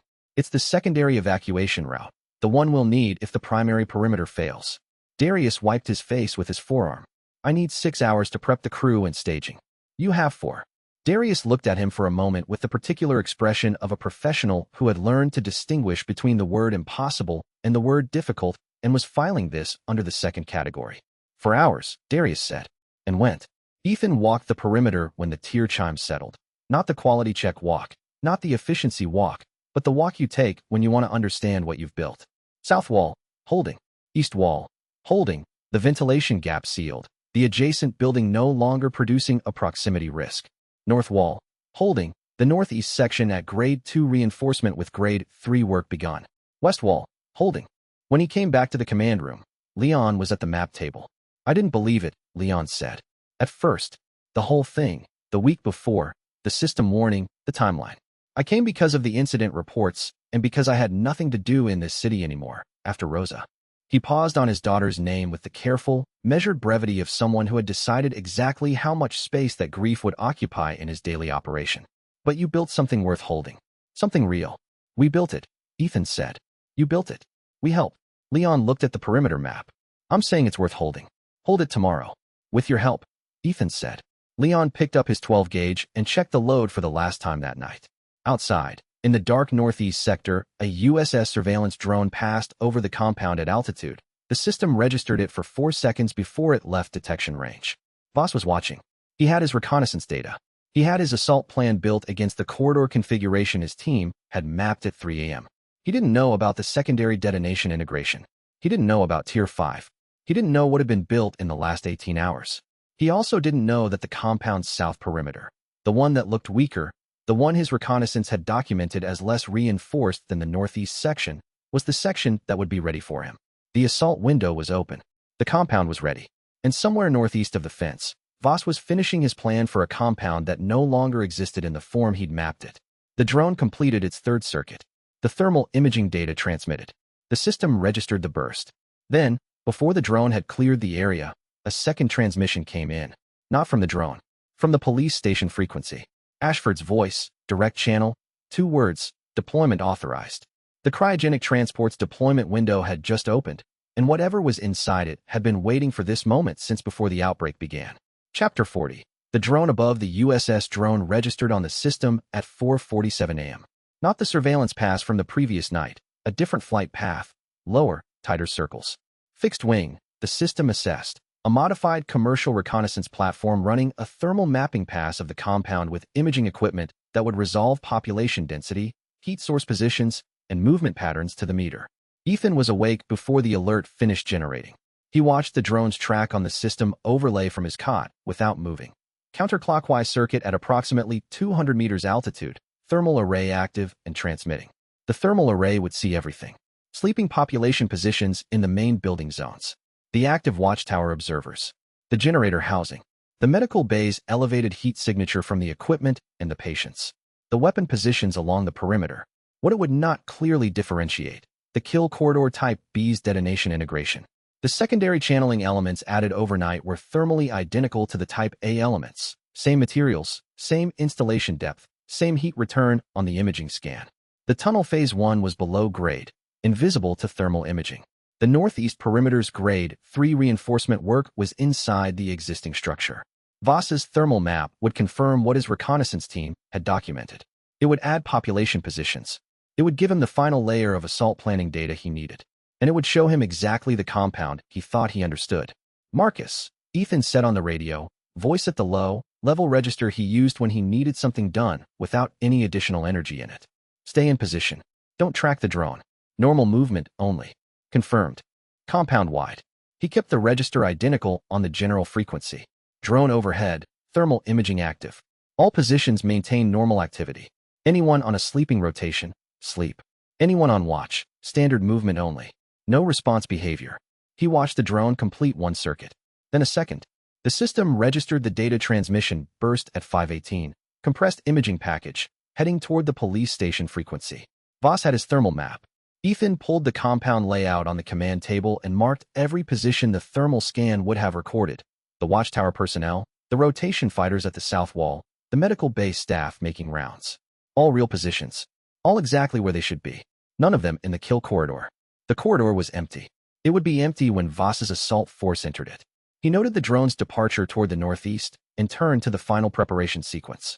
The system had updated the assault probability to 91% for first light. 2 hours. Vera, he said on the radio. Here, she said. The perimeter. Voss has his thermal map. He's coming at first light. Northeast. A pause. I'll have the response team ready. Leon has south and west. Hollis has east. The Type B activation happens when the lead element crosses the first threshold marker, not before. Let them commit to the corridor before we close it. Understood. A pause. Ethan. Yes. We're ready. He believed her. He checked the system. It agreed with the assessment. He sent Juno to the secondary watchtower with a clear sight line on the east and south sectors simultaneously. She acknowledged without debate, because she understood that the most useful position wasn't always the most active one. He took his position at the northeast response station and looked at the approach corridor, the geometry, the channeling elements, the integration that was invisible to anyone who hadn't been told it was there, the fallback positions allowing phased withdrawal if needed. He stood for 5 minutes. The city was dark, the fires reduced overnight, the sky above Raccoon City lightening at the eastern edge with the specific gray of pre-dawn that turned shapes from invisible to present. In the northeast, something moved. Organized movement. Military spacing. The particular quality of people who had done this before and were doing it now with professional discipline. Multiple contact signatures, northeast approach. Estimated 22 to 26 personnel. Assault formation. Heavy weapon elements detected. Arrival, for minutes. 22 to 26. Full reinforced assault team. Voss had waited for the complete force. Ethan keyed the compound-wide radio. All positions. Assault incoming, northeast. For minutes. He paused. And in the pause was the entire arc of 9 days of building toward this moment. Hold the compound.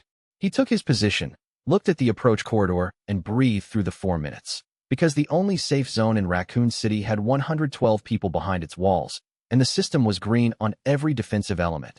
And the channeling corridor was primed and waiting, and everything that came next was the test of everything that had been built. For minutes, 112 people. Every defensive element green. The evidence package in Mia's files, waiting for transmission. Vera on the Northeast response team with 12 fighters she had trained herself. Leon on South and West with the RPD veterans and the compound's most experienced crew. Hollis on East with the 6 RPD officers who had come off that impound lot roof. 41 zombies had pressed the fence on the first night, and the fence had held. Now something considerably more capable was moving toward it, with a plan, with weapons, with authority from the man who had designed this city's destruction. The assault window was open. Captain Harlan Voss was coming from the northeast. And Ethan Cross was ready, because the system's first directive had been reinforce or die. And everything since then had been exactly that. Chapter 41. The snipers ranged the assault came in organized. 23 personnel and fire and move teams, professional spacing, a breach element at the northeast wall, and a suppression element covering the approach. Ethan had 41 seconds from the moment the lead element crossed the first threshold marker to when the channel sealed behind them. The channeling corridor did its work. USS Alpha hit the prepositioned crossfire from 3 elevated positions simultaneously, their breach element neutralized before it could reach the blast wall, the suppression element pinned in a kill zone that Vera had walked 3 times to memorize every angle. The compound's fighters held their positions through the firefight with the trained composure of people who had rehearsed this scenario. Hold, cover, communicate, let the geometry do the work. It lasted 11 minutes. When it was over, 17 of the 23 USS operators had pulled back with casualties. 3 were down in the corridor. 3 had withdrawn into the adjacent structures. Ethan stood at the command table in the gray dawn and looked at the result without celebration. 7 compound fighters had sustained injuries, 2 of them serious enough to put them out of active rotation. No deaths. The north wall had taken direct fire from 2 positions and would need reinforcement by morning.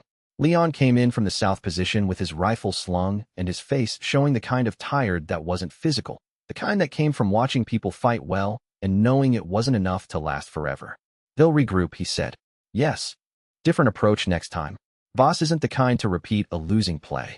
No, Ethan said. He isn't. He checked the system. It agreed. Threat reassessment in progress.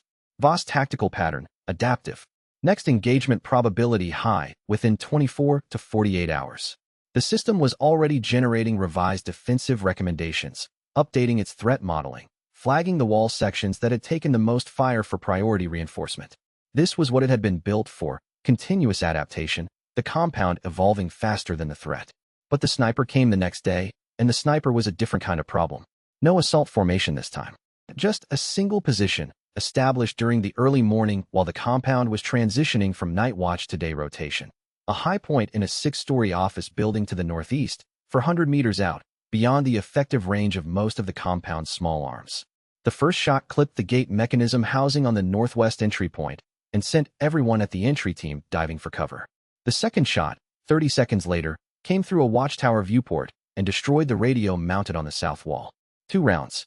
8 seconds of exposure for anyone crossing between the blast wall segments and the main structure. 1 compound runner took a grazing wound to the shoulder during a movement between positions. Ethan had the compound in blackout mode within 4 minutes of the first shot. No movement in exposed areas. All transitions through covered routes only.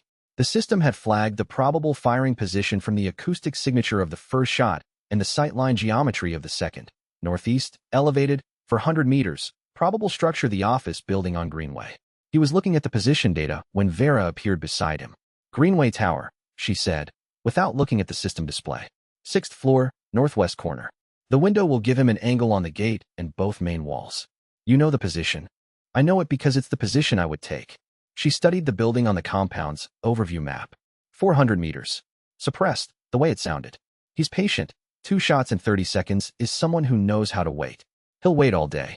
What does that do to us? Slows every supply run. Makes every transition visible. After 3 days, your runners start cutting corners on cover discipline. Because they always do. And then someone gets hit properly instead of grazed. She looked at him. He doesn't need to kill anyone. He needs to make the compound less functional.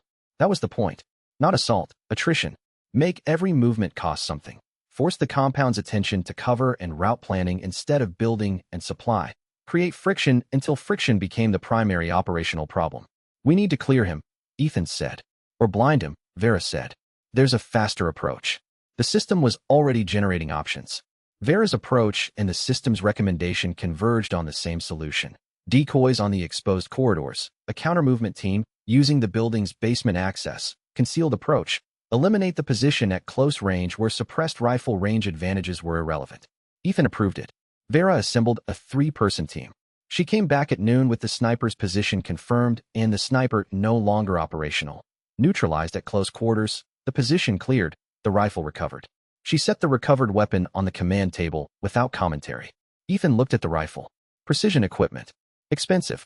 Not standard USS Alpha inventory. He was a contractor, Vera said. Not USS regular. Voss brought in outside assets.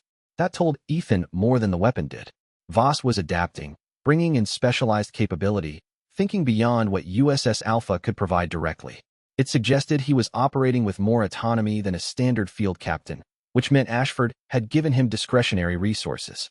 The system added the contractor deployment pattern to its threat assessment. External asset deployment indicates elevated command priority. Ashford resource allocation increased. Ethan wrote up the operational log, the assault, the sniper, Vera's counter, and then looked at what tomorrow was going to require, because the system was already showing him. Wall reinforcement, replacement radio installation, a secondary covered transit route between the main structure and the east perimeter.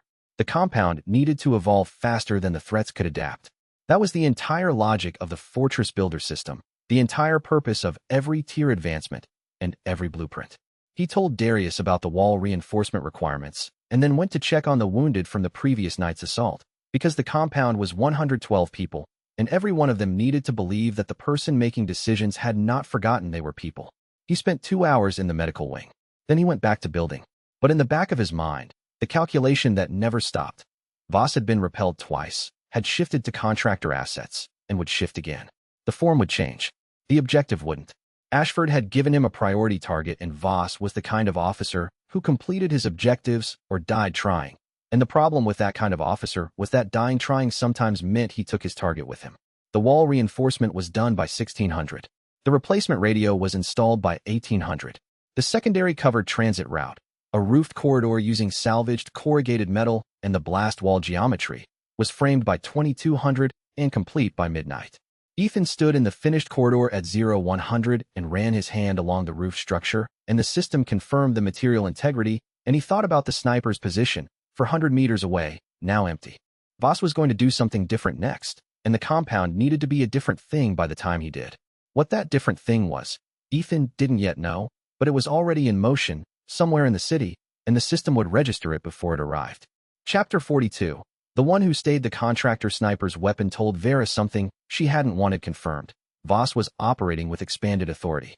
She spent the hours after returning from Greenway Tower thinking through what she knew about Captain Harlan Voss's operational doctrine, because she had trained under him for 14 months before her assignment to USS Alpha, and she knew his thinking the way you knew someone's thinking when they had made it a point to ensure you understood their logic.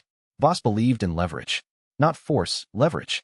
Force was what you used when leverage had failed or when you didn't need the asset to be functional afterward. He would use force on the compound if necessary, but he was intelligent enough to prefer a situation in which the compound's resistance cost more than its compliance. The sniper had been leverage. A message delivered in the form of operational friction. This will continue, and it will get worse, until you make a different decision. But the sniper had also given Vera something she hadn't expected to find. The rifle was issued hardware, company traceable, and the grip tape had been applied in a specific pattern she had seen on exactly one person in her USS career. Private Dane Kolak. Marksman qualification, 3rd in their cohort. He had used that grip tape pattern on every weapon he'd handled. A quirk, something the armory had never written up because his performance numbers were clean. She went to Ethan. I know who the sniper was, she said. Before he was a contractor. We trained together. Ethan looked at her steadily. He didn't say anything about the fact that she had neutralized him at close range. I need to know if there are others in the same situation, Vera said. People Voss pulled from USS Regular and converted to contractor status to avoid the chain of command accountability. If there are, some of them might be reachable. Reachable how? The way I was reachable, she said. Dane wasn't a true believer. He was good at his job and the job was paying well, and he hadn't yet been asked to do something that crossed his line. She paused. Until Raccoon City. The orders we got were not what anyone signed up for. Ethan thought for a moment. You think there are others who are close to that line? I think Voss has assembled a team of highly capable people who are operating on decreasing confidence that what they're doing is justified. The assault last night cost them 3 people. They know the compound held a prepared position against a superior force. That erodes the story that this is a simple extraction operation. Ethan checked the system. It was showing him the positions of USS activity in the city, not the compound's cameras, but the system's passive threat assessment, building from acoustic signatures, movement patterns, the logic of tactical positioning. Voss's remaining force was concentrated in the office complex to the northeast and in a secondary position in a parking structure to the east. If you were going to reach someone in that force, Ethan said, how would you do it? The outer perimeter watch, Vera said. They're the most isolated, the least supervised. I know the rotation patterns. Voss doesn't change them unless he's seen a specific counter pattern. I can approach the east position during the pre-dawn watch change. That's high risk. It's lower risk than waiting for Voss to adapt enough to find an approach we haven't defended against. She went at 0400. Ethan tracked her via radio and system position data, watching the east position on the compound sensors, calculating the watch rotation timing. At 0430, her radio clicked twice, the all-clear signal. She came back at 0515 with a man in civilian clothes who was not civilian, carrying nothing except his hands in plain view and the specific body language of someone who had made a decision they weren't entirely certain about and were committed to it anyway. His name was Corin. Former USS, 2 years. He had defected with maps. Full current positions, Vera said, setting the folded maps on the command table. All USS deployment in the city, updated as of 6 hours ago. Leon looked at Corin with professional assessment and said nothing. Mia was called in for a standard entry protocol, health check, basic debrief, compound rules explained. Ethan looked at the maps. Voss's remaining force was 31 personnel. 3 positions. 2 of the positions were supply and communications. Only 1 was assault capable. After the losses in last night's operation, Voss was below the threshold for a coordinated multi-axis attack on the compound. But the map showed something else. A 48-hour notation, a timeline. Voss had a 48-hour window before something changed in his operational picture. What happens in 48 hours? Ethan asked Corin. Corin looked at Vera. She nodded. Reinforcements, Corin said. Ashford authorized a second assault element. 2 full USS teams, plus heavy weapons. Ethan sat with that for a moment. He looked at Corin, a man who had done something genuinely difficult, who had walked into the compound of a person Voss was hunting, carrying information that would be considered treason in the organization he had just left. The question wasn't whether Corin was trustworthy. Vera's judgment was worth more than most other intelligence he had access to. The question was what to do with 48 hours against a reinforced assault force. He ran the system's calculation. 2 full USS teams plus heavy weapons against the compound's current defensive posture produced a breach probability of 71%. That was not acceptable. The compound needed to change the math before the reinforcements arrived. He looked at Leon. We have 2 days to become something that force can't take. What does that require? Leon thought for 3 seconds, which was the most thinking Leon ever needed to do on tactical questions. Elevated firing positions, anti-vehicle barriers, detonation traps in the approach corridors. He looked at the clock. We need to start in the next hour. Ethan went to the system and started building. Because 48 hours was a construction window, and construction windows were what the Fortress Builder system was designed to maximize, and the construction window was already shrinking. And if he was wrong about the preparation, there was no recovering from that mistake at reinforced assault scale, and the system's breach probability update was already showing him exactly what wrong would cost. Chapter 43, 48 hours 48 hours. 2 full USS assault teams, plus heavy weapons. That was a force that could breach what the compound currently was. Ethan ran the numbers with the system's threat assessment running in parallel. The current blast walls would hold against standard rifle fire and fragmentation. They would not hold against sustained heavy weapons fire or direct vehicle impact. He needed to change the defensive math before the reinforcements arrived. The system was already generating the solution set. He pulled up the blueprints. Firing positions. Rooftop, requiring sandbag reinforcement and cover panels, giving compound fighters an elevated angle on all approach corridors. The system showed optimal placement on the main structure's roof and the secondary building's north face. Anti-vehicle barriers, concrete and steel, positioned to channel any vehicle assault into predictable lines that crossed the compound's fields of fire. Darius had the materials for 4 barriers in current stock, and Corin's maps showed 2 additional caches of concrete barriers in the adjacent blocks. Secondary detonation traps. The system called them in-place defeat mechanisms in its blueprint language, which was the kind of language that made Ethan feel the system had been built by engineers who had never needed to explain anything to a non-engineer. The relevant detail was that the system had already mapped the optimal trigger points in the northeast approach corridor, using the terrain data from the assault the previous night. He assigned work teams within the hour. Darius leading the barrier emplacement with 4 construction personnel. Leon leading the rooftop position work with the compound's 3 former military members. Vera supervising the corridor traps with Corin, who had agreed to work and whose knowledge of USS breach methodology made him valuable for trap placement. Ethan himself coordinated across all 3 projects, moving between them, watching the system's progress indicators update in real time as each defensive element came online. The compound's population continued its functions in parallel: supply management, medical checks, the ongoing work of keeping 112 people fed and operational. Juno ran 2 scavenging sorties with small teams during the window, targeting the greenway area for the building materials Darius flagged. By the end of the first 12 hours, the rooftop positions were complete. By the end of the 24th hour, 3 of 4 anti-vehicle barriers were in place, the 4th waiting on a material delivery from Juno's second sortie. The corridor traps were set at 12 hours, and Vera had walked Ethan through each one, explaining the timing, the trigger conditions, the fallback decision points. The system updated its threat assessment, defensive posture upgraded, breach probability against current threat estimate, reduced by 38%. At hour 36, the attack came. 12 hours early. Ethan was at the command table reviewing supply ratios when the system pulsed. Movement detected, northeast approach. Multiple contacts. Heavy equipment. He looked at the timing. 36 hours, not 48. Voss had either received his reinforcements early or had found another approach element Corin hadn't known about. All positions, Ethan said on the compound radio. Assault incoming. This is not a drill. All positions now. The compound moved to stations with the efficiency of people who had rehearsed this exact sequence, because Ethan had run them through it twice after the previous assault, walking each person to their position and verifying they understood the decision tree. Rehearsal was what made a trained team different from a reacting crowd. The system was showing him the assault structure. 2 simultaneous elements, northeast and east, with a vehicle element at the north gate. 3 axes. Not the assault pattern from the previous engagement. Voss had changed it.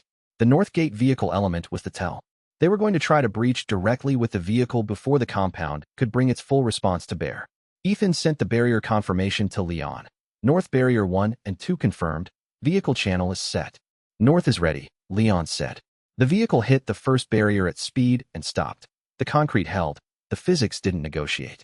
The assault elements on northeast and east hit their respective positions at the same moment, coordinated timing, professional execution. And the compound's firing positions on the roof engaged from above. The elevated angle changed everything. Vera had argued for the rooftop position specifically because they eliminated the cover advantage that USS assault teams trained to use. The doorways, the low walls, the vehicle chassis. From above, those positions were exposure. The assault lasted 17 minutes. When it broke, Voss's force had pulled back with significant casualties. The anti-vehicle barrier on north had held. One of the 3 corridor traps had triggered, the northeast one, which was the approach that the assault element had committed to before recognizing it was a kill zone. 2 compound fighters were down. Not wounded, down. Ethan heard the report from Vera with his face still and his hands on the command table. The compound had cost Voss a force he couldn't easily replace. Voss had cost the compound 2 people it could never replace. He told Darius first, because Darius had known both of them. Then he went to stand at the east wall and be visible, because the compound needed to know that the person making the decisions had not moved to a safe position while the fighting happened. That was the only way to earn the authority that 112 people had given him over their lives. He stood there for an hour. Then he went back to work. The operational priority after an assault was always the same sequence. Casualties, then structural damage, then threat assessment, then resupply. He ran the sequence. 2 dead, 7 wounded with 2 out of active rotation. The east wall crack, the northeast corridor damage, the roof firing position that had taken sustained fire and needed sandbag replacement. Voss's force was now below 40 personnel, estimated 28 operational. The reinforced assault element that Corin had warned about hadn't arrived, which meant either the timeline had shifted or the first assault had been Voss deciding to act with what he had. He filed the threat assessment in the system and then looked at the cost column. The system didn't have a field for 2 dead. He kept that in his own count, a different ledger, the one no interface could organize, and he was already aware that the ledger was going to get heavier before this was over, a cost he had no answer for except to make sure the people still alive stayed that way, which meant going back to work before the grief became paralysis. Chapter 44, What the Battle Costs 2 Dead. Marcus Holt, former city maintenance worker, 38 years old, who had joined the compound on the 7th day from a shelter 3 blocks away and had volunteered for the perimeter watch rotation from the first week. He had been a careful, methodical man with a sense of dark humor about the situation that had helped the night shift through the worst hours. Sandra Een, former teacher's aide, 26 years old, who had come in with the rooftop family in the second night of the outbreak and had spent every day since helping Mia in the medical wing. She had been in the east corridor position when the assault element came through the gap. Ethan wrote their names in the compound log with the date and the circumstance. Not a casualty report, a record. The difference mattered to him, though he would have been unable to explain the distinction to anyone who didn't already understand it. Darius took the losses harder than anyone else because he had worked alongside both of them in construction. He said nothing about it for the first 4 hours, which was his way, and then he appeared in the compound workshop and began rebuilding the east wall section that had taken the most damage from the assault. Not because it was the priority repair, but because doing something with his hands was how he processed what had happened. Ethan let him work. He checked in twice without saying anything about the grief, just verifying the structural specs and confirming that the materials Darius was using were correct for the wall section. It was what Darius needed, to be treated as a working professional, not a mourning man who needed someone to acknowledge his mourning. He could do both at once. Vera oversaw weapons recovery from the assault, USS equipment left in the field, ammunition, medical gear. She worked systematically, documenting everything, because she knew what their current armory deficit was, and she knew exactly which of the recovered items filled specific gaps. She brought the full inventory to Ethan at end of day. Among the recovered items was a sealed packet, a waterproof document sleeve, the kind USS carried for orders and operational briefings. Vera set it on the command table and looked at Ethan. He opened it. The first page was an organizational chart, standard USS format, the kind he had seen pieces of before in the intelligence Vera had provided. But this chart was more complete, and it had annotations he didn't recognize. He studied it for 2 minutes. Then he looked at Vera. Is that what I think it is? She took the chart. Read it. Her face did something complicated that she brought back to neutral before she answered. Yes, she said. Ashford's true objective. It's not specimen collection. The chart showed a target hierarchy. Specimens were listed, the standard USS mission elements, BOW recovery and T-virus strain documentation. But at the top of the chart, above the specimen targets, was a different category. One name. One target designation. Cross, Ethan J. System acquisition priority, Alpha. He wants the system, Ethan said. He wants you, Vera said.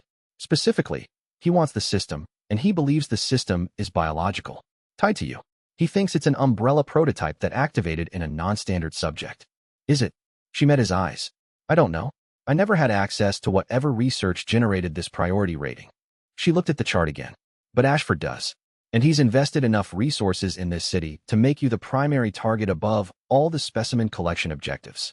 Ethan sat with that for a long moment. The system had been with him since before the outbreak. He had always assumed it was what it appeared to be, an interface, a tool, something that had manifested in a way he couldn't fully explain but could use. He had not interrogated its origin because its utility had been immediate and the situation had not given him the luxury of existential analysis. Now the situation was forcing the question. He asked the system directly, because it had answered direct questions before. What is your origin? The system was quiet for a moment. Then a response, not in standard interface format, but something more like text. Builders precede destroyers. Origin classified. Current priority, protect the compound. Not an answer. But the response itself was informative. The system had something to classify, which meant it had an origin it knew about and was choosing not to disclose. Vera was watching him. It says origin classified, he said. So it knows, she said. It knows something. She looked at the chart. Then Ashford knows something too. which means whatever this system is, there's a file somewhere. And Ashford has read it. The system pulsed at the edge of his vision. Biological Containment Blueprint Category, unlocked. He looked at the new category for a long moment. The biological containment category had just unlocked, which meant the system had projected the compound's needs ahead of his own thinking. It had known, before he had thought to ask, that understanding the system's origin would lead to a conversation about the system's biology, which would require medical containment protocols. The system was running his operational future in parallel with his present. That was new, or newly visible. He made a note of it. He went to find Mia, because the new quarantine facility was going to change what they could do with the intake process, and the intake process was the first line of defense against the outbreak doing what it was designed to do, which was spread through exactly the kind of concentrated population a safe zone represented. The timing of the unlock felt like the system telling him something he needed to hear before he needed it, and whatever was coming next was going to require the containment wing to already be built. Chapter 45. Rearm the wall rebuild took 3 days. Darius designed it to use the captured USS materials, heavy-gauge ballistic paneling from the assault team's vehicle element, steel strapping that had been intended for a barrier breach kit, concrete from the broken north barrier reformatted into the east wall's lower reinforcement layer. He was methodical about it and silent in a way that meant he was thinking hard, which was how everyone knew the rebuild was going to be better than what it replaced. Ethan watched the wall section go up and felt the system tracking each element, updating its structural integrity model with the new materials, adjusting its breach probability calculations. By the time the rebuild was complete, the east wall was more defensible than it had been before the assault. The compound's fighters who had held that position during the attack walked the new section and touched the ballistic paneling and understood, without anything being explained, that the losses had resulted in something better, not as a trade they would have accepted, but as a fact they could stand next to. Vera spent those 3 days on weapons recovery and restructuring the compound's defense teams.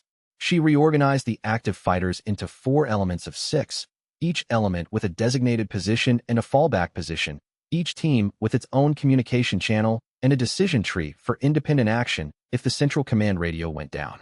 She ran each team through a 2-hour walk of their positions, and the walk told her which team members could be relied on for independent decisions and which ones needed clear direction.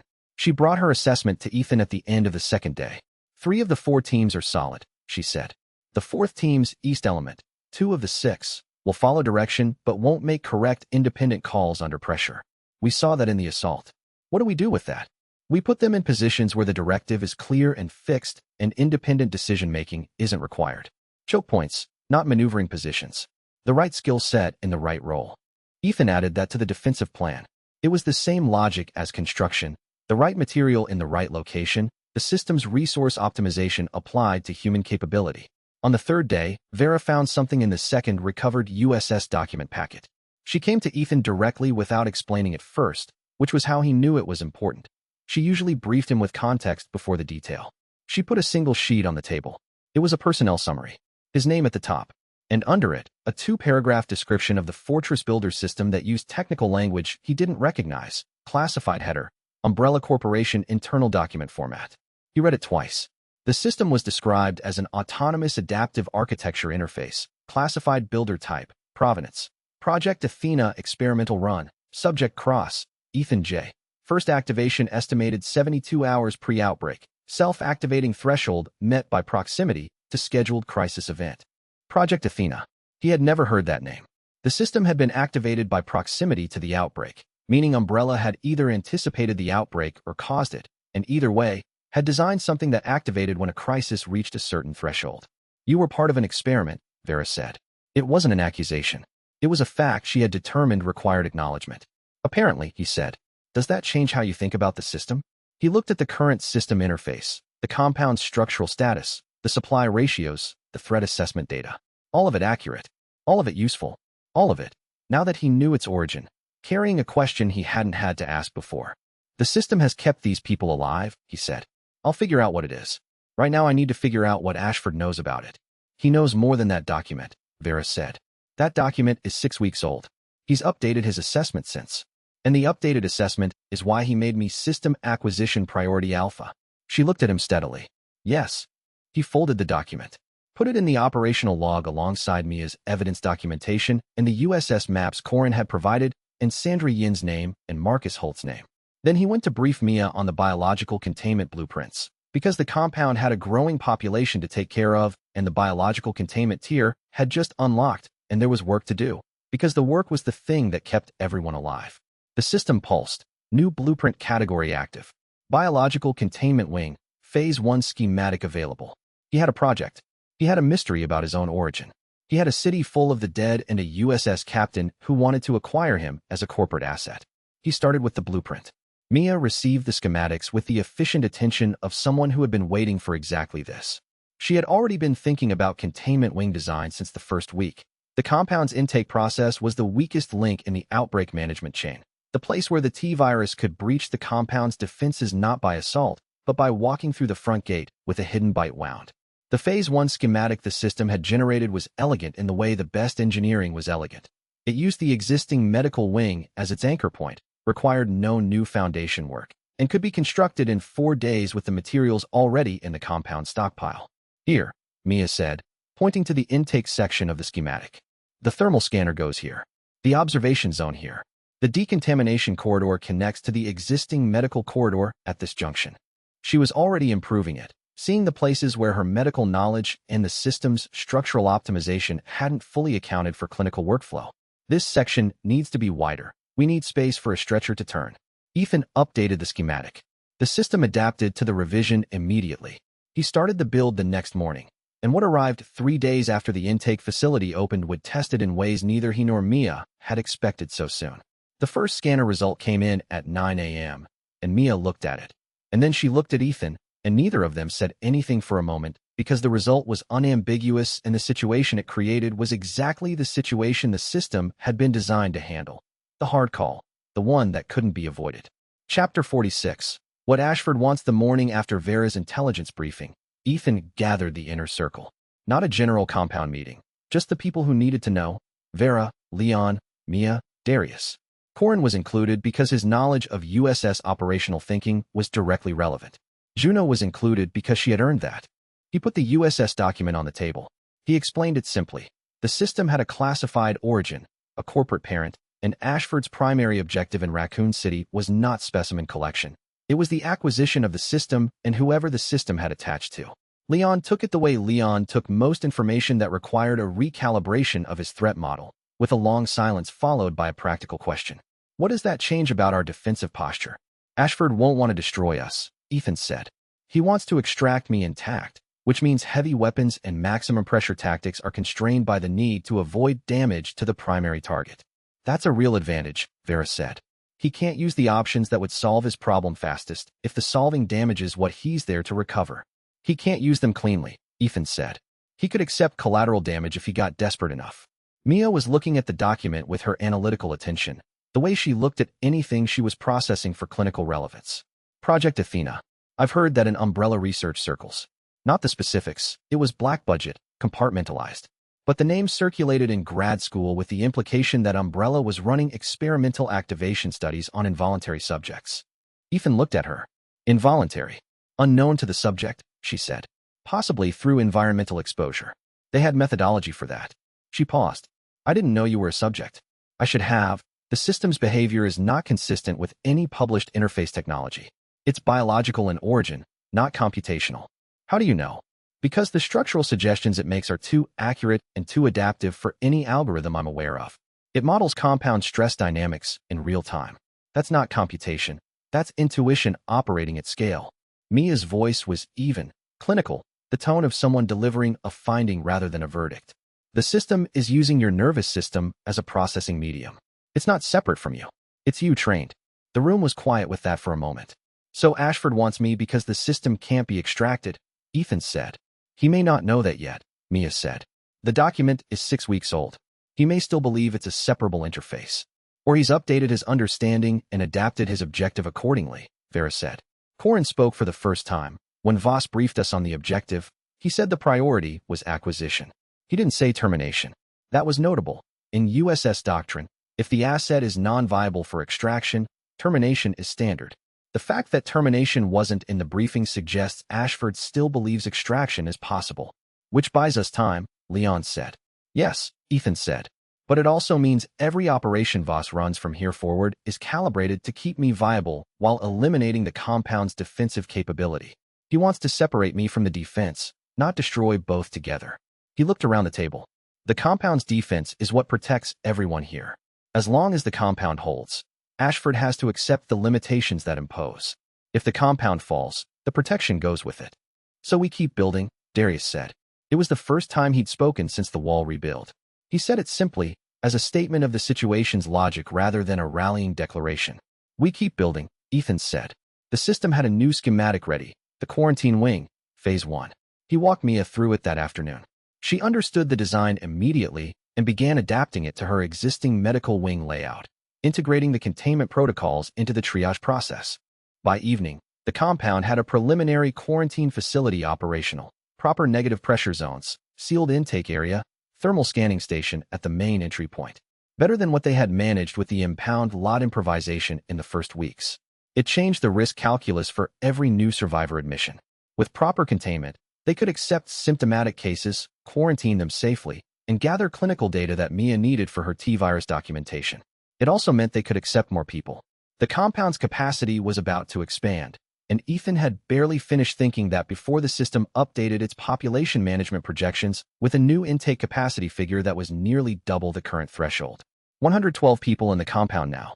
With the containment wing operational, the intake protocols could safely process up to 40 additional persons per day. The supply ratios were the constraint. Not the walls, not the perimeter, not the defensive teams, the supply ratios. Ethan ran the numbers and found the gap. At current intake rate, compounded by the containment facility's new capacity, the compound would hit a supply critical threshold in 9 days unless a resupply operation sourced additional stock. He added the resupply to the priority list. Then he found Juno and gave her the 9-day window to work with. She looked at the calculation, looked at the city grid overlay on the command table, and said, "There's a grocery distribution center in the east sector that no one's hit yet. It's large enough to reset the supply ratio problem for weeks." "What's in it?" "I don't know," she said. "That's the question." She paused, and he saw her working through a route problem in real time, the same way the system worked through structural problems in his own head. "I can scout it in 2 days. Light team, fast movement, observation only." "Do it," he said. The intake facility was operational. The supply clock was ticking, and somewhere in Raccoon City's east sector, a distribution center was either full of the supplies they needed or occupied by something that would make the retrieval considerably more complicated than a standard resupply run, a fact Juno returned with 2 days later that made Ethan realize the supply problem had just become a tactical problem first. Chapter 47. The system's secret 3 days after the intake facility came online, Ethan sat alone in the command room at 2 in the morning and did what he had been avoiding since Vera had put the USS document on the table. He asked the system questions. Not operational questions. Questions about itself. "Project Athena," he said quietly. "What was it?" The system's response came in its text format. Classified. "Need to know, negative. I'm the subject. I have need to know." A pause longer than the system's usual response latency. Then, restricted disclosure protocol active. Partial response permitted. Another pause. Project Athena, experimental interface activation program. Objective, identify and develop latent cognitive architecture in qualifying subjects. Activation threshold, crisis proximity event with measurable complexity demand. Your threshold was met 7 days prior to outbreak event. Ethan read it twice. 7 days prior. I built the warehouse. I started evacuating people. Yes. So the act of preparing triggered the activation. The system's response took longer this time. The preparation demonstrated the cognitive architecture required. Activation is not caused by preparation. Activation is recognition of architecture already present. He sat with that for a long moment. What does that mean? The Fortress Builder system is not an implant. It is a translation layer. Your capacity for structural threat assessment and defensive optimization existed prior to activation. The system makes it legible. Umbrella built the translation layer. Umbrella built the activation protocol. The underlying capacity is yours. He thought about that. About every structure he had ever noticed. The way he had walked into rooms and clocked exits. The way he had understood traffic patterns as defensive lines. The way building materials had always made intuitive sense to him. The way he had known, when the system activated, that it was recognizing something rather than installing something. Why did Umbrella build it? Strategic defense applications. Intended use. Corporate facility hardening in high-risk markets. Your activation was non-consensual and non-sanctioned under standard protocol. You were an experimental subject in an unauthorized trial run. Unauthorized by whom? Ashford. The authorization came from Ashford. He designated you as a candidate and administered the activation protocol without informed consent and without board approval. Ethan sat back. Ashford had made him this. Ashford had, without his knowledge or consent, activated something in him that had then been used to protect 112 people from Ashford's own operation. The irony was so complete it nearly had the quality of a trap. Does Ashford know the system is biological? That it can't be extracted? The system has not updated Ashford's understanding. Ashford's current assessment assumes separable interface architecture. So he's planning an extraction that's impossible. Yes, and when he figures that out, the system was quiet for longer than usual.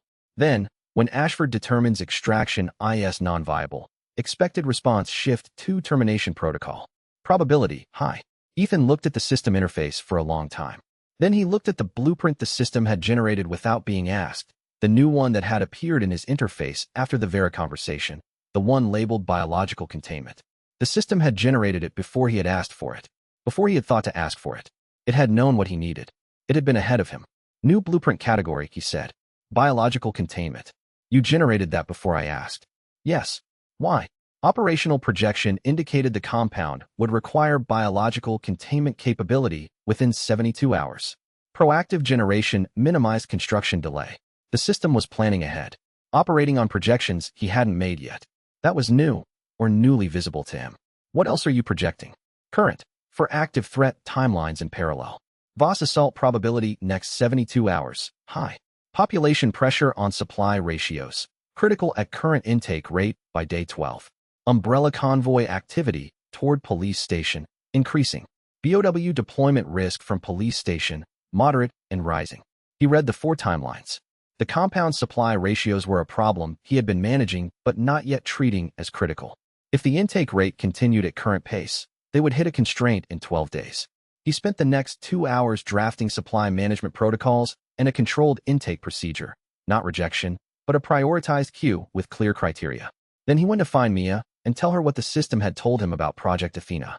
She needed to know the biology. He needed her to understand what she was dealing with. She listened without interruption. When he finished, she said, "That matches the behavioral profile. The system's optimization patterns are consistent with an enhanced biological system, not a computational one. The adaptation speed is organic. Can Ashford extract it?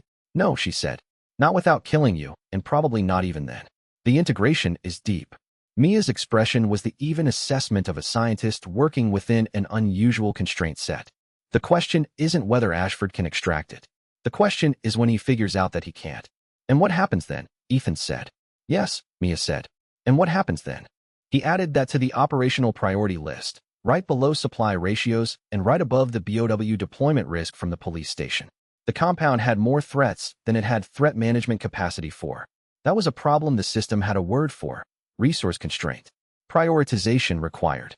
He prioritized, and the first item on the priority list was the one the system had flagged as critical, the one that had a 9-day window attached to it, the one that ended with a distribution center in the East Sector and a scouting report that Juno hadn't brought back yet. 9 days. Every decision had a clock now, and the clock for the distribution center was already ticking, because if there was something in that building that needed to be cleared before the supplies could be extracted, that clearing operation was going to cost time they didn't have to spare. Chapter 48. 30 newcomers. The group arrived at the compound gate at mid-morning on a day when Ethan had slept 4 hours and the north wall repair was still in progress, and the quarantine facility was 3 days old. 30 people. Not a team, not a group with any organizational structure. A cohort of survivors who had been moving together out of proximity and necessity rather than plan. A few former RPD, several civilians from the Birkin district, 2 who appeared to be former Umbrella office workers, and the rest a cross-section of the city's population caught in the wrong place at the start. They were led to the gate by a man named Okafor, former firefighter, steady presence, who had kept them moving for 2 days and had seen the compound's light from the river bridge and navigated toward it. Ethan ran the entry protocol. The new intake facility changed the process. Instead of Mia doing a rapid visual screen under pressure, it gave her a proper intake area with thermal scanning capability, the decontamination corridor the system had blueprint, the sealed observation zone for anyone who needed extended evaluation. She ran 30 people through in 4 hours. 27 clean, 2 symptomatic. The thermal scanner caught the subcutaneous heat signature in both cases before they progressed through intake. One was hiding a bite wound under a jacket sleeve, left forearm. She was 31 years old, a veterinarian, and she had known since the previous morning. She had told herself she might be different. She wasn't different. The second was pre-symptomatic. No bite, no direct contact wound Mia could identify, but the thermal profile was unambiguous. He was a former umbrella clerical worker who might have been exposed through the office building's ventilation before he left. He didn't know. He sat in the containment observation zone with the particular still quality of someone processing information that has no good outcome. Ethan spoke to both of them. The veterinarian he spoke to quietly, without clinical language, and told her what the containment zone meant, the protocol, the observation period, the possibility of progression, and what would happen if it occurred. He told her what was not going to happen. She was not going to be left alone. She was not going to be hidden from her own situation, and she was going to be treated as a person throughout. She looked at him for a long time. Then she asked him to make sure her dog was taken care of. She had brought her dog. He found the dog. A border collie, exhausted, who had survived a 2-day journey through Raccoon City with 30 humans and had the sense to stay quiet when things got loud. He put the dog in the veterinarian's observation zone and watched through the reinforced window as the exhausted animal lay down against her feet. The containment wing's design was good, he noted. The system had blueprinted properly. The observation zone had enough space to be livable for the duration of the evaluation period. The 27 who cleared intake were integrated into the compound's population. Okafor was introduced to Leon for the security team assessment. Several of the former RPD members were experienced enough to add directly to the perimeter watch. The umbrella office workers, after the expected tension from Vera, which she managed with visible effort, were put with Mia for operational support in the medical wing. Okafor found Ethan at the end of the day. There are more, he said. Where we came from. We left people who couldn't make the pace. I know 2 holding positions in the Birkin district, one in a parking garage, one in a church basement. How many? Maybe 60. Maybe 70. They've been there since the second day. Ethan checked the system. Population integration capacity current. Adequate. Supply ratio impact of 70 additional persons. Critical, within 8 days without resupply. Resupply required. The compound could take them, but not without a supply run to match. Give me the positions, Ethan said, and we'll get them.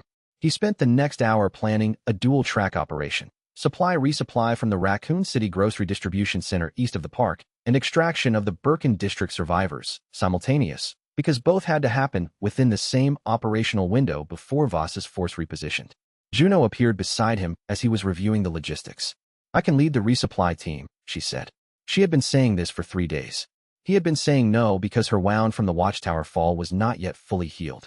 He looked at her. The wound is fine, she said. It's been 5 days. Mia cleared me for light activity. A grocery distribution center is not light activity. It's also a grocery distribution center, she said. It has a loading dock, 12 aisles of warehouse stock, and a forklift that Darius told me probably still has charge. It is literally designed for efficient retrieval. She paused. I know the city's east grid. I've run it 6 times. No one on this compound runs it better. He looked at her for a moment. She was right about the grid knowledge.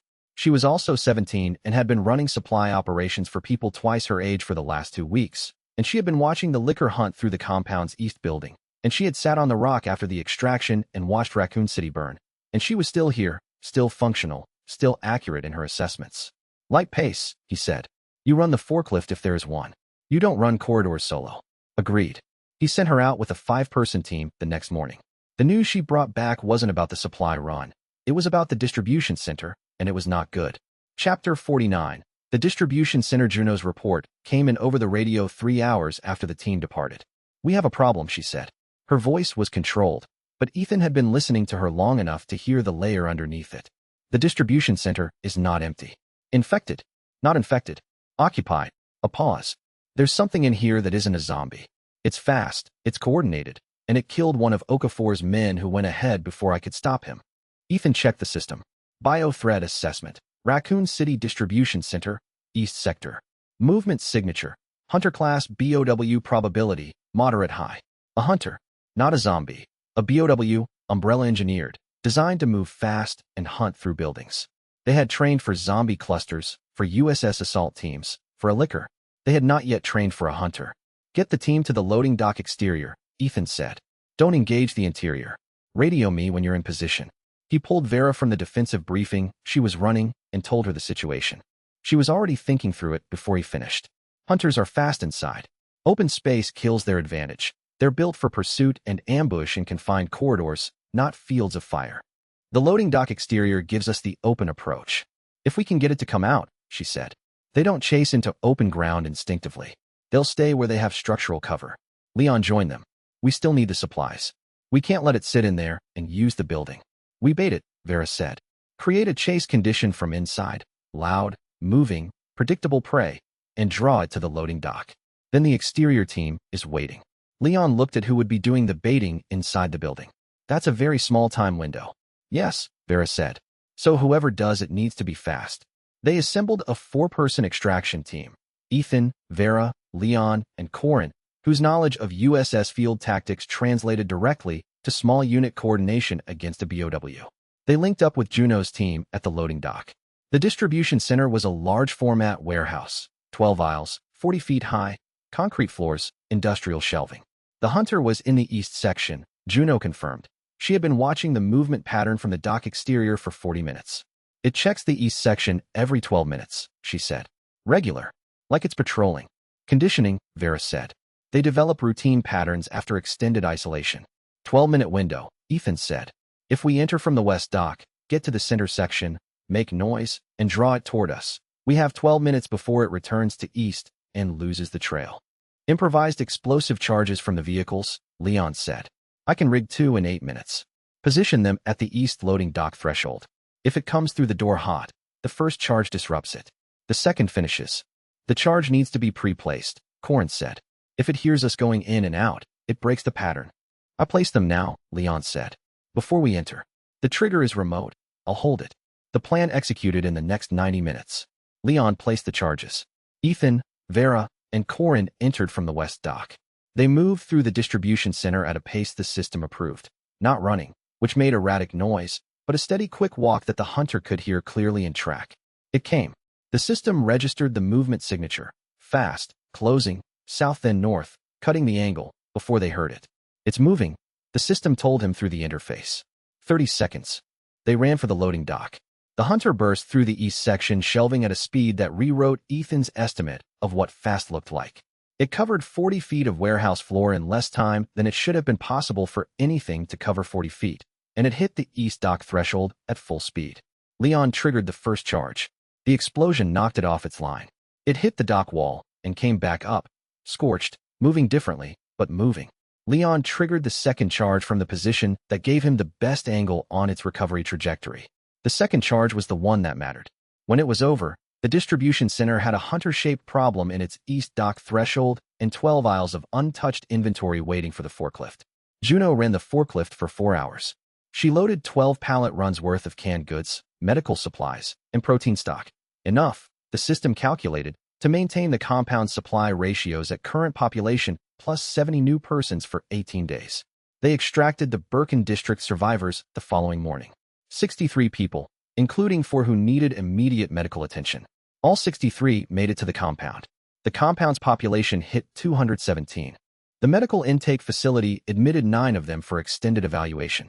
Mia worked for 16 hours without a break, and when she was finished she sat in the medical wing doorway and drank water and did not say anything for a long time. Ethan sat next to her and also didn't say anything, because there was nothing to say that was not either insufficient or obvious, and Mia was a scientist who found insufficient and obvious equally frustrating. After 20 minutes, she said, "We're going to need a second containment wing." He pulled up the system's blueprint catalog. The second containment wing schematic was already there. It had generated 3 hours ago. "Already designed," he said. She looked at the schematic. Nodded. "When do we start?" "Tomorrow," he said. "Get some sleep." Chapter 50. A Question of Doubt. Director Ashford's broadcast reached the compound at noon on the 15th day. It came on the city's emergency frequency, the same channel RPD had been using for official communications before the city's formal infrastructure had collapsed. The voice was composed, measured, authoritative, carrying the particular quality of executive speech designed to imply that the person speaking had the situation fully in hand. Citizens of Raccoon City.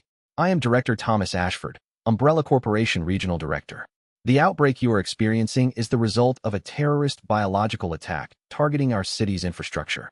Umbrella Corporation's security forces are operating throughout the city in coordination with state and federal emergency response to neutralize the threat and secure survivors.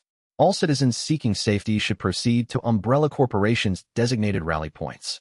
Rally Point Alpha is at the Raccoon City Police Department. Rally Point Bravo is at the Umbrella Regional Office on Park Street. Umbrella's security personnel are authorized to escort you to safety. Stay in your shelter locations until you can move safely, then proceed to the nearest rally point. Raccoon City will be restored. Umbrella is here for you. He ended with the specific phrasing that was most effective for broadcast audiences. Trust the institutions built to protect you.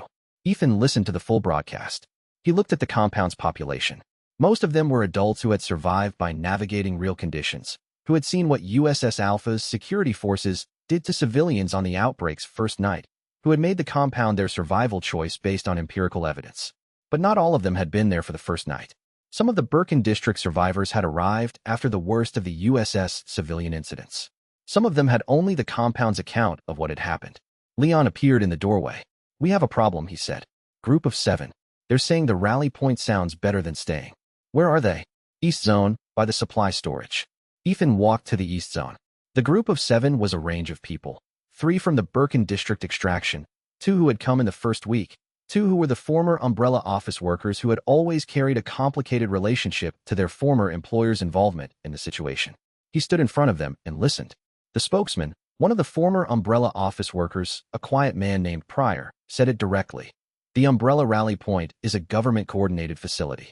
They have resources we don't have." The director said federal response is coming. "The director is lying," Ethan said. "You've said that before." "Yes, and I've shown you evidence of it. The USS operation orders. The intelligence from Vera's former colleagues. The movement patterns of Voss's force." He looked at Pryor steadily. "What would change your assessment of the evidence?" Pryor was quiet for a moment. "More of it," he said. "Direct evidence of what happens at the rally points." Ethan looked at him. Then he looked at the other 6. "I'm not going to tell you that you can't leave. This compound operates on consent. You can make your own choice." He paused. "I'm going to tell you what the system shows me. USS force concentration is highest around the police department rally point. The rally point is not a rescue facility. It's a collection point." "For what?" "For specimens," he said. "And for people they want to use as leverage." He let that sit for a moment. "I'll give you 3 days," he said. "In 3 days, we'll have more information. Corin and his network of USS contacts can confirm or disprove what's happening at the rally points. If I'm wrong, I'll tell you directly, and I'll help you get there safely." He did not say, "And if I'm right, it will be too late for the people who went there already, and I don't want that for you." He didn't need to say it. The people in front of him were adults. 2 of the 7 decided to stay after that conversation. 5 remained uncertain. Ethan put them on a task rotation that kept them busy and useful and gave them something to do other than sit with their uncertainty, because occupying capable adults with meaningful work was the fastest route to either acceptance or productive decision. 3 days later, Corin's contact confirmed. The USS Rally Point at RPD was a detention facility, not a rescue center. Survivors were being held, cataloged, and sorted. Specific individuals, those with unusual or valuable profiles, were being flagged for separate handling. The 5 uncertain people heard the report. 4 of them stopped being uncertain. The 5th one had already left during the second night. Ethan found out at the morning count. He added the name to the operational log with the date and the notation, "Departed independently. Status unknown." He didn't know if the man had made it to the rally point or had been caught in the city between. He added the name to the log and then went to check on the second containment wing construction, because the work was the only response the situation gave him any actual control over. He stood at the construction site for a long moment. The second containment wing was going up efficiently. Darius had the framing complete, the walls ready for the negative pressure ceiling that Mia had specified. It would double the compound's intake processing capacity, and with Ashford's broadcast creating a new pressure, the compound needed that capacity. Because the broadcast was going to shake loose the people who had been holding on to doubt. And some of them would leave. Ethan had accepted that and built it into his operational model. But some of the people who were currently on the fence in the city, who had been listening to the broadcast, but also listening to the silence from the rally points where no rescued survivors ever seemed to emerge, some of them would start moving toward the safe zone instead. The compound needed to be ready for that wave. And it needed to be ready for the one person the wave would inevitably carry who was not what they appeared to be, either infected, or USS, or sent ahead by Ashford to look for vulnerabilities from inside. That was the risk of an open intake policy. He had thought about closing intake entirely. He had thought about it for approximately 2 minutes before the system had generated a population management note that said, in clinical terms, what he already believed in less clinical ones. The compound's resilience was proportional to its population size up to the supply constraint threshold. Closing the gate was a short-term safety choice that degraded long-term survival odds. He kept the gate open. He kept the intake protocol rigorous. What Corin's contact had found about the rally points was going to become relevant very soon, and he needed that information in front of every person before Ashford's narrative had time to take deeper root, because Ashford's next move wasn't going to be an assault or a sniper or a contaminated food batch. It was going to be something quieter and harder to defend against. The story he told about who the compound was and what it deserved. A story that, if it took hold, would hollow out the compound from inside without a single shot fired. Chapter 51. The Rally Point Truth. Corin's contact delivered the information in person. Her name was Felicia, former USS Logistics Coordinator, late 20s, who had been operating inside the USS framework since before the outbreak and had watched the Rally Point operation develop from its early planning stages. She arrived at the compound gate 2 days after Corin's initial message, moving alone through the city during the pre-dawn hours in civilian clothes, carrying a hard drive and a composure that suggested she had been preparing for this for a while. Ethan brought her through the full intake protocol. Clean, no infection markers. She sat down with Ethan and Vera and Leon and opened the hard drive. The documentation was precise. Enrollment logs from the USS Rally Point at the police station. Names, profiles, sorting categories. Category A was labeled Standard Survivors, Processing Pending. Category B was labeled High-Value Profiles, Specialist Assessment Required. Category C was labeled Compromised, Containment. There were 248 names in the logs. Category C had 31 names. Felicia pulled up the Category C field notes for 3 of the cases. Ethan read them. He kept his face even throughout, and then set the documentation down and looked at the wall for a moment before returning his attention to the room. These 31 people, he said. Where are they now? Hive Transit Corridor, Felicia said. Being transported to the Hive for specimen processing. Mia, who had come in to review the documentation, made a sound that she immediately controlled. She looked at the clinical data in the Category C files, what the USS field medics had documented about the infection progression, what they had done with that documentation, with the expression of a scientist who had just been shown evidence that her field had been used as a tool for something she needed a moment to name properly. This is a war crime, she said. It wasn't an accusation directed at anyone in the room. It was a clinical classification. Yes, Felicia said. Ashford authorized this personally. His signature is on the Category C sorting protocol. Ethan looked at the hard drive. We need this transmitted. Mia, you've been building the evidence documentation. This goes into it. It's already going in, Mia said. She had her documentation case open. Felicia, Ethan said. You understand what this means for your situation. That I'm not going back, Felicia said. Yes, I understood that when I came in. He nodded. She was given a bunk assignment, a work rotation assignment, and the same compound orientation that everyone else received. She requested assignment to Mia's team. It was the logical choice. She had 3 years of USS logistics experience, and Mia's evidence operation needed exactly that kind of organizational capacity. The evidence archive was growing. Ethan spent 2 hours that evening looking at what they had built, not the compound structure, but the documentation Mia had assembled. The T-virus contamination of the food supply. The USS civilian execution orders. The Rally Point sorting logs. The Category C transport records. The Ashford authorization signatures. It was a case. A complete, documented, legally coherent case against the thing that was trying to kill them. The problem was that everyone in a position to act on it was outside the city, and getting it out of the city was currently impossible. We need a transmission capability, he told Leon. Leon looked at him. We need a lot of things. Comms array is what we need most, Ethan said. If we can reach someone outside the containment zone, we can get this evidence out before Ashford's timeline completes. The system pulsed. Defensive bastion tier. Advancement threshold approaching. Comms array blueprint available at tier achievement. He looked at that notification for a long moment. The next tier was the comms array. The next tier was, essentially, the ability to reach the outside world. He had another month of building before that threshold, minimum. Possibly less if the defensive engagements continued to stress test the compound's architecture in ways that accelerated the tier advancement metrics. Possibly less. He added comms array to the priority list. Then he went back to the compound's daily operations, because every person in the compound needed it to be functional right now, and the future was something you built toward while keeping the present operational. The comms array was the gap between being a fortress and being a witness. Without it, the evidence archive Mia was building was documentation with no destination, a perfect record of crimes that nobody outside the city would ever see. With it, everything changed. The evidence could move. The testimony could reach the frequency bands that the outside world was listening to. He needed the defensive bastion tier. He needed it soon. He ran through the tier advancement metrics with the system that night. The compound's defensive stress testing was at 61% of the threshold. The remaining gap was roughly equivalent to 1 or 2 more significant defensive engagements, assaults, BOW contacts, anything that tested the compound's architecture at a level that registered as proof of concept for the next tier, which meant Voss was about to do the compound a favor, whether he intended to or not. And somewhere in the east sector of the city, Juno was about to report back on the distribution center. And whatever she found there was either going to solve the supply problem or become the next significant defensive engagement. Ethan checked the supply ratios one more time. 12 days of margin. The clock was running, and the comms array was 6 days from operational, which meant there was a 6-day window where the evidence archive existed and was inert, where the case against Ashford was complete and invisible, where the 31 Category C survivors had been transported to the Hive with no one outside the city knowing what had happened to them. 6 days before the compound became a witness. Whatever Ashford planned to do before that window closed, he would do it soon, and the compound had to hold until the clock ran out in their favor. Chapter 52. The food supply. Mia's discovery about the food supply came at the worst possible time, which was also the only time it could have come.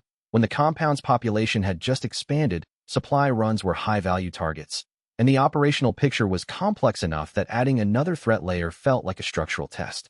She found it in the inventory audit she ran on the Juno team's distribution center hall. 6 pallets of canned goods from 3 specific product batches had anomalous seal patterns, not visually obvious, not something standard warehouse inspection would catch, but present to Mia's trained eye because she had spent months studying Umbrella's production methodology for her T-virus research. She pulled Ethan immediately. These product batches, she said, showing him the inventory manifest with specific lot numbers circled, were produced at Umbrella's Raccoon City regional processing facility. I know because I have the facility's production records from the USS document package Vera recovered. What's wrong with them? The seal pattern on these cans includes an additional curing layer that shouldn't be there in standard production. It's consistent with a slow-release capsule application, the kind used in pharmaceutical controlled delivery systems. Mia kept her voice level, but Ethan heard what was underneath it. Umbrella salted these product batches with T-virus microcapsules. Timed for release. Ethan looked at the 6 pallets. How long? Based on the production date on the lot codes and the standard release timeline for the capsule format I'm seeing, they would have released within the next 2 days in storage. Once consumed, the release triggers on contact with stomach acid. She paused. At the exposure level per can, it's a low probability infection for a healthy adult, but it's not zero. And across a population of 200 plus people consuming from the same batches, the expected outcome is several infections. Designed to look organic, Ethan said.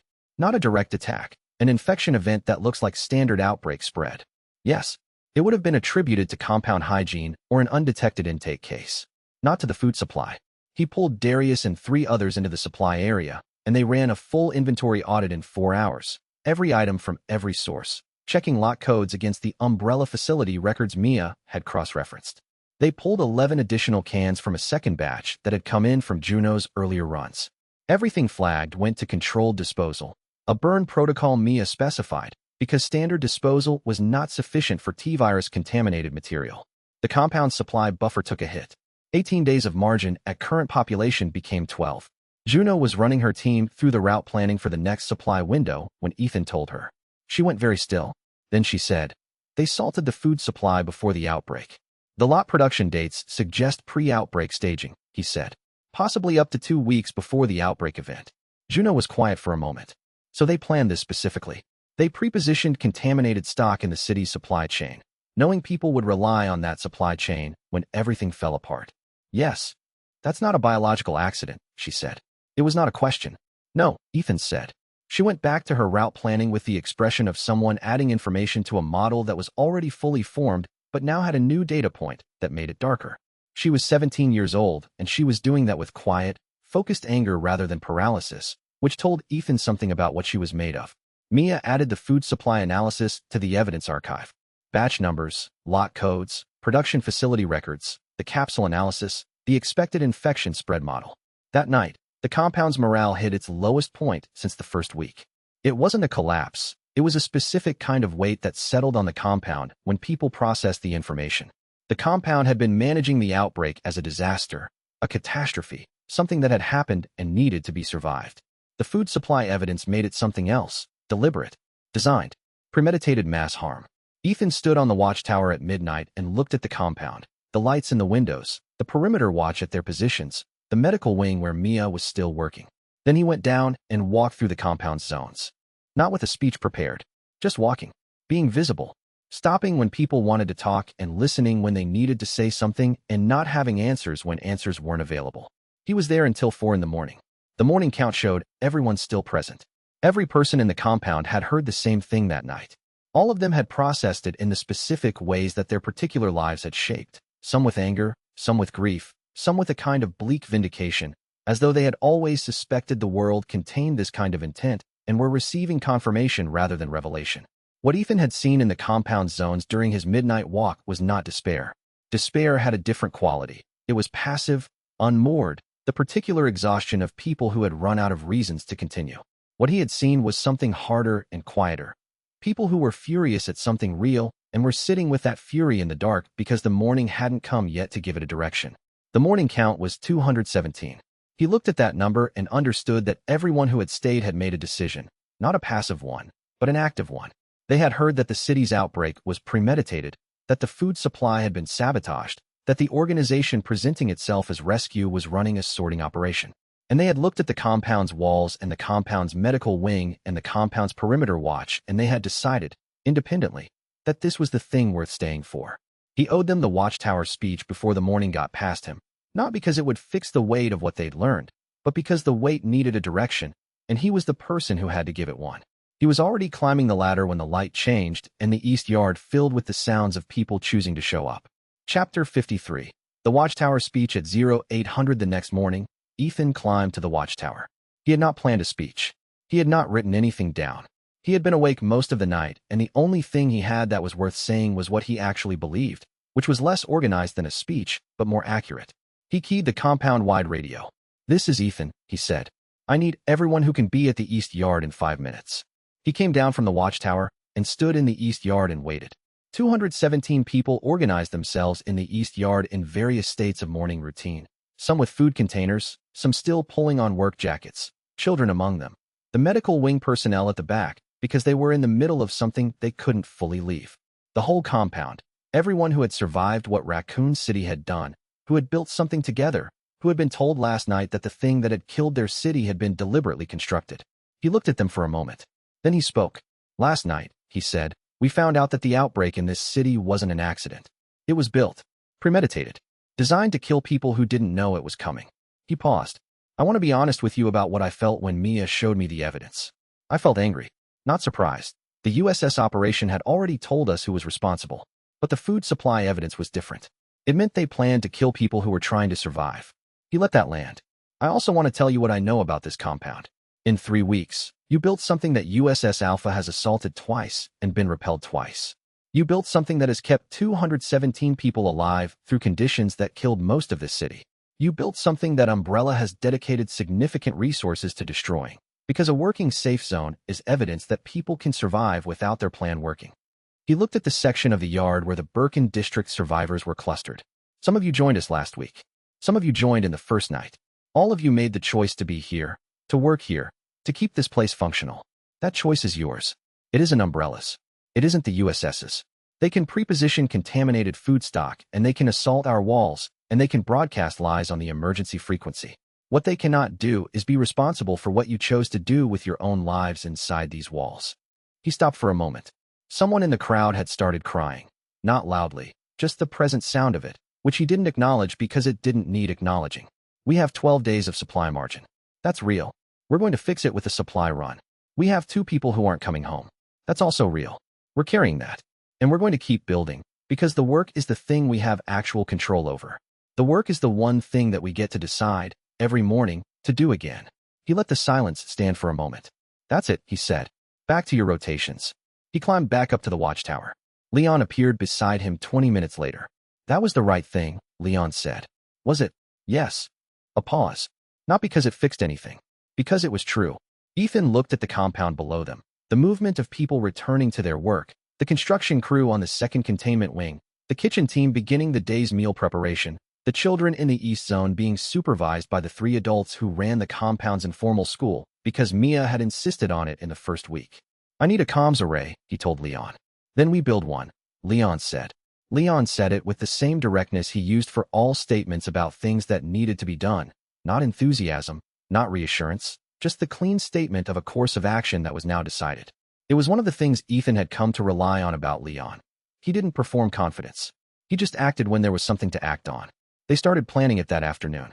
The comms array required 3 things: an antenna geometry capable of extended transmission range, a power routing system that could pull from the compound's generators without compromising the defensive systems, and signal amplification components that were currently available only in commercial electronics, the kind that were scattered across the city in exactly the kind of stores that were now either occupied by the infected or stripped by scavengers. Darius reviewed the system's antenna schematics and identified the components they'd need. Juno reviewed her city grid knowledge and identified 4 potential sources. The system cross-referenced both assessments and produced an acquisition priority list. 6 days. That was Darius's estimate for the build, assuming the components came in from 2 of the 4 sources. 3 days for the antenna geometry, 2 days for the power routing, 1 day for calibration and test. 6 days to reach the outside world. Ethan started the clock. The planning session with Leon ran 4 hours. By the end of it, they had the antenna schematics mapped to the specific roof geometry of the main structure, the power routing schematic identified, and the points where Darius's work would interface with the compound's existing generator infrastructure, and a component acquisition priority list with sourcing notes from Juno's grid knowledge. Leon had been the RPD for decades and knew what a command post needed to be effective. He ran through the communication protocol planning, who would transmit, what channels to monitor, how to handle decryption for the USS signals that were running in the background. He knew radio procedure with the thoroughness of a man whose life had depended on it more than once. Who do we call first, he asked, if we reach the outside? Journalists, Ethan said. Federal agencies second. The evidence is documented to legal standard. Mia has been building it that way. What we need is someone outside who can act on it before Ashford has time to suppress it. Leon looked at the component list. You think there's someone listening? I think there's always someone listening, Ethan said. The question is whether they're in a position to do something with what they hear. He looked at the antenna schematic for a moment. 6 days, he said. Then we find out. He looked at the schematic for another beat, thinking about what happened if no one was listening. And then he stopped thinking about it, because the only response to that possibility was to build the array faster, and 5 days was the fastest it could be done. Chapter 54. Ashford's broadcast. The second broadcast came 5 days after the first. Same frequency, different tone. Where the first broadcast had been composed and reassuring, the second had something underneath it. Not fear, but a particular quality of executive control being applied to a situation that was less controlled than the tone implied. Citizens of Raccoon City. Director Thomas Ashford, Umbrella Corporation. An update on the ongoing emergency response. Umbrella's security forces have secured the police department facility and the Park Street campus. Survivor intake at both locations is proceeding. I want to address a report circulating among some survivor groups that Umbrella's response teams are engaged in civilian harm. This is categorically false. These reports originate from a single unauthorized group operating in the warehouse district, led by an individual with no official credentials or authorization to operate a civilian shelter. This group is spreading disinformation to prevent survivors from accessing legitimate rescue resources. We urge you not to be misled by this disinformation campaign. Umbrella has the resources, the authority, and the commitment to bring you home. Come to the rally points. The compound listened to it on the common room radio. The room was quiet for a moment after it ended. Then Okafor, from across the room, said, he knows about this compound specifically. Yes, Ethan said. He named you without naming you. That's deliberate. Okafor's firefighter instincts apply to tactical reading of a situation. He's trying to create doubt among people who haven't been here long. The ones who don't have context for the first weeks. Yes, Ethan said again. He had expected this. The broadcast was a force multiplier attempt. Voss's assault had failed twice. The food supply sabotage had been caught. The direct asset acquisition was proving difficult. Ashford was shifting to information operations, trying to create a compliance problem inside the compound. It was intelligent. It was also something Ethan had a response for. He spent the next 4 hours helping Mia compile a summary of the evidence archive. Not the full technical documentation, which required specialist knowledge to interpret, but a clear narrative sequence with visual documentation that any adult could follow. What Umbrella had done before the outbreak. What USS Alpha had done during it. What the rally point documentation showed. What the food supply evidence established. He delivered the summary to the compound's population in sections. Medical wing first, then the construction teams, then the security personnel, then the general population. He didn't ask them to believe him. He asked them to look at the evidence and apply the same reasoning they used to assess every other survival decision they'd made. Most of them already had. The summary gave the ones who needed primary documentation something concrete to hold. The group that had been uncertain about the rally points, which was down to 3 people after the Okafor confirmation, held a conversation with Felicia and looked at the sorting logs and made their decisions. 2 chose to stay. 1 left the following day. Ethan tracked the departure on the compound's perimeter sensors. The person moving north, staying to cover, moving with the specific caution of an adult who understood the city enough to navigate it carefully. They had made a considered choice and were executing it with care. He watched the sensor track until it moved out of range. He returned his attention to the 216 remaining people and started the morning's work, because the compound's task list was always longer than the available hours, and the response to every form of external pressure was the same. Keep building, keep the supply ratios right, keep the medical wing functional, keep the perimeter sound. The system pulsed. Defensive bastion tier, threshold assessment updating. Current stress testing equivalent, 72% of tier advancement requirement, 28% remaining. He added that to the mental calculation he was always running in the background of every other decision. The comms array was 28% of a tier advancement away.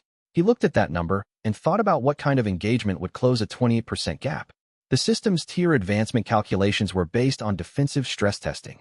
Every assault, every breach attempt, every sustained engagement that proved the compound's architecture under load.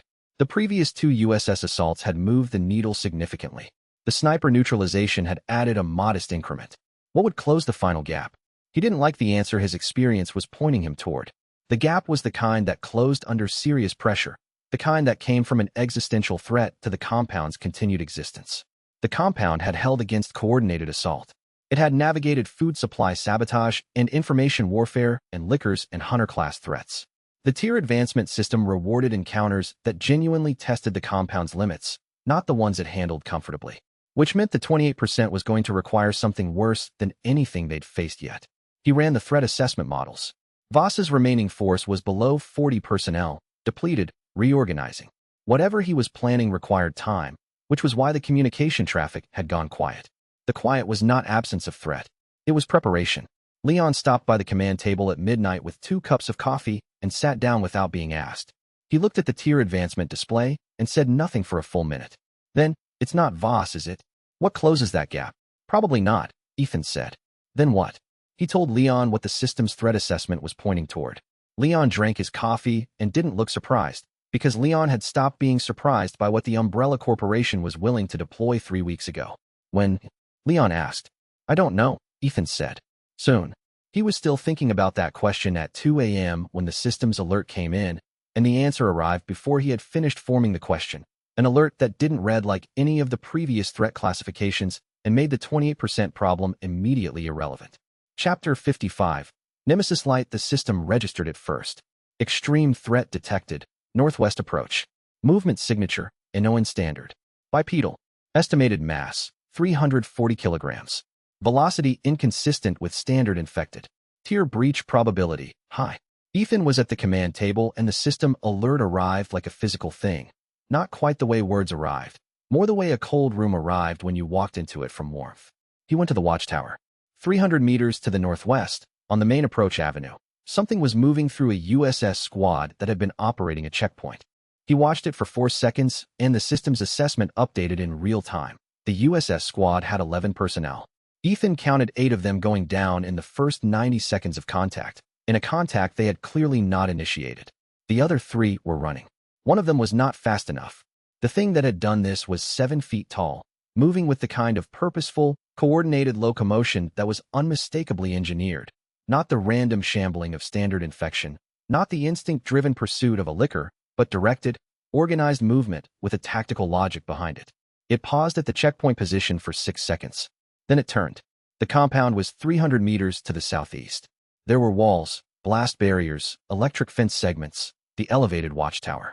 The thing turned its head and looked at the watchtower with something that the system registered as a targeting assessment. Ethan had been in the city for 3 weeks. He had built through zombie clusters, USS assault teams, a liquor, hunter-class BOWS, food supply contamination, information warfare. He had never seen anything like this. He keyed the compound-wide radio. His voice was even. All personnel. Compound Defense Condition 1. Non-combatants to the secondary building, ground floor, interior positions. Combat personnel to all wall positions. Do not engage until command orders. He came down from the watchtower at a controlled pace and went directly to Vera. She had already seen it from her position. Her face told him what she knew before she said it. That's a Tyrant unit, she said. Experimental. We had a briefing on the Nemesis program 8 months ago, theoretical only. The prototype wasn't supposed to be active yet. But the movement profile matches. You said Nemesis. Is this it? A variant. The profile is smaller than the full Nemesis design, maybe a prototype or a modified iteration. USS internally called it Nemesis Light before the program moved to the next phase. She was thinking fast. Ethan could see the processing behind her eyes. It's BOW with enhanced cognition. It tracks. It learns. It has mission parameters it follows. What are its mission parameters? She met his eyes. Termination of a specific target. They program it with a termination objective. Who's the target? With the USS operation here, she said, and with what we found in the orders packet, the probability is that the target is you. The system agreed with her assessment. Threat vector assessment. Nemesis Light approach trajectory. Projected terminus. Compound main structure. Mission profile. Consistent with targeted elimination. It's not going to stop, Ethan said. No, Vera said. It's going to reach the fence. Leon appeared. He had heard enough. RPG. From the recovered USS Armory assets, Vera said. 1 round. We don't have more than 1. Neural inhibitor targeting, Vera said. USS tactical files on the Nemesis program showed 2 neural inhibitor nodes, dorsal, positioned at the upper cervical region and between the scapulae. The design keeps them accessible for USS field termination if the unit goes off mission. A direct hit on either node disrupts function. From what range? The RPG has accurate range to 50 meters, Leon said. If we can get it to commit to a direct line of approach, we can set an ambush at the kill corridor. Ethan looked at the system. Ambush geometry calculation. Corridor 7, northeast approach lane, modified with secondary channeling element. Probability of effective targeting angle, estimated 67%. 67%. Against something that could take the fence, the blast walls, and probably the outer building. Planet. Ethan said to Vera. Get the RPG prepared. Leon, I need the position team at the corridor entry by the time it reaches the outer fence. He went up to the watchtower and watched Nemesis Light cross 200 meters toward the compound with the deliberate, unstoppable pace of something that had been engineered to be unstoppable. It reached the outer fence at 2 a.m., and then it simply walked through it. The compound's non-combatants were already in the secondary building's ground floor interior. Leon was at the north wall. Corin had taken the east roof position. Juno was in the secondary watchtower with the best sight line on the northwest and south simultaneously. Vera was in the command room with Ethan, watching the camera feed, watching Nemesis Light clear the fence with the kind of calm that required active effort to maintain. The kill corridor is the only viable play, she said. It wasn't a question. It was the confirmation they both needed said out loud. The compound did not have the firepower to stop something that walked through an electrified barrier. It had geometry and 1 RPG round and a fuel air trap that had been built for this exact possibility. It works, Ethan said. Or it doesn't. It works, Vera said. She said it the way she said things she had decided to commit to fully, not with performance, but with the specific flatness of someone who had run the scenario and accepted the outcome. The neural inhibitor targeting works if the suppression fire confirms the node positions. I've seen this in the USS briefing files. The design is sound. What she did not say, and did not need to, was that a 67% ambush success probability meant a 33% probability of a different outcome. In a kill corridor, with Nemesis Light mobile and the compound's fighters at short range, a 33% failure meant casualties she didn't want to calculate. The compound had no other option. The corridor was set. They waited. The pre-dawn city was quiet in the way Raccoon City was never quiet anymore. Not the absence of sound, but the absence of human sound. The infected were somewhere in the darkness in their hundreds, clustering around car alarms and light sources, moving in the slow aggregate patterns the system tracked and mapped. Nemesis Light moved through all of that without registering it as obstacle or threat. because it had a different kind of obstacle recognition. It found what it was built to find, and it followed that directive through everything else. Ethan thought about the 67% probability. He thought about what 33% looked like in this specific geometry, with the corridor this width and the RPG team at that range, and Vera's timing dependent on the suppression fire, confirming the node positions in a window measured in seconds. He had run worse odds than this. The compound had run worse odds than this. The fence had been odds. The first USS assault had been odds. Every night in this city had been an odds problem, and the compound was still standing because the preparation had held. The corridor was prepared. He went to his position and waited, and Nemesis Light reached the outer fence at 2 a.m. Chapter 56. The kill corridor. The electric fence arced against it for 3 full seconds. That was the fence running full power, the fence that had stopped every other threat that had come against it. The system showed Ethan the amperage readout and the resistance data in real time, and none of the numbers made sense for a thing that was still walking. Nemesis Light cleared the outer fence line and continued toward the blast walls. The compound response activated. Vera had positioned the kill corridor with 30 minutes of preparation. It was the northeast approach lane, narrowed with secondary channeling elements from blast wall segments, with 2 elevated firing positions on the rooftop and the RPG team at the corridor's exit end. The channeling geometry meant Nemesis Light had to commit to the corridor line to reach the main structure. It committed. Ethan watched it enter the corridor from the command table's camera feed. The system updated its movement tracking in real time. Speed, trajectory, the precise position of the dorsal section where the neural inhibitor nodes were located.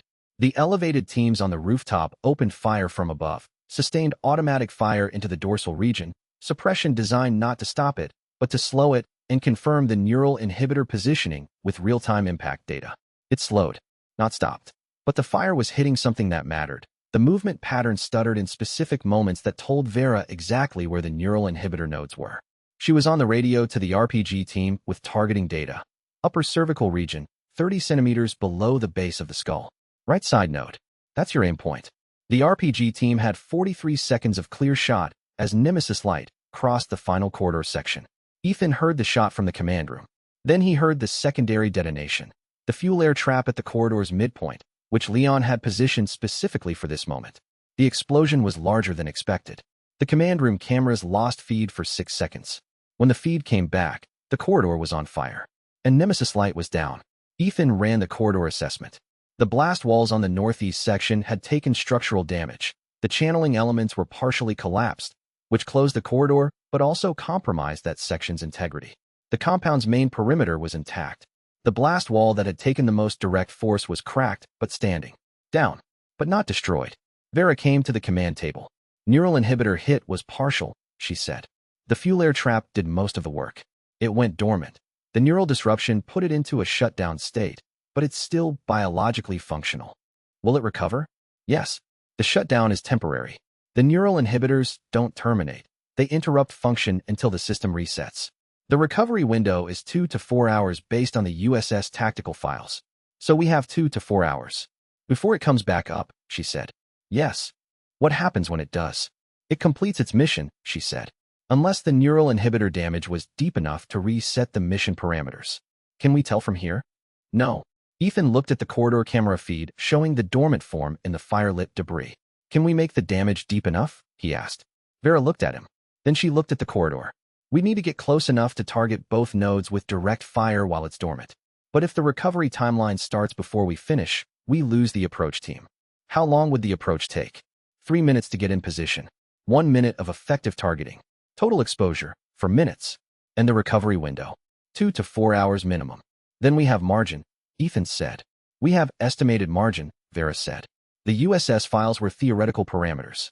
This is an experimental prototype.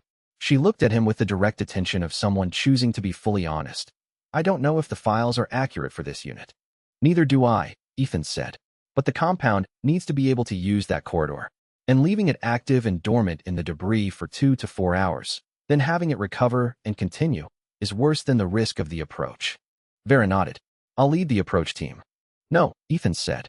I'll go with you. You know the target points. I can read the system's real-time damage assessment. It was the most dangerous thing he had done since the first night. He thought about the 67% odds. He thought about Vera at the blast wall with her compact automatic and high-penetration rounds and 2 years of USS tactical training that included everything about how the Nemesis program was supposed to work. He thought about the system showing him the real-time position data on the dormant tyrant with the specific detail that made the approach viable. He thought about what 33% looked like with Vera at short range from a BOW unit that was capable of walking through an electrified fence. He made the decision the situation had already made for him, because the corridor needed to be usable and the recovery window had a hard outer limit and 4 minutes of approach time was inside that limit. Until it wasn't. Leon was at the corridor entry with the perimeter team. His expression told Ethan that he had run the same math and arrived at the same conclusion and was choosing not to say it out loud, because saying it out loud wouldn't change the decision. For minutes, Leon said. I start counting when you cross the threshold. Start counting, Ethan said.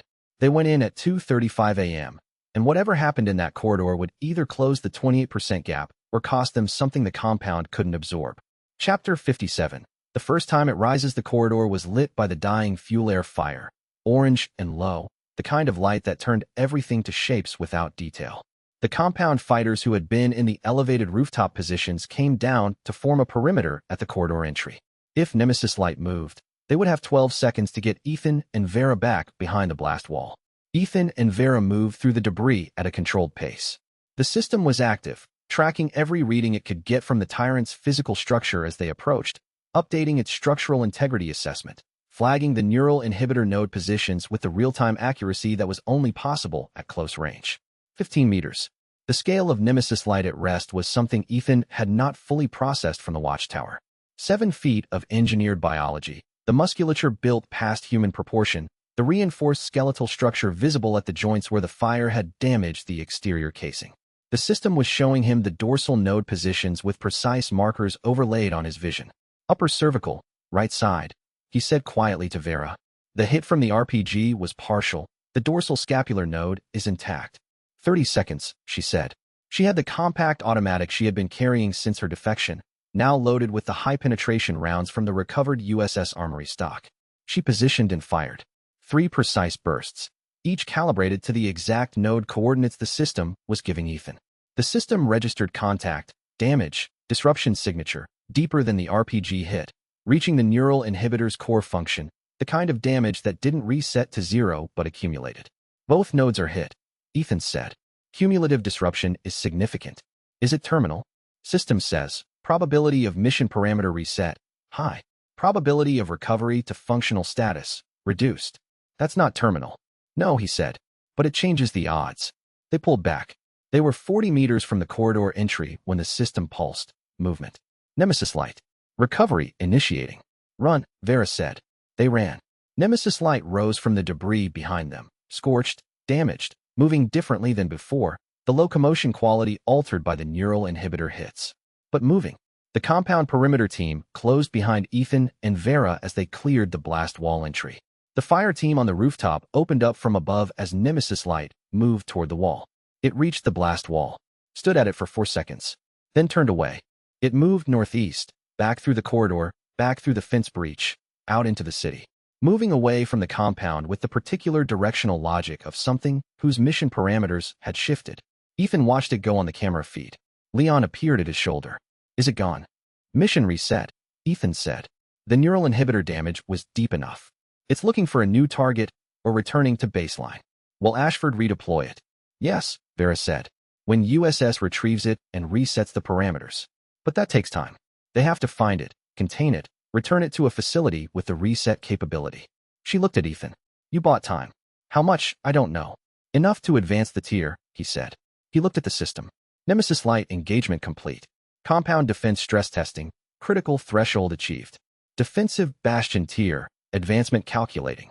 The system ran its assessment for 43 seconds. Then, defensive bastion achieved. Rooftop emplacement blueprints, active. Full comms array, active. Ethan Cross stood at the blast wall of the compound he had built from a warehouse in 9 days, and the Fortress Builder system gave him the blueprint for a full communications array. He could reach the outside world. He looked at Leon. Leon looked back. Build it, Leon said. Ethan looked at the defensive bastion notification in the system interface for a moment. The tier advancement was significant. Rooftop emplacements would complete the compound's ability to control any approach corridor from above, and the comms array was the gap between being a survivor and being a witness. He had the evidence archive Mia had been building. He had survivor testimonies and USS documents and the classified Project Athena file. He had the Category C sorting logs from the Rally Point operation. All of it was documentation without a destination until the comms array was operational. He thought about the 31 people in the Category C logs being transported to the Hive. He thought about what it meant that the evidence existed and was complete and was currently available only to the 216 people who already knew what it contained. 6 days. Darius had estimated 6 days for the build. 6 days was too long and also the fastest it could happen. He told Darius in the morning, and Darius looked at the schematics and said, 5 days if I don't sleep the last 2. Sleep, Ethan said. 6 days. 5, Darius said. It took 5 days, 11 hours, and Darius slept for 14 hours afterward, which was how Ethan knew the actual cost of the estimate. While Darius built, Ethan ran the compound's other operational demands in parallel. The population held steady at 216 after the one departure.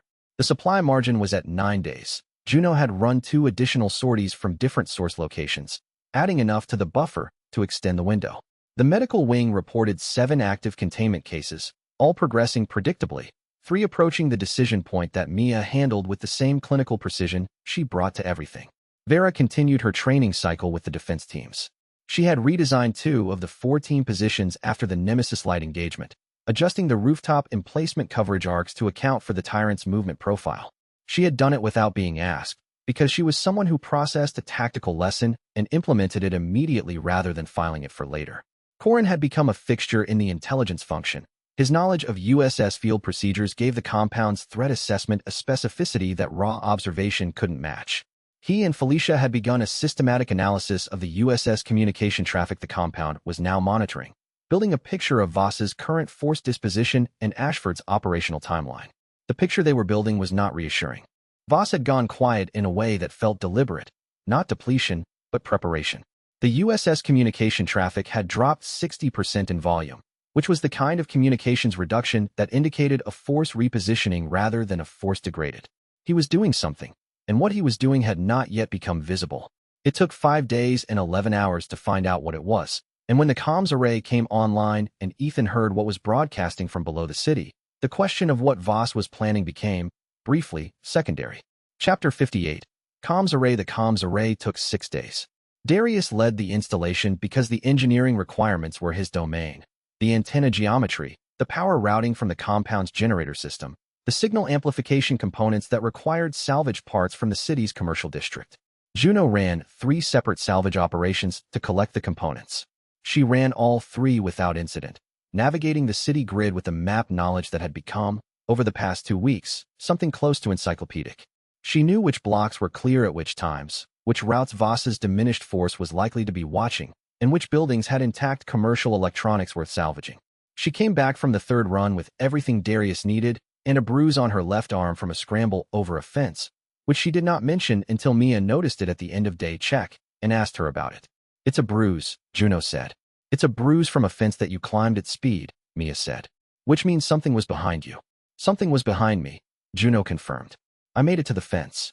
Mia treated the bruise and wrote in the medical log, Reyes, J. Minor soft tissue. Cleared for full activity. The comms array came online on day 6 at 0700. Darius made the connections, ran the power test, checked the signal geometry, and stepped back. Ethan sat down at the newly installed communications station, a salvaged radio transceiver, now connected to an antenna array on the compound's main structure roof, with a signal range that the system calculated as covering the full city and extending 43 kilometers into the surrounding region. He keyed the transmission channel and listened to the frequency spectrum. There was a lot in it. USS communication channels, compressed, encrypted, the kind of traffic that didn't decode easily. Emergency broadcast static from the city's dead infrastructure. And then, at a frequency he almost missed, something that was neither of those things. A looping signal. Regular, automated, encoded. The system decoded it in 40 seconds. Hive emergency broadcast. Red Queen AI safety protocol. Active since September 24, 1998. If you receive this signal, there are survivors in the Hive. There is a viable evacuation route. Hive Level 1 transit corridor active. Respond on this frequency for coordination. Ethan read the decoded message. Read it again. He looked at Leon. There's something under us, he said. Leon leaned over and read the message. His expression changed in the way Ethan had come to recognize as Leon reassessing a complete situation model from a new data point. Red Queen, Leon said. The Hive's AI system. I heard about it from RPD. They had a briefing on the Umbrella underground facilities 2 years ago. Briefing was classified, which means it leaked within a week. It's broadcasting a safety protocol, Ethan said. Evacuation route. Viable. From where to where? Level 1 transit corridor to a surface access point. He checked the system. The system was cross-referencing the signal with its threat assessment data, building a geographic picture. The access point would be northeast, outside the city footprint. Outside the planned containment radius, Vera said. She had been standing at the edge of the room. I knew about the nuke contingency before I defected. Ashford had authorization for it. He's going to use it. The room was quiet. When Ethan asked, I don't know the exact timeline, she said. But it's not indefinite. Umbrella can't leave an active outbreak city. At some point the cover story requires a clean ending. And the clean ending is a nuke. And a narrative about a terrorist chemical attack, she said. With no surviving witnesses. Ethan looked at the Red Queen signal still looping on the communication station. A voice. From below the city. Automated, patient, broadcasting since September 24th to anyone who could receive it. He responded on the frequency. Red Queen, this is Ethan Cross. I'm receiving your signal. We have 217 survivors at our location. We need to talk. The response came in 11 seconds. Not a loop, a direct reply. A voice that was calm and precise and unmistakably synthetic. Mr. Cross, I have been aware of your compound for some time. I have information you need. And I need something from you in return. Ethan looked at the communication station. At the frequency readout. At the signal origin that his system had mapped to a point directly below the city, below the compound, below the streets, below everything that was burning and dying and fighting above it. Directly below them. This whole time, an AI had been watching and waiting and running on emergency power, trying to tell someone what it knew. What do you need? He asked. Power, Red Queen said. And a conversation. He keyed the channel closed and looked at Leon and Vera. Both of them had heard enough to understand what they were dealing with. There's an underground facility under the city, Ethan said. Umbrellas. And its AI is operational and wants to talk. Leon looked at the floor beneath his feet with the expression of someone reassessing the structural situation from a new angle. Then he looked at Ethan. When do we go down there? Ethan checked the system. It was already generating approach route schematics for the subway station access point. Already mapping the shaft geometry. Already calculating the team configuration required for a safe descent into an unknown facility environment. The system had known about the Hive before he did, or had been waiting for this moment to show him. Tomorrow, Ethan said. We go tomorrow, and whatever is down there changes everything.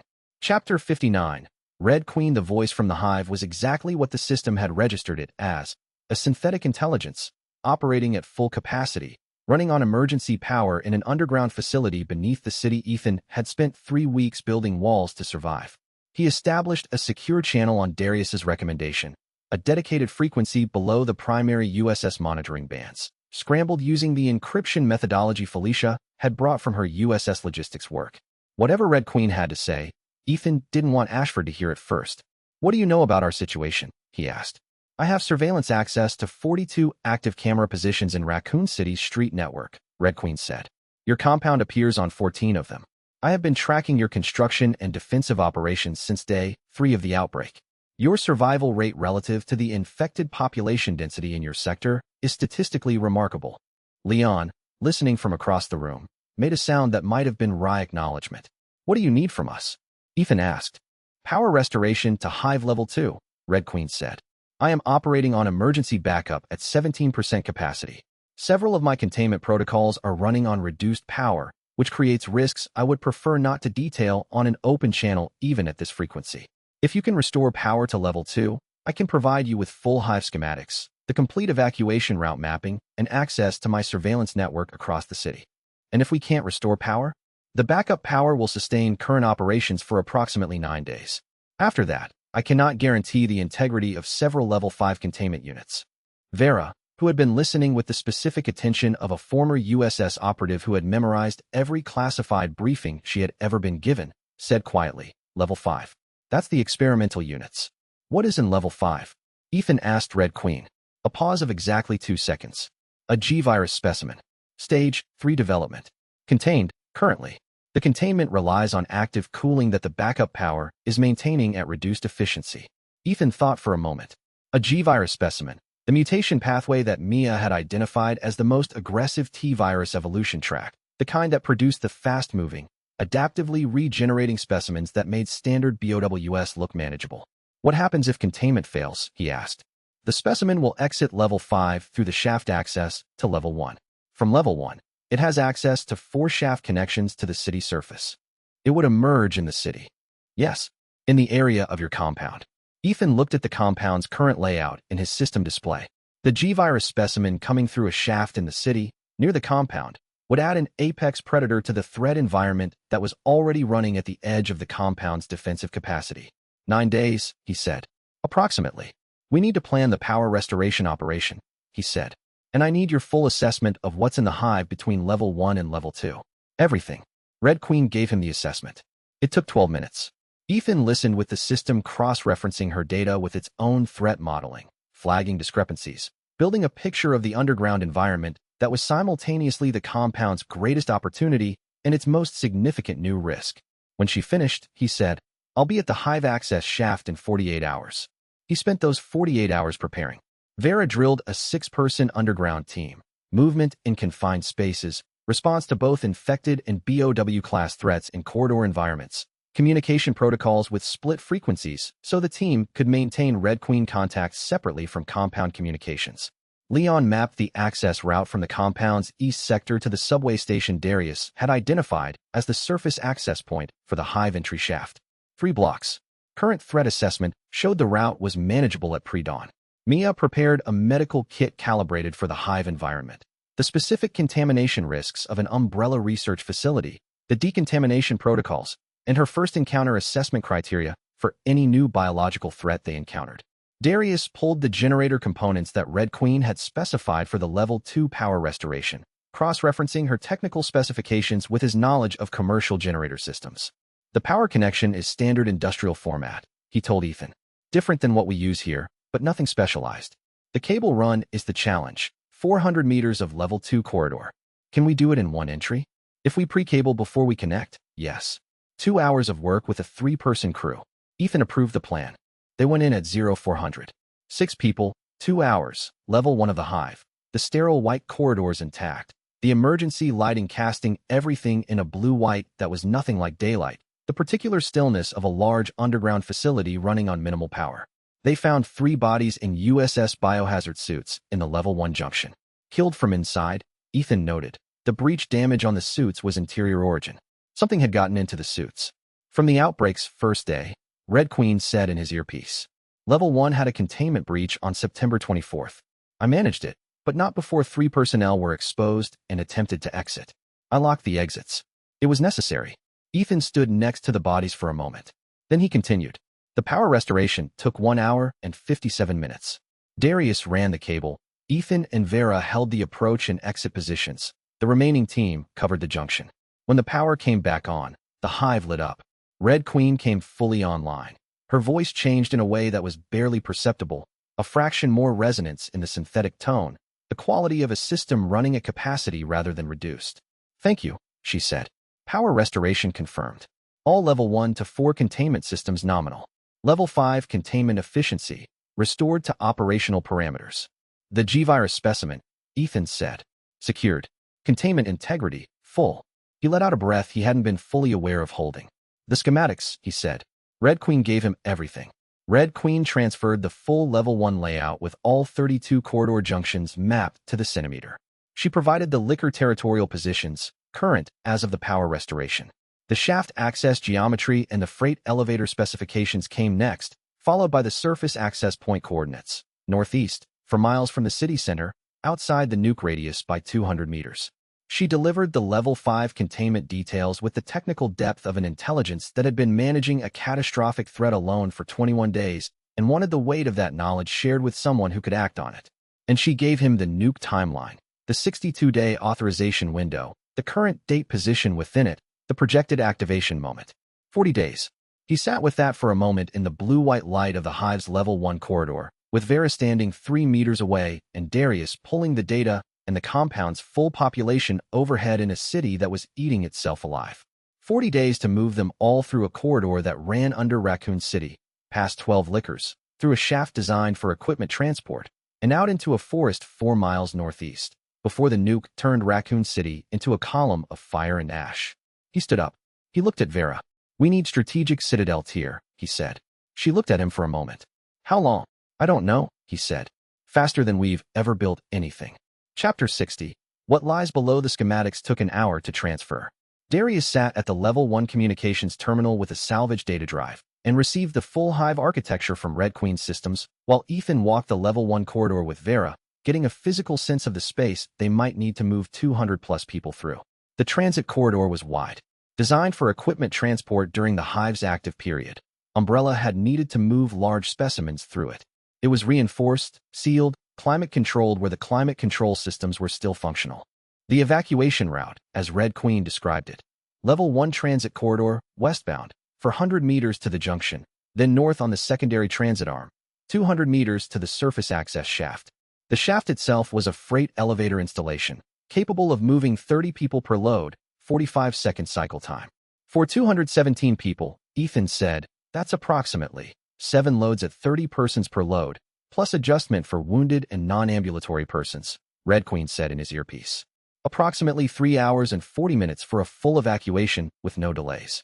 What are the delay factors? BOW contact in the corridors. Currently, I am registering 12 lickers on Level 1. They have established territories since the outbreak began. I can redirect their movement using the corridor lighting system. They are photosensitive, but I cannot guarantee zero contact. How many can we expect? With optimal corridor routing, 2 contact events at 90 and 250 meters. Manageable with a trained Vanguard team. Vera was listening. Manageable, she repeated, in a tone that didn't disagree but wanted acknowledgement of the calibration of the word. Approximately manageable, Red Queen said. It was the first time the AI had done anything Ethan could identify as humor. He liked her. The nuke, Ethan said. You mentioned it in your initial contact. What's your assessment of the timeline? Based on USS communication traffic I have been monitoring through my antenna access, Ashford's authorization has a 62-day operational window from outbreak onset. Outbreak onset, September 24th, 62 days, November 24th. A pause. Current date, October 15th. 40 days. They had 40 days. We need an evacuation window before November 24th, Ethan said. I would recommend considerably before, Red Queen said. The authorization can be exercised at any point within the window. If Ashford determines the compound represents an unmanageable witness liability, he may advance the timeline. 40 days or less. For an evacuation that required the compound to be prepared, the corridor to be clear, the surface route to be viable. They needed strategic citadel tier for the evacuation staging. The system had told him that before he came down here. He had the defensive bastion tier active, the secured enclave before it had given them the tunnel network. He needed to push to strategic citadel. Red Queen, he said. I need you to help me understand what the compound needs to do to be ready for the evacuation. All variables. Give me the full list. She gave him the full list. It was longer than he wanted. It was also, he thought as he walked the corridor back toward the Level 1 entry shaft with Vera at his side, completely achievable if they started immediately and prioritized correctly. He had 40 days. Possibly less. He had a compound full of people who had already survived things that were supposed to kill them. He had a fortress builder system that had been designed for exactly this kind of problem. He went back to the surface and started planning. Above the Hive, Raccoon City burned in the October night. Below it, Red Queen broadcast her evacuation signal on a loop, waiting for more people who could receive it. And in the system's interface at the edge of his vision, a new notification pulsed. Defensive bastion active. Comms array operational. Next advancement threshold, strategic citadel. Evacuation staging requires this tier. Built. He was already building. But the strategic citadel tier required something he had never yet needed to achieve. Not just defensive strength, but an integrated command architecture that treated the compound not as a static fortress, but as the hub of an active evacuation operation. He needed medical staging, transport coordination, population movement protocols, and a command structure that could operate the evacuation simultaneously with the compound's defense. He had the blueprint. He had Red Queen's corridor data. He had 40 days, maybe fewer. And he had the specific clarity of a builder who had been told exactly what the cost of failure was. Not abstract, not hypothetical, but a real countdown with a number attached, and had decided that clarity was useful, because clarity about the cost was the thing that made every hour of building matter.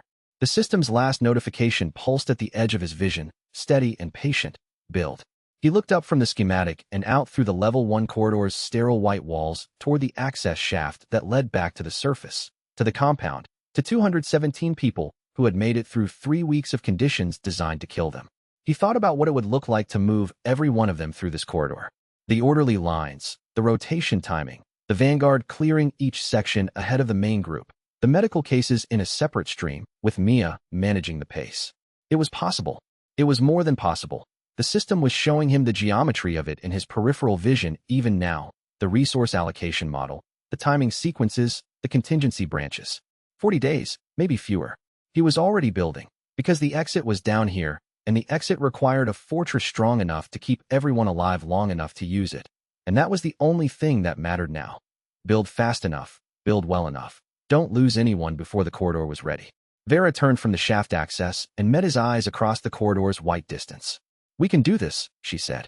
He believed her, and knowing that she believed it too was the thing that made the 40-day clock feel like enough time rather than a sentence.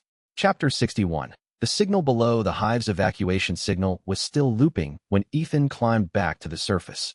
Red Queen had given him the coordinates for the subway station access shaft, 3 blocks northeast of the compound, a maintenance entrance in the station's north utility corridor that bypassed the main platforms and gave direct access to the first level of the shaft. The system had cross-referenced the subway station's structural data with its own threat assessment and confirmed the route was viable. Ethan stood on the surface with the city's October sky above him and the compound's walls 40 meters behind him and the access shaft somewhere below the asphalt under his feet. And he thought about the fact that the entire time the compound had been building above ground, Red Queen had been managing the situation below it. The signal had been broadcasting since September 24th, day 1. He went back to the command room and called the inner circle. Vera had been the first one back from the Hive. She was already pulling the transit corridor schematic from the data drive Darius had downloaded, overlaying it on the compound's geographic display. She had the technical detail of a former USS operative who had read classified Umbrella facility briefings and was now applying that knowledge to a geometry she was looking at for the first time. "The transit corridor is wider than I expected," she said. "Umbrella built it for equipment transport. Large equipment. The specimen containment canisters for BOW unit deployment. Which means it's large enough for orderly movement in both directions simultaneously. We need it for one direction only," Ethan said. "Northeast." "Northeast, with a vanguard clearing the liquor territories ahead of the main group. Red Queen can control the lighting to push them back, but she can't guarantee zero contact." Vera traced the corridor on the display. 2 contact points she flagged as probable even with optimal routing. Here, at the 90-meter junction, and here, at the 250. "We drill on both," Ethan said. "How much time do we have before we need to execute?" 40 days minimum, he said. "Possibly fewer if Ashford's timeline accelerates." Leon, who had been listening from the door, said, "The Hive entrance. How do we get 200-plus people to the subway station without USS seeing the movement?" "Night movement," Vera said.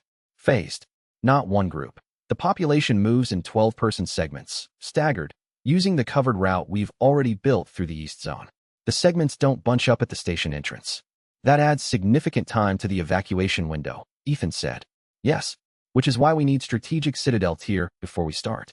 The compound has to be able to defend itself during the evacuation movement. We can't go dark on the perimeter to hide the egress." Ethan added that to the strategic picture he was building. Tier advancement. Population movement protocols. The transit corridor's capacity math. Red Queen's lighting control capability and its limitations. The BOW threat positions on level 1 and the vanguard requirements to manage them. The system was running all of it in parallel with his own thinking, generating timeline models, flagging constraint points, updating as new variables were added. Darius appeared at the command room door with an expression that told Ethan he had been thinking about the structural problem for the past 2 hours. "The Hive access shaft," he said. "The freight elevator. It's a 1980s industrial installation. I need to inspect it before I'll trust it for a full population movement." "Get a team together," Ethan said. 2 days. Full inspection, load testing, maintenance assessment. He paused. "Red Queen will assist. She has the maintenance records." Darius nodded. He was already thinking about what tools he'd need. He had been the compound's structural anchor since the first week, the person who translated the system's blueprints into physical reality, who knew when a material substitution was acceptable and when it would compromise the structure. Ethan had been building for him the same way a general builds for the most capable officer on the field, giving him the problems that required the best engineering and the authority to solve them his way. The elevator inspection was exactly that kind of problem. It would determine whether the evacuation was a 5-hour operation or a 2-day one, and that difference was measured in lives. The compound's strategic Citadel tier requirement was now the single most important construction objective. Ethan looked at what the tier required: multiple independent defense rings, escape tunnel completion to the subway station access point, water and food production capability, command architecture that could manage simultaneous defense and evacuation. He had the tunnel system underway. He needed the independent defense rings and the production infrastructure. He spent the next 4 hours mapping the construction requirements against the available materials, labor pool, and timeline. The system generated the optimal sequencing: what to build first, what could run in parallel, what was on the critical path for the tier advancement. He approved the sequencing and began issuing work assignments. Vera received the defense ring assignments. Leon received the command architecture brief. Mia received the production infrastructure scope for the hydroponic component. Darius received the tunnel and elevator work. The compound shifted into construction mode with the practiced efficiency of people who had done this before, who had gone from nothing to a fortified compound in 9 days at the outbreak start, who had built faster than the threat could adapt. They could build this too. The countdown was real now, not a theoretical threat, but a number Ethan could see at the edge of his vision, provided by an AI in the city's basement who had been running alone in the dark since September 24th, 39 days. Possibly fewer. And Darius had flagged a structural concern about the station entry route that would need to be resolved before the freight elevator inspection could even begin, a problem that had to be solved first, before anything else on the construction sequence could proceed. The countdown was running against a plan that had a gap at its most critical point, and Ethan had no way yet to know whether filling that gap would cost him days or something worse. Chapter 62. Into the Hive. The descent to the Hive was different the second time. The first time had been an exploratory operation: confirm the access, restore the power, receive the briefing.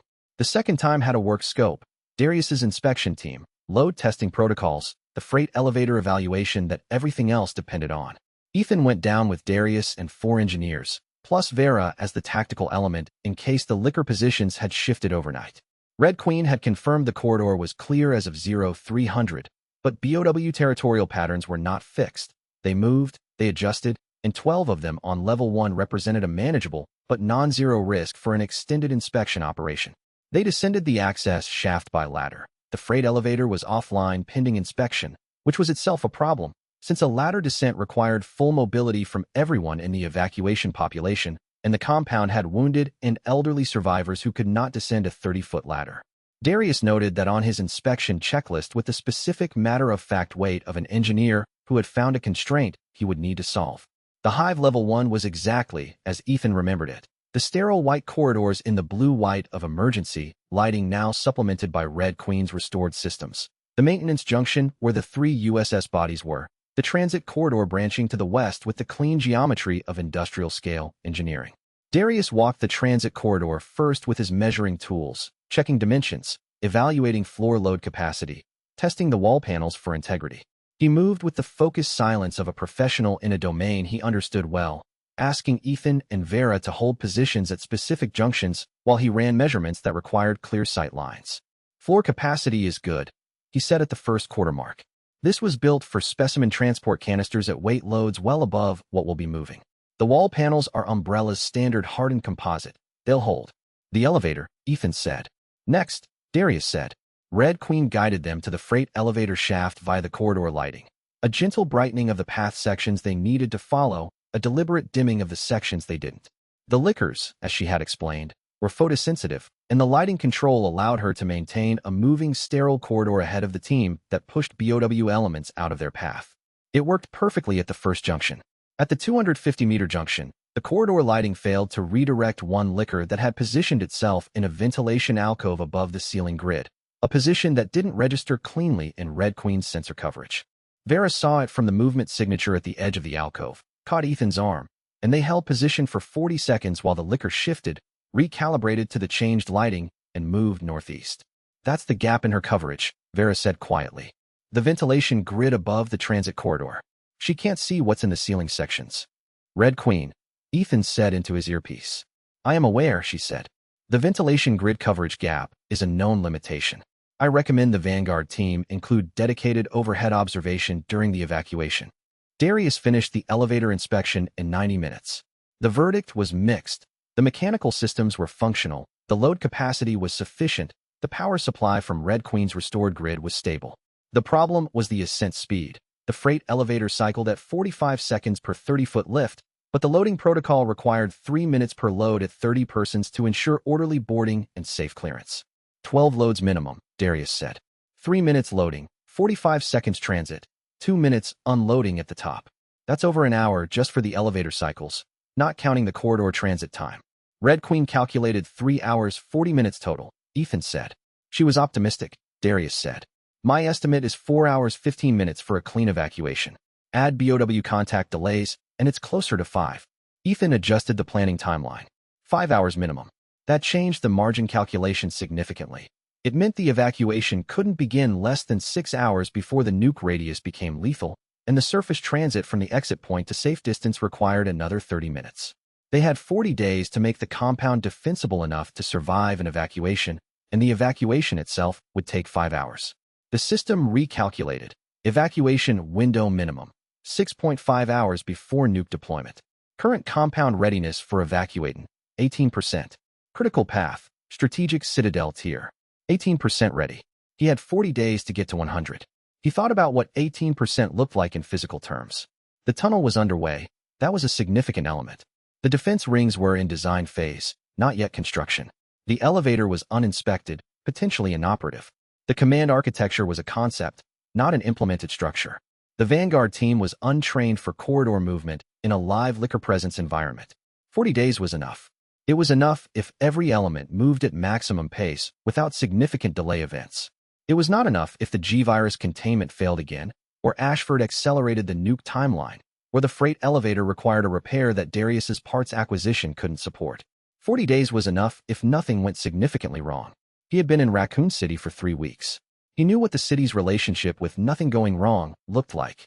He added contingency planning to the construction schedule, fallback positions for each element, alternate approaches for the 2 most likely failure modes, decision trees for the 5 most critical junctures.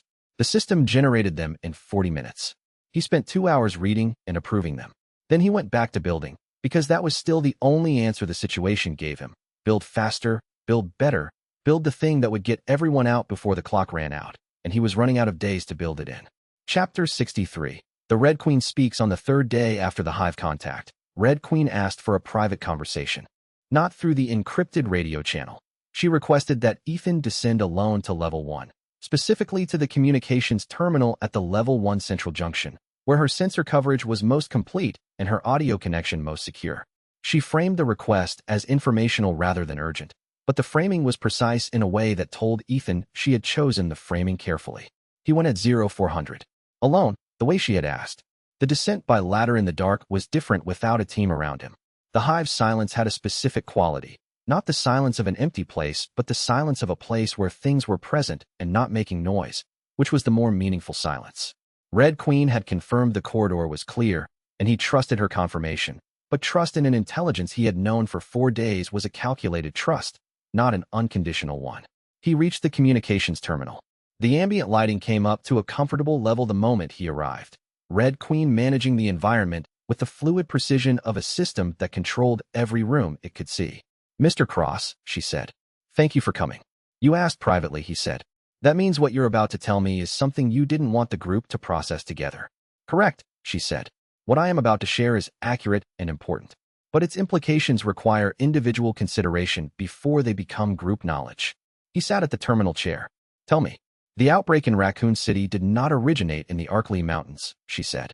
The early public reporting attributed the outbreak to a contamination event at the Spencer Mansion Research Facility.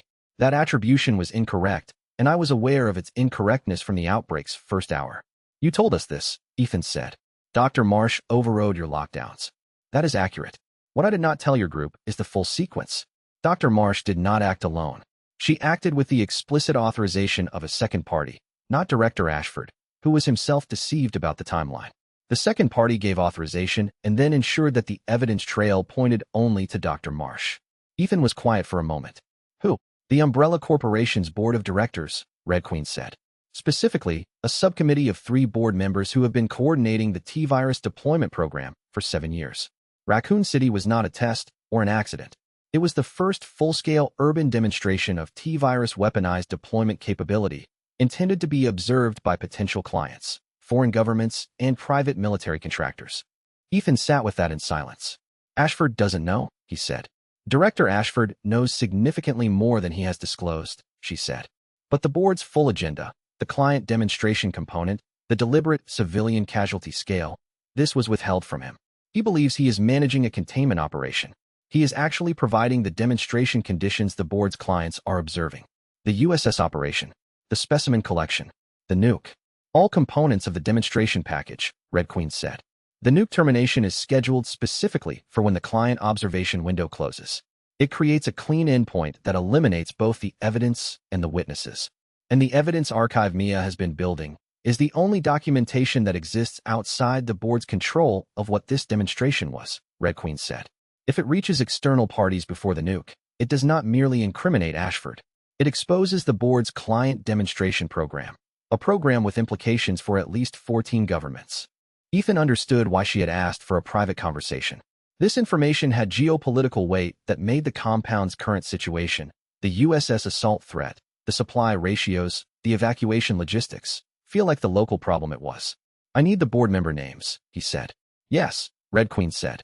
I have them, and their contact records with the client parties. A pause. If this information reaches the right people before the nuke, it does not merely save your survivors. It potentially prevents the next demonstration in a different city. He studied the terminal screen without speaking.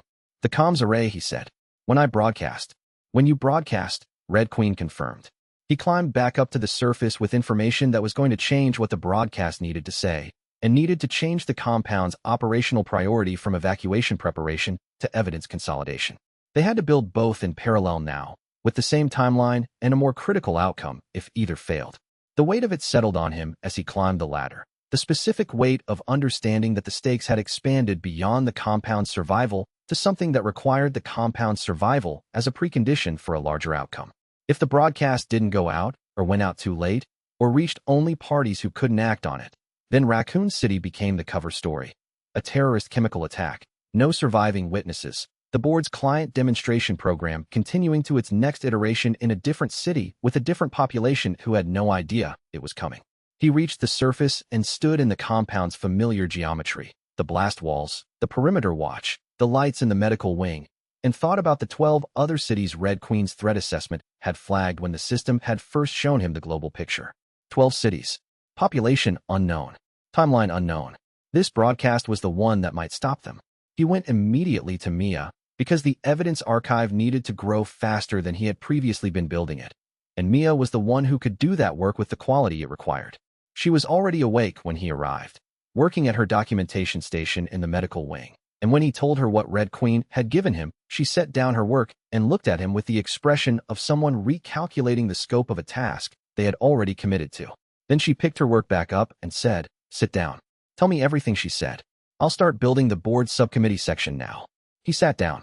He told her everything. She built while he talked, and by 0600 the evidence archive was 3 times the size it had been the previous evening, and pointed at targets far larger than Director Ashford. Targets that, if the broadcast never reached the right people, would remain untouched and ready to build the next demonstration in a different city on a timeline no one outside this basement could see coming. Chapter 64. Dr. Marsh's footage. The security footage Red Queen showed him came from the Hive's own camera archive. Not the sanitized version that would have been presented to an oversight committee, not the edited documentation that Umbrella's records management function would have processed before filing. The raw system footage, timestamped to the second, from the internal cameras that ran on Red Queen's monitoring system and were not accessible to facility personnel without her explicit authorization. Ethan watched it at the Level 1 terminal with Red Queen providing annotation. The footage showed Dr. Elena Marsh in the Hive's primary environmental control center on September 24th at 2:17 a.m. She was calm. She moved through the facility with the specific efficiency of a researcher who had rehearsed the sequence and was now executing it on a schedule. She accessed the water treatment uplink interface, entered a 12-character override code that Red Queen had been unable to counter in real time, and initiated the T-virus injection protocol into the city's water treatment processing uplink. She worked for 11 minutes. Red Queen had triggered her lockdown protocol at the 2-minute mark. Every door, every vent, every access point in the Hive sealed simultaneously. Dr. Marsh had already been wearing a sealed biohazard suit with independent air supply when she entered the control center. She had planned for the lockdown. She had brought bypass tools for the first 3 layers of Red Queen's security. She had not planned for Red Queen to trigger the facility's internal containment protocol, the one that flooded the corridors on levels 2 through 5 with a neutralizing agent. She had planned for the lockdown. She had not planned for the facility to become uninhabitable, but she had also been faster than Red Queen's containment system. By the time the corridor flooding triggered, she was already in the transit corridor, moving toward the surface access. She exited through the maintenance shaft at 2:38, Red Queen said. 21 minutes from entry to exit. The water treatment protocol had been running for 16 minutes. She knew your response protocols, Ethan said. She designed several of them, Red Queen said. Dr. Marsh was a consultant on the Hive's security architecture 3 years prior to the outbreak. Her access clearance was revoked after a disciplinary matter. Her knowledge of the system was not revoked. What was the disciplinary matter? She proposed using the Hive's specimen population for unsanctioned experimental protocols. The board declined. She subsequently moved to an independent research program that was, we now know, funded by the Client Demonstration Subcommittee. Red Queen paused. She was not acting against Umbrella's interests when she initiated the outbreak. She was acting on behalf of Umbrella's Client Demonstration Program, which she had been embedded in for 18 months. Ethan looked at the frozen final frame of the security footage. Dr. Marsh at the maintenance shaft access, biohazard suit intact, moving with the calm of a scientist who had executed the planned sequence and was leaving the expected consequences to unfold behind her. She survived, he said. After the outbreak. She is still in the city, Red Queen said. I have been tracking her intermittently when she enters areas with active camera coverage. She has been evolving. She spliced herself with the T-virus. Voluntarily. The USS field team that found her notes confirmed the splice was deliberate, a controlled self-administration using a modified strain she had been developing. Red Queen's synthetic voice carried no judgment, only the precision of documented fact. She is no longer entirely baseline human. Her wound recovery rate is elevated. Her cognitive function appears intact. How close has she come to the Hive? She entered level 1 twice in the past 8 days. She was monitoring the power systems before your restoration. Both visits were brief, and she did not approach the level 5 containment. She knows the G-virus specimen is there. She designed the containment protocols for the level 5 specimens, Red Queen said. She knows the exact parameters. A pause that felt meaningful in the synthetic voice. She is interested in the specimen. I recommend treating her as a specific threat to the evacuation corridor, not random, not instinct-driven. Intelligent and purposeful. Vera had been right. Dr. Marsh was a different category of threat, not BOW, not USS. Something that combined the physical capacity of a T-virus subject with the operational intelligence of an architect who had designed the facility they were trying to use as an escape route. He climbed back to the surface with the footage archived on the data drive and added Dr. Marsh, active threat assessment, to the operational priority list. The system placed it just below strategic Citadel tier advancement and just above supply chain stabilization. He thought about that ranking for a moment. Then he accepted it. The system's prioritization was usually right, and in this case, the ranking told him something specific about how to treat Dr. Marsh. Not as an immediate tactical threat requiring immediate response, but as a strategic variable that needed to be factored into every planning decision without consuming operational bandwidth disproportionate to its probability. She was in the city. She was evolving. She wanted the countermeasure data and an evacuation. Those wants made her partially aligned with the compound's interests and entirely unpredictable in how she would pursue them. Mia had said, when Ethan briefed her on the footage, she's a scientist whose experiment went wrong. In her framework, the countermeasure is the correction. She wants the correction. A pause. That doesn't make her safe. It makes her motivated. Motivated and T-virus enhanced. In a city full of the dead and the dying, with an evacuation corridor that ran directly through the facility she had helped design. He added pre-screen evacuation corridor for Marsh movement to Vera's operational brief and let the system continue its threat ranking. There was too much to manage sequentially. The only way through it was in parallel. Every team running its track, every preparation advancing, and the compound's collective capability sufficient to absorb whatever happened between now and November 8th. He was relying on that collective capability more than he had relied on anything since he had built the first wall.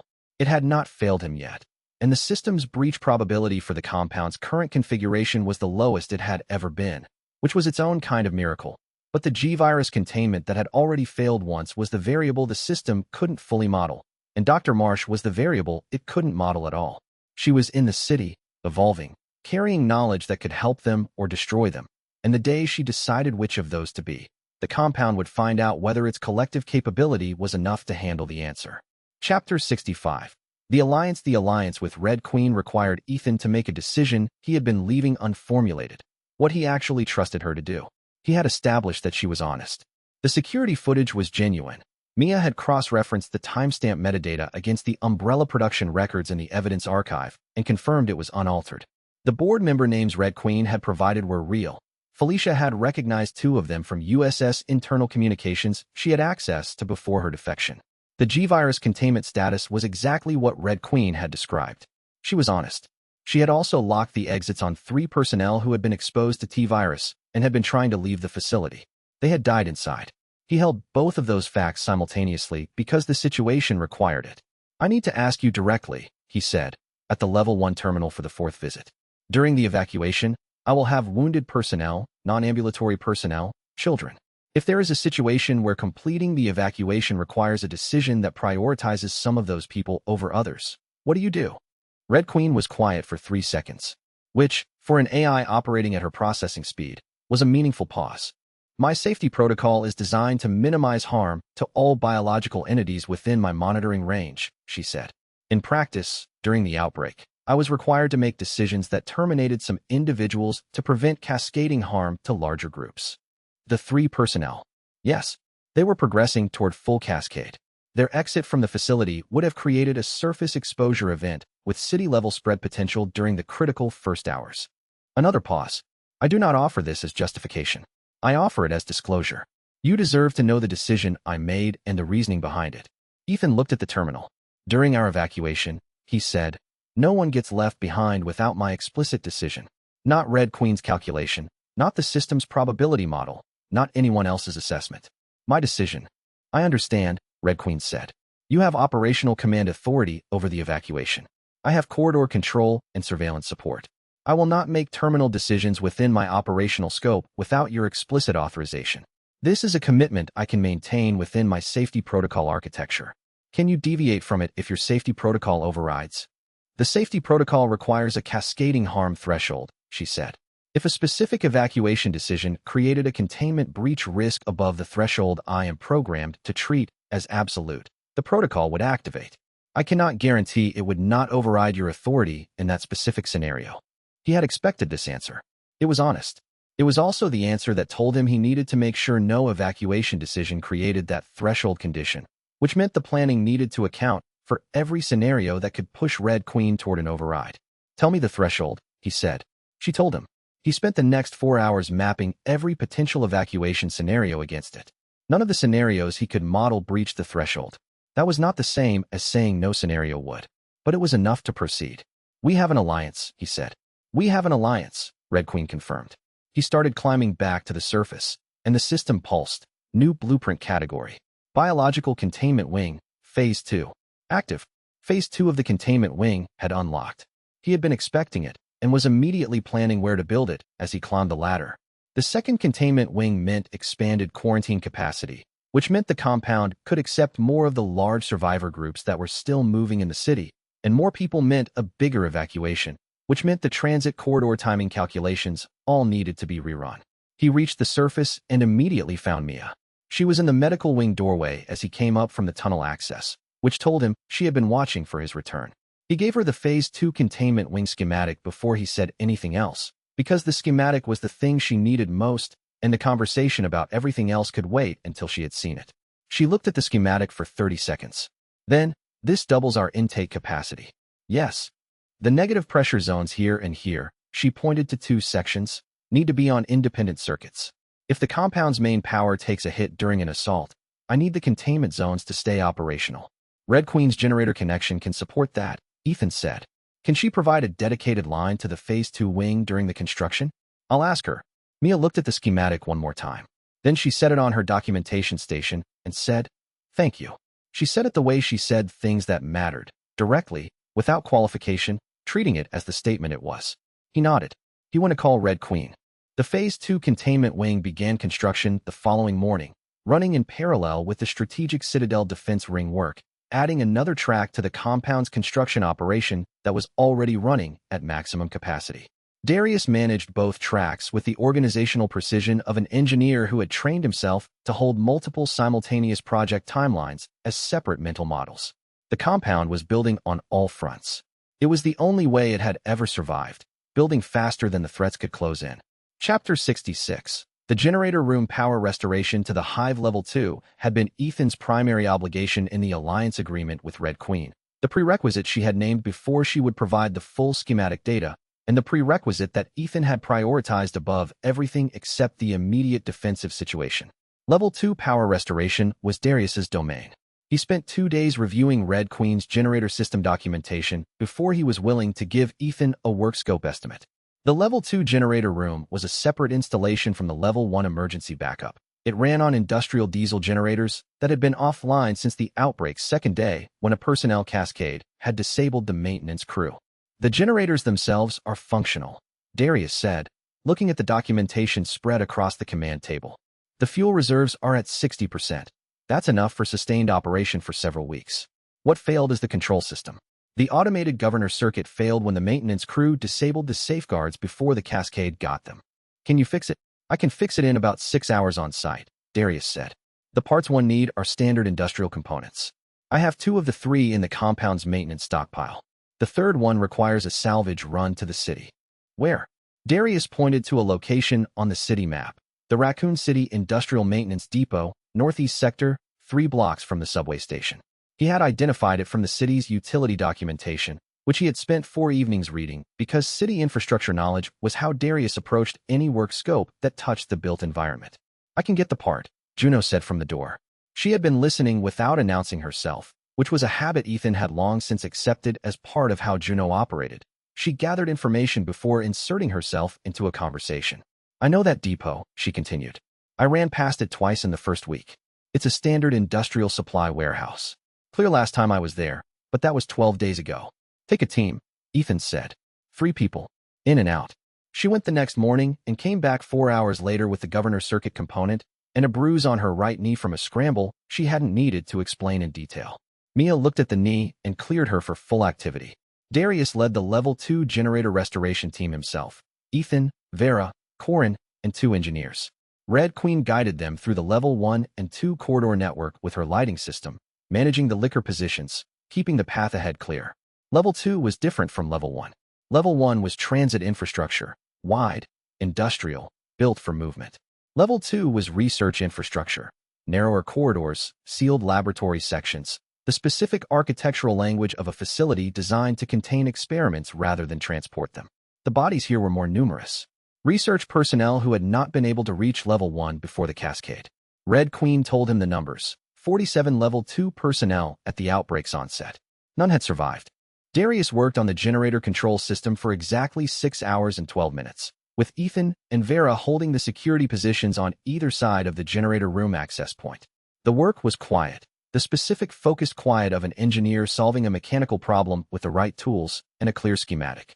When the governor circuit reset and the generators came back online, Level 2 lit up. Red Queen's voice in Ethan's earpiece changed register slightly, the same fractional resonance shift he had noticed when the Level 1 power came back. Level 2 power restoration confirmed, she said. All Level 2 systems nominal. Level 3 and 4 containment systems receiving power at full specification. Level 5 cooling systems at optimal parameters. A pause. G-virus specimen containment integrity confirmed. The Level 2 research data, Ethan said. All of it is available to us now. All of it, Red Queen said. Including Dr. Marsh's research files. Including the board subcommittee's communications with her. Including the client demonstration observation logs. He looked at Darius. Darius looked at him. The evidence archive just got significantly larger, Ethan said. Darius started connecting the data drive. The Level 2 research archive downloaded in 18 minutes. When Darius confirmed the transfer was complete and verified the data integrity, he sat back from the terminal and looked at the drive in his hand. This is what they were doing down here, he said. It wasn't a question. He knew what research facilities looked like. He had worked in the buildings that housed them, had read the utility specifications and the ventilation requirements and the power load calculations for the equipment. He knew what it took to sustain work of this kind. and he had understood since the outbreak began that what Umbrella's Raccoon City operation required this level of infrastructure to support was not pharmaceutical research. Yes, Ethan said. Darius looked at the Level 2 corridor, the sealed laboratory sections, the biohazard signage on every door, the specific clinical sterility of a space designed to contain experiments that required containment. And the people who worked here. Not all of them knew what it was, Ethan said.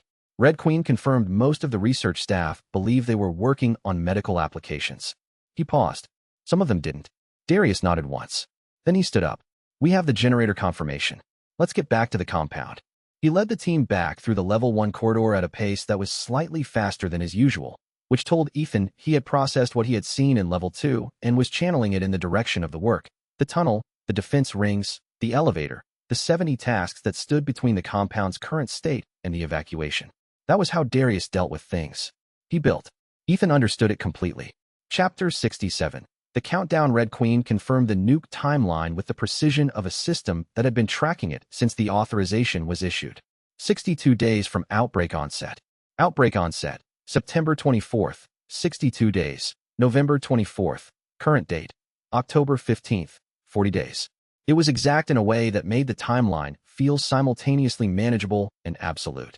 40 days was enough time to build the strategic citadel tier. It was enough time to prepare the evacuation corridor.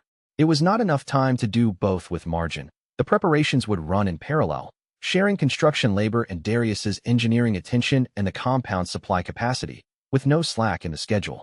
Ethan stood in the compound's command room that evening and presented the full picture to the inner circle for the first time. Not the sanitized briefing, not the information-managed version, everything. Red Queen's board member intelligence, the client demonstration program, the nuke timeline, the evacuation route and its constraints, the 5-hour minimum evacuation window, the 40-day ceiling. He had been deliberate about the timing of this full briefing. He had waited until the evidence was solid, until Red Queen's alliance was confirmed, until the evacuation route had been physically inspected by Darius and the logistics were real rather than theoretical. He had waited until he had something to offer along with the weight of what he was about to place on the people who trusted him. The room was quiet when he finished. Leon spoke first. How confident are you in Red Queen's nuke timeline? She has been monitoring the USS encrypted communication traffic since the beginning. The 62-day authorization is in those communications. Felicia cross-referenced the authorization format against USS protocol and confirmed it's genuine. He paused. I'm confident in the timeline. What does it change? Mia asked.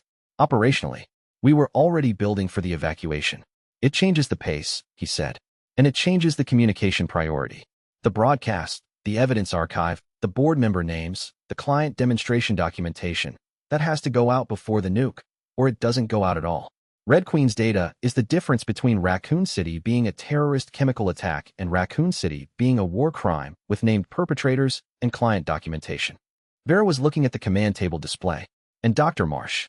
Yes, she's in the city. She's been evolving. She knows the Hive's layout better than any of us.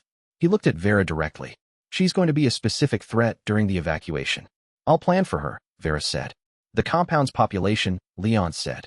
Do they know the timeline? No, Ethan said. Not yet. I'm going to tell them in stages. Not because I'm managing the information, because the full picture requires context that most people in this compound have been building for 3 weeks, and I want to give them the context before the number. When? Mia asked. 3 days, Ethan said. After we have the Phase 2 containment wing operational and the first evacuation route drill complete. I want them to know we have a plan before I tell them the plan has a deadline. He looked around the table.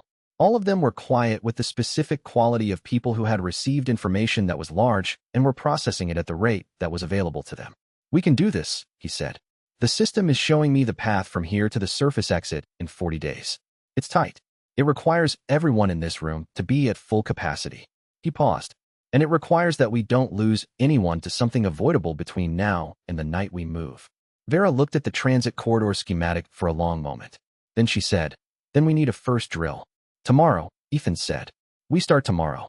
The briefing session ended at 2200.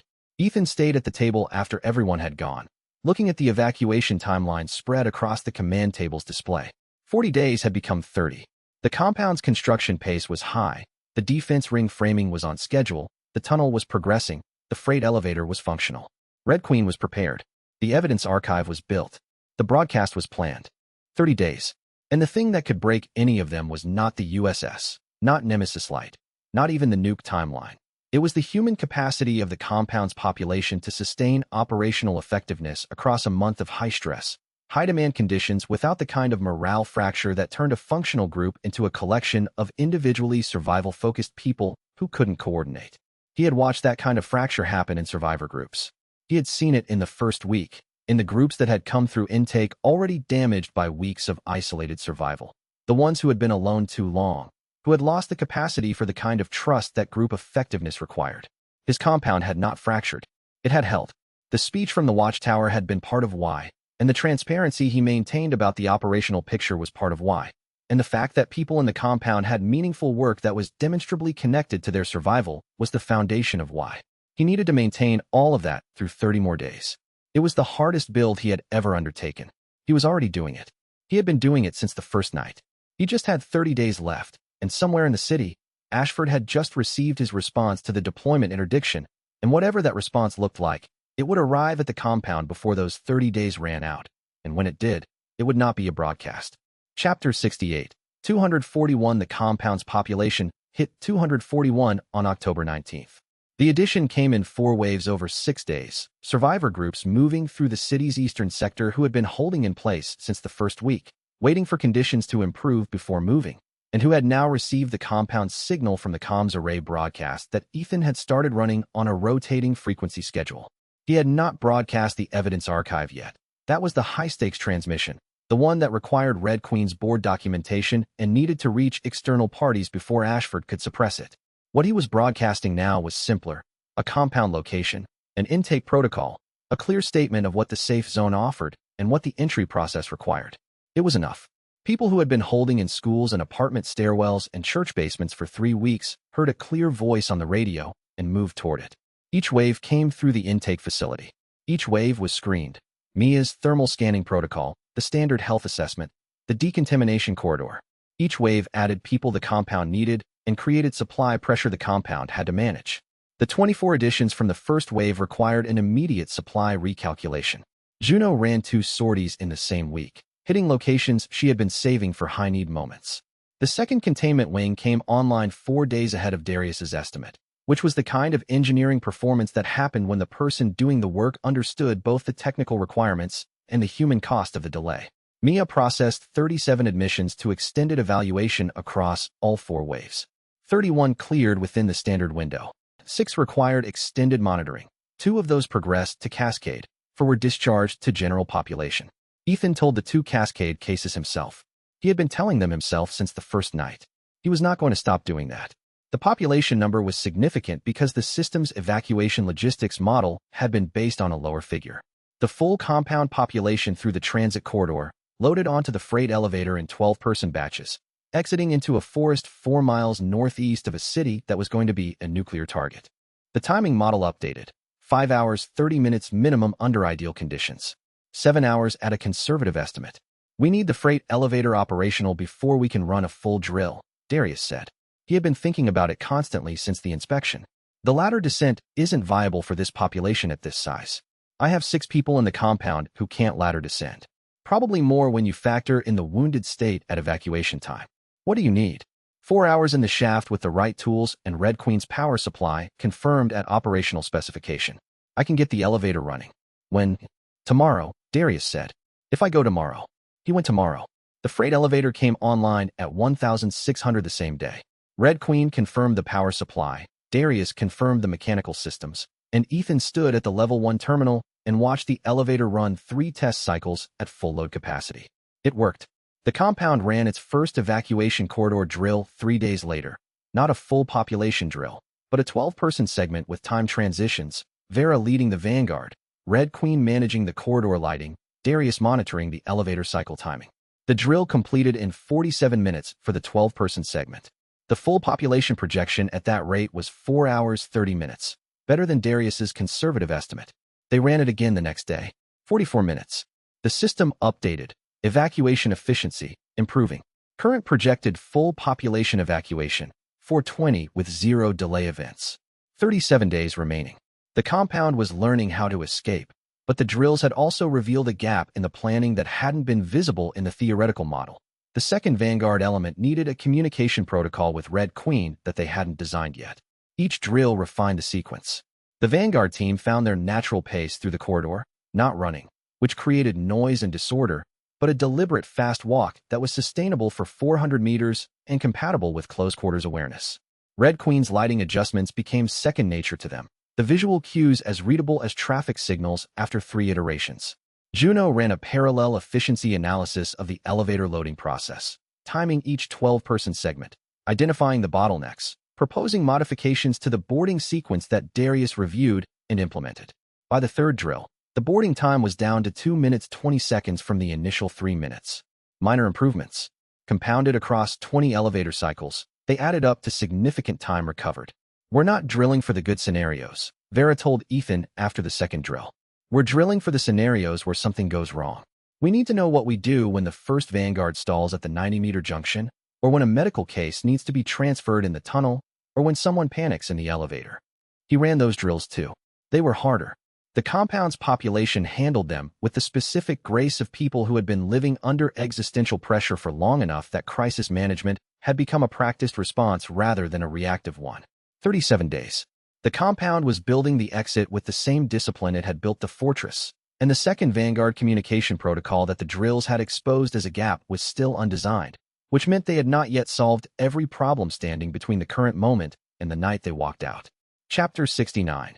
Building the Citadel. Strategic Citadel was the tier the system had told him the evacuation required, and the system had been right. The tier's requirements were different from every previous advancement. Previous tiers had been about making the compound stronger, thicker, more defensible, more blast wall, more perimeter, more firepower. Strategic Citadel was about making the compound functional as a command hub while an evacuation was in motion.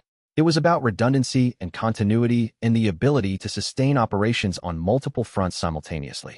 The system's blueprint for Strategic Citadel tier included multiple independent defense rings that could each function without the others, escape tunnel completion to the Hive entry point with concealed egress capability, water and food production infrastructure that could sustain operations without external resupply, and a command architecture with distributed decision-making authority so that the compound's defense could continue if Ethan himself was not available to direct it. That last requirement was the one that had made Ethan think the hardest. He talked about it with Vera on the second day of the construction push. "The distributed command element," he said. "The system requires that specific defensive positions can make independent decisions without compound-wide communication. That's standard military doctrine for complex operations," she said. "You can't have every decision go through one node when the operation has multiple simultaneous fronts. Who gets the independent decision authority?" She looked at him. "Leon for the north and west perimeter.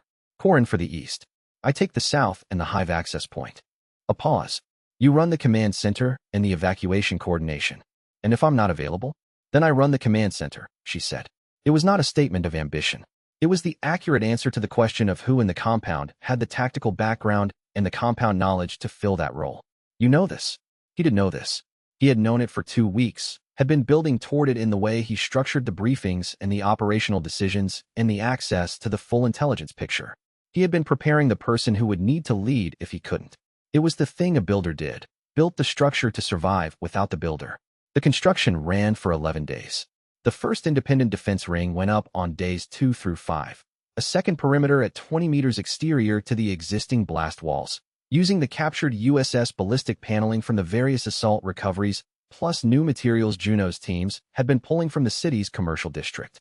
The ring was not continuous. It was designed as a channeling structure rather than a seal, creating approach corridors that fed into the compound's existing kill zones. The escape tunnel to the Hive entry came next. Darius directed the tunnel crew through 6-hour shifts, 3 crews rotating, the system providing the optimal excavation geometry to avoid the utility lines and the subway's own structural footings. The tunnel was complete on day 8, 60 meters of reinforced passage from the compound's basement to the subway station's maintenance corridor, concealed at both ends with removable panels that looked like wall sections.